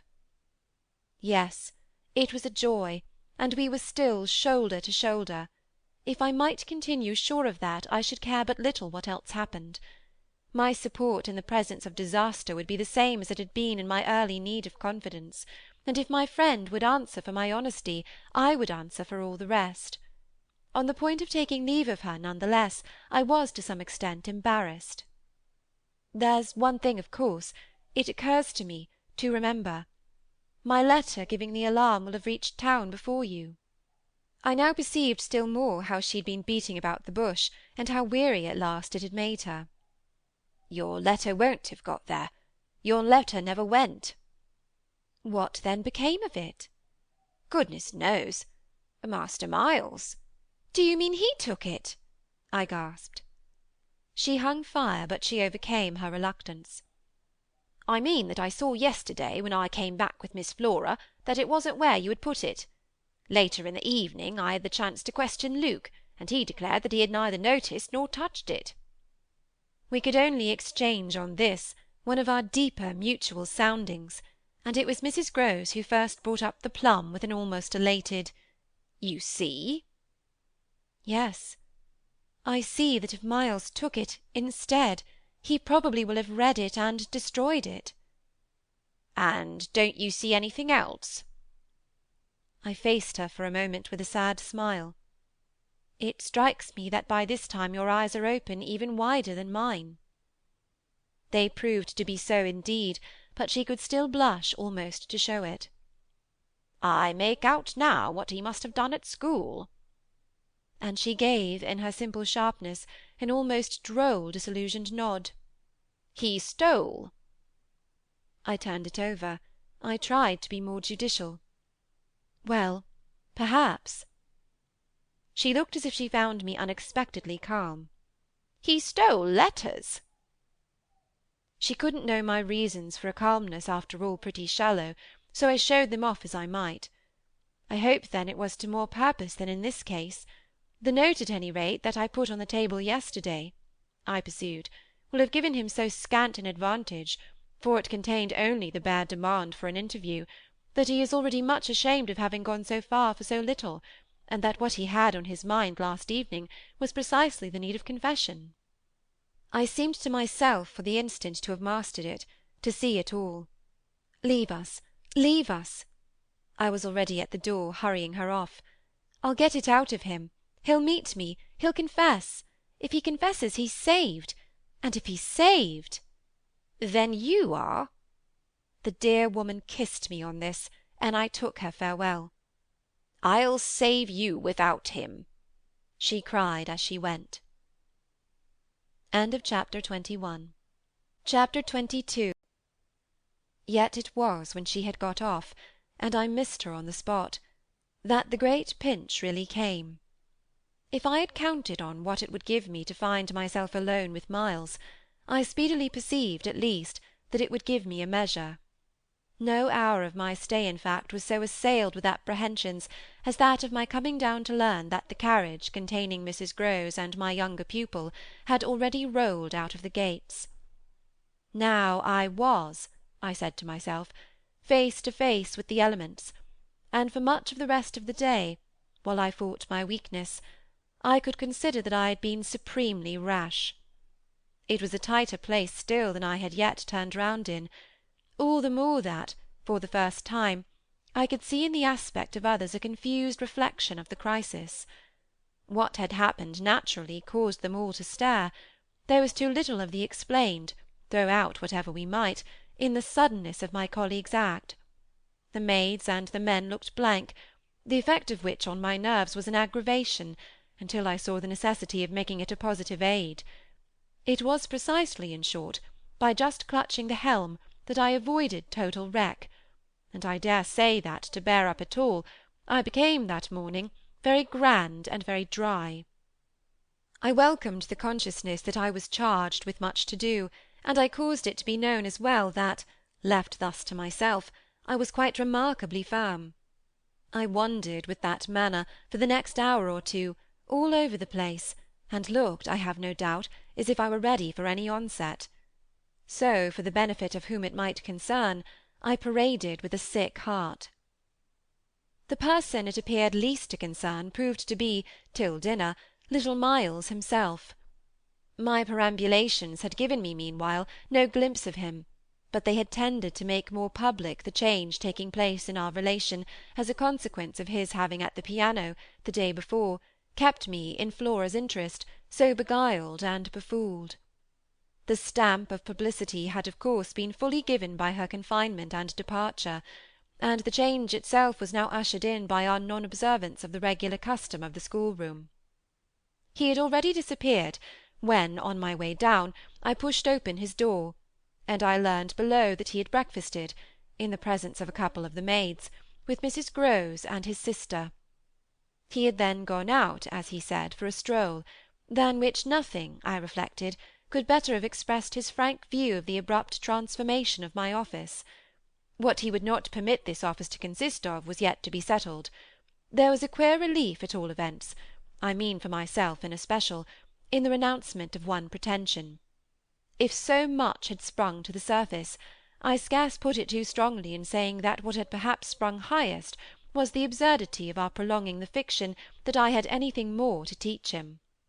It sufficiently stuck out that, by tacit little tricks in which even more than myself he carried out the care for my dignity, I had had to appeal to him to let me off straining to meet him on the ground of his true capacity.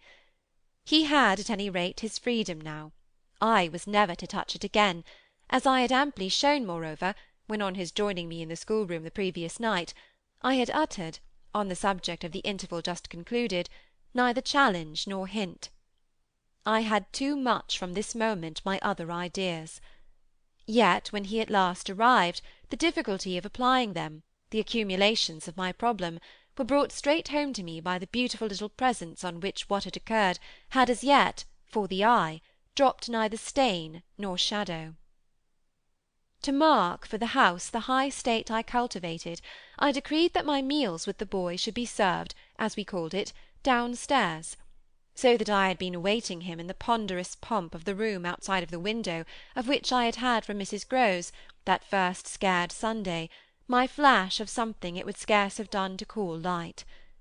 Here at present I felt afresh, for I had felt it again and again, how my equilibrium depended on the success of my rigid will, the will to shut my eyes as tight as possible to the truth that what I had to deal with was revoltingly against nature.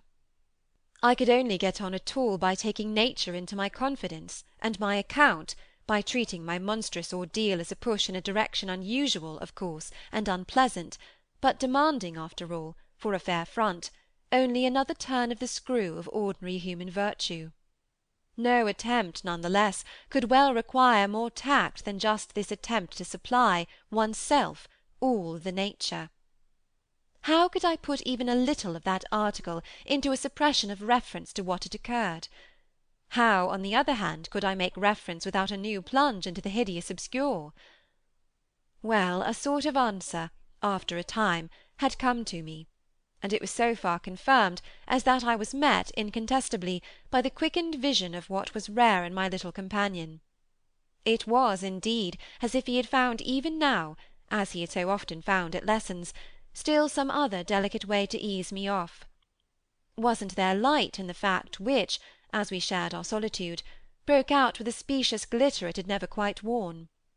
The fact that, opportunity aiding, precious opportunity which had now come, it would be preposterous, with a child so endowed, to forego the help one might wrest from absolute intelligence.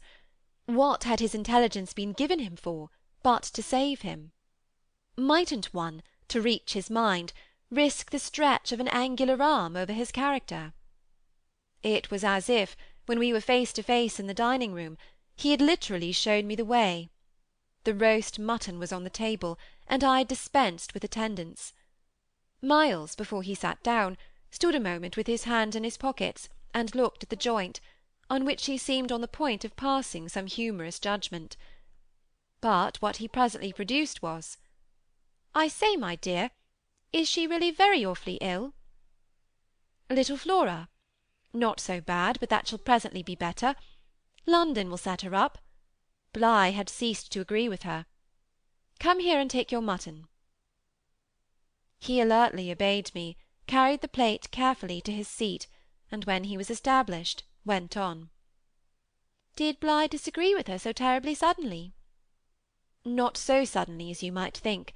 One had seen it coming on." "Then why didn't you get her off before?" "Before what?" "Before she became too ill to travel."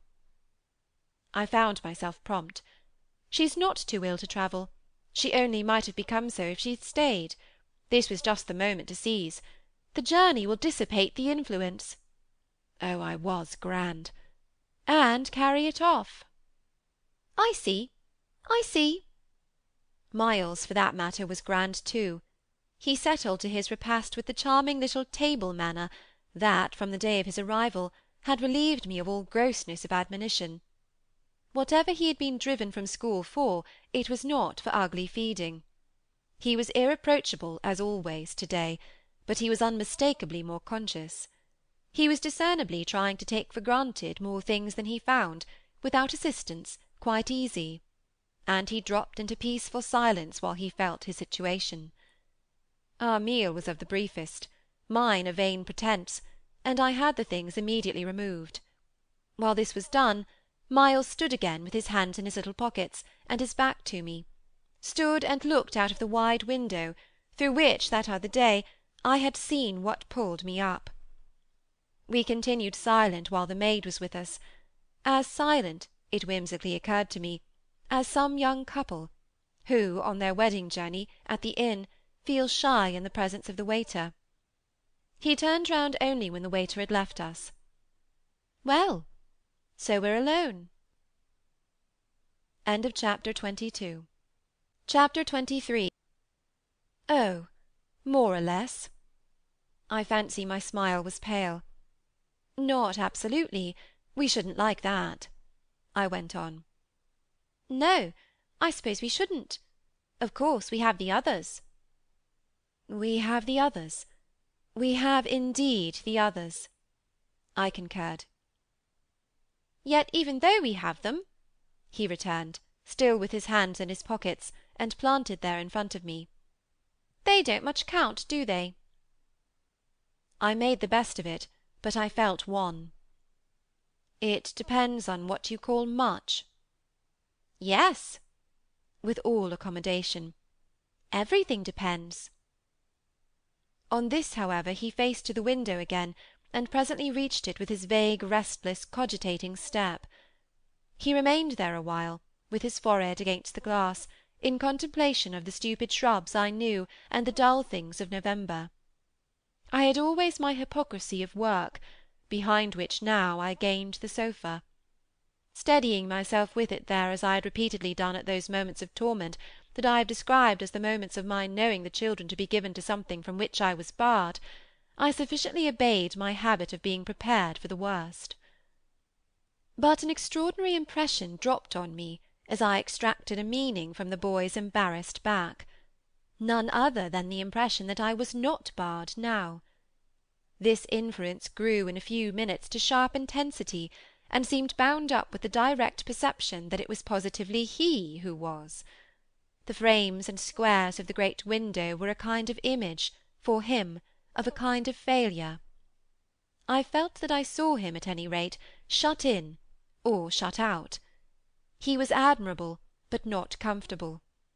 I took it in with a throb of hope. Wasn't he looking, through the haunted pane, for something he couldn't see? And wasn't it the first time in the whole business that he had known such a lapse? The first, the very first. I found it a splendid portent. It made him anxious, though he watched himself. He had been anxious all day, and even while in his usual sweet little manner he sat at table, had needed all his small strange genius to give it a gloss. When he at last turned round to meet me, it was almost as if this genius had succumbed. Well, I think I'm glad Bligh agrees with me. You would certainly seem to have seen, these 24 hours, a good deal more of it than for some time before. I hope, I went on bravely, that you've been enjoying yourself. Oh yes, I've been ever so far, all round about, miles and miles away. I've never been so free. He had really a manner of his own, and I could only try to keep up with him. Well, do you like it? He stood there smiling, then at last he put into 2 words. Do you? More discrimination than I had ever heard 2 words contain. Before I had time to deal with that, however, he continued as if with the sense that this was an impertinence to be softened. Nothing could be more charming than the way you take it, for of course if we're alone together now, it's you that are alone most. But I hope, he threw in, you don't particularly mind. Having to do with you? I asked. My dear child, how can I help minding? Though I've renounced all claim to your company, you're so beyond me, I at least greatly enjoy it. What else should I stay on for? He looked at me more directly, and the expression of his face, graver now, struck me as the most beautiful I had ever found in it. You stay on, just for that? Certainly. I stay on as your friend, and from the tremendous interest I take in you, till something can be done for you that may be more worth your while. That needn't surprise you. My voice trembled so that I felt it impossible to suppress the shake. Don't you remember how I told you when I came and sat on your bed the night of the storm that there was nothing in the world I wouldn't do for you? Yes, yes. He, on his side, more and more visibly nervous, had a tone to master; but he was so much more successful than I that, laughing out through his gravity, he could pretend we were pleasantly jesting. "Only that, I think, was to get me to do something for you." "It was partly to get you to do something," I conceded. "But you know you didn't do it." "Oh yes," he said with the brightest superficial eagerness. "You wanted me to tell you something." "That's it. Out, straight out. What you have on your mind, you know." "Ah, then, is that what you've stayed over for?" He spoke with a gaiety through which I could still catch the finest little quiver of resentful passion, but I can't begin to express the effect upon me of an implication of surrender even so faint. It was as if what I had yearned for had come at last only to astonish me. "Well, yes. I may as well make a clean breast of it. It was precisely for that." He waited so long that I supposed it for the purpose of repudiating the assumption on which my action had been founded; but what he finally said was, "Do you mean now? Here?" "There couldn't be a better place or time." He looked round him uneasily, and I had the the queer impression of the very first symptom I had seen in him of the approach of immediate fear.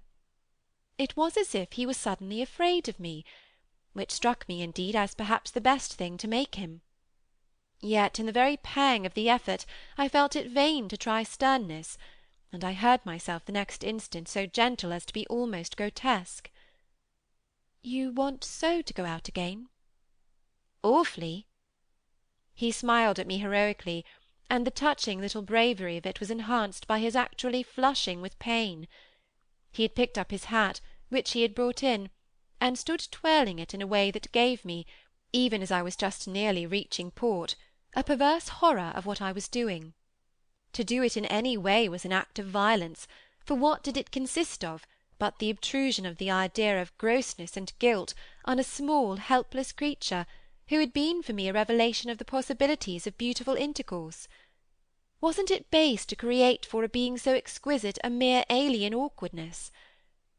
I suppose I now read into our situation a clearness it couldn't have had at the time, for I seem to see our poor eyes already lighted with some spark of a prevision of the anguish that was to come. So we circled about, with terrors and scruples, like fighters not daring to close. But it was for each other we feared. That kept us a little longer suspended and unbruised. "I'll tell you everything," Miles said. "I mean, I'll tell you anything you like. You'll stay on with me, and we shall both be all right, and I will tell you, I will. But not now." "Why not now?" My insistence turned him from me, and kept him once more at his window in a silence during which between us you might have heard a pin drop. Then he was before me again, with the air of a person from whom, outside, some one who had frankly to be reckoned with was waiting. "I have to see Luke." I had not yet reduced him to quite so vulgar a lie, and I felt proportionately ashamed. But, horrible as it was, his lies made up my truth. I achieved thoughtfully a few loops of my knitting. "Well, then, go to Luke, and I'll wait for what you promise. Only in return for that, satisfy, before you leave me, one very much smaller request."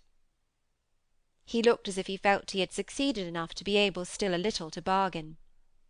"Very much smaller?" "Yes, a mere fraction of the whole. Tell me." Oh, my work preoccupied me, and I was off-hand. "If yesterday afternoon, from the table in the hall, you took, you know, my letter." End of Chapter 23. Chapter 24. My sense of how he received this suffered for a minute from something that I can describe only as a fierce split of my attention; a stroke that at first, as I sprang straight up, reduced me to the mere blind movement of getting hold of him, drawing him close, and, while I just fell for support against the nearest piece of furniture, instinctively keeping him with his back to the window.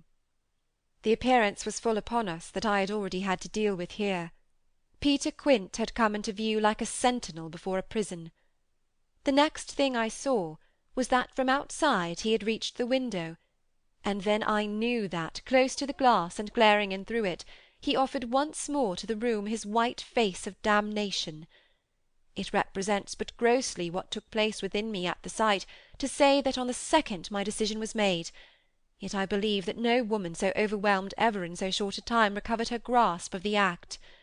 It came to me in the very horror of the immediate presence that the act would be, seeing and facing what I saw and faced, to keep the boy himself unaware. The inspiration, I call it by no other name, was that I felt how voluntarily, how transcendently I might. It was like fighting with a demon for a human soul, and when I had fairly so appraised it, I saw how the human soul, held out in the tremor of my hands at arm's length, had a perfect dew of sweat on a lovely childish forehead. The face that was close to mine was as white as the face against the glass, and out of it presently came a sound, not low nor weak, but as if from much further away, that I drank like a waft of fragrance. Yes, I took it.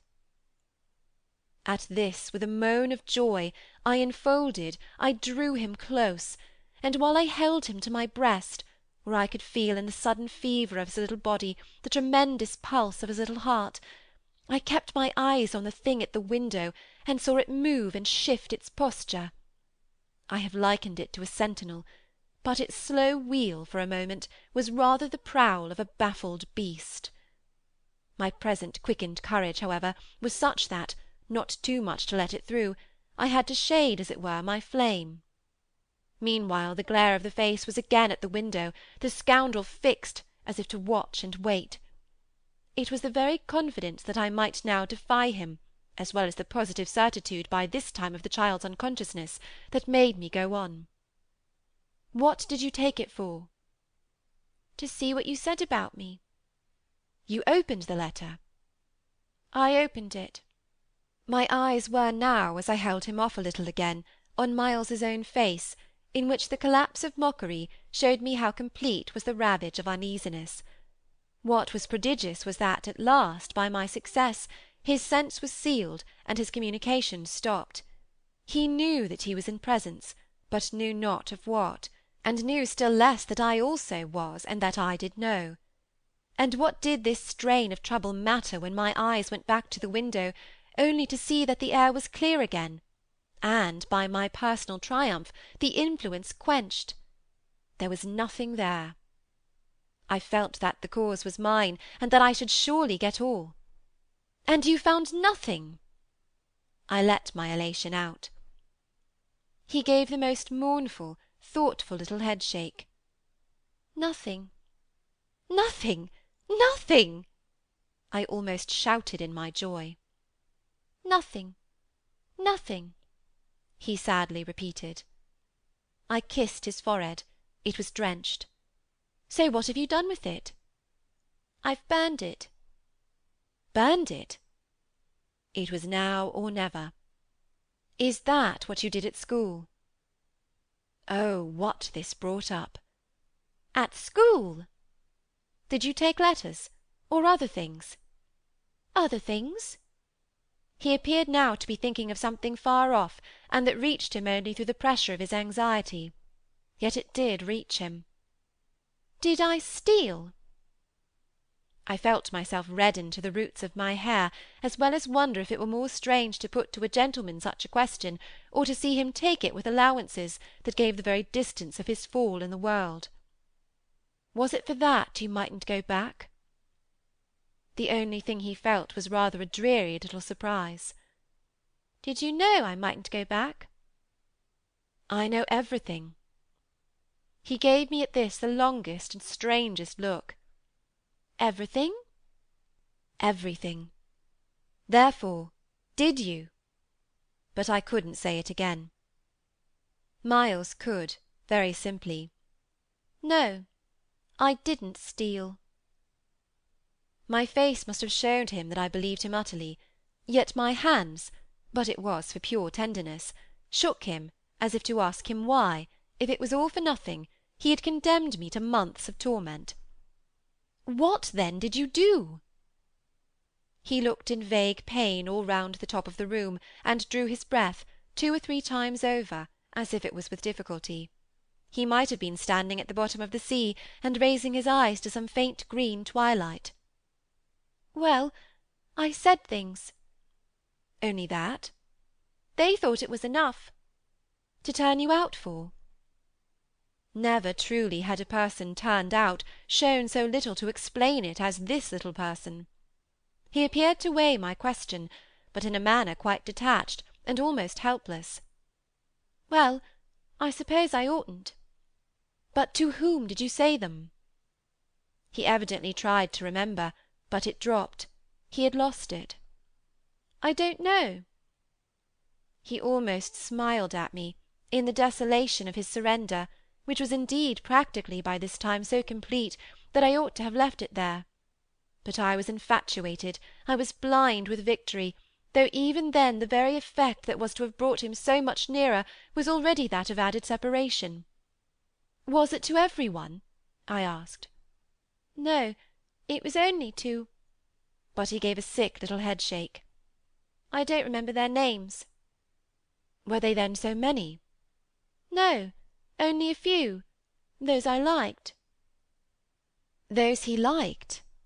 I seemed to float not into clearness, but into a darker obscure, and within a minute there had come to me out of my very pity the appalling alarm of his being perhaps innocent. It was for the instant confounding and bottomless, for if he were innocent, what then on earth was I? Paralysed while it lasted by the mere brush of the question, I let him go a little, so that, with a deep-drawn sigh, he turned away from me again, which, as he faced toward the clear window, I suffered, feeling that I had nothing now there to keep him from. "And did they repeat what you said?" I went on after a moment. He was soon at some distance from me, still breathing hard, and again with the air, though now without anger for it, of being confined against his will. Once more, as he had done before, he looked up at the dim day, as if of what had hitherto sustained him nothing was left but an unspeakable anxiety.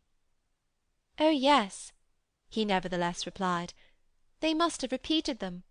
To those they liked," he added. There was somehow less of it than I had expected, but I turned it over. "And these things came round?" "To the masters? Oh yes," he answered very simply. "But I didn't know they'd tell." "The masters? They didn't. They've never told. That's why I ask you." He turned to me again his little beautiful fevered face. "Yes, it was too bad." "Too bad?" "What I suppose I sometimes said. To write home." I can't name the exquisite pathos of the contradiction given to such a speech by such a speaker. I only know that the next instant I heard myself throw off with homely force, "Stuff and nonsense!" But the next after that I must have sounded stern enough. What were these things? My sternness was for all his judge, his executioner, yet it made him avert himself again, and that movement made me, with a single bound and an irrepressible cry, spring straight upon him.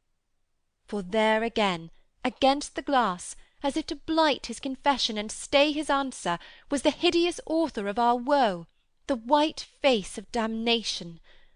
I felt a sick swim at the drop of my victory and all the return of my battle, so that the wildness of my veritable leap only served as a great betrayal. I saw him, from the midst of my act, meet it with a divination, and on the perception that even now he only guessed, and that the window was still to his own eyes free, I let the impulse flame up to convert the climax of his dismay into the very proof of his liberation. "No more! No more! No more!" I shrieked, as I tried to press him against me, to my visitant. "Is she here?" Miles panted, as he caught with his sealed eyes the direction of my words. Then, as his strange "she" staggered me, and with a gasp I echoed it, "Miss Jessel! Miss Jessel!" he, with a sudden fury, gave me back. I seized, stupefied, his supposition, some sequel to what he had done to Flora, but this made me only want to show him that it was better still than that. "It's not Miss Jessel, but it's at the window, straight before us. It's there! The coward horror! There for the last time!" At this, after a second in which his head made the movement of a baffled dog's on a scent, and then gave a frantic little shake for air and light, he was at me in a white rage, bewildered, glaring vainly over the place, and missing wholly, though it now to my sense filled the room like the taste of poison, the wide overwhelming presence. "It's he!" I was so determined to have all my proof that I flashed into ice to challenge him.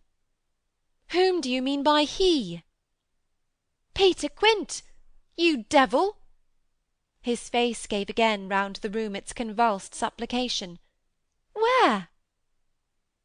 They are in my ears still, his supreme surrender of the name, and his tribute to my devotion. What does he matter now, my own? What will he ever matter? "I have you!" I launched at the beast. "But he has lost you for ever!" Then, for the demonstration of my work, "There! there!" I said to Miles. But he had already jerked straight round, stared, glared again, and seen but the quiet day. With the stroke of the loss I was so proud of, he uttered the cry of a creature hurled over an abyss, and the grasp with which I recovered him might have been that of catching him in his fall. I caught him, yes, I held him. It may be imagined with what a passion! But at the end of a minute I began to feel what it truly was that I held. We were alone with the quiet day, and his little heart, dispossessed, had stopped. End of Chapter 24. End of The Turn of the Screw, by Henry James.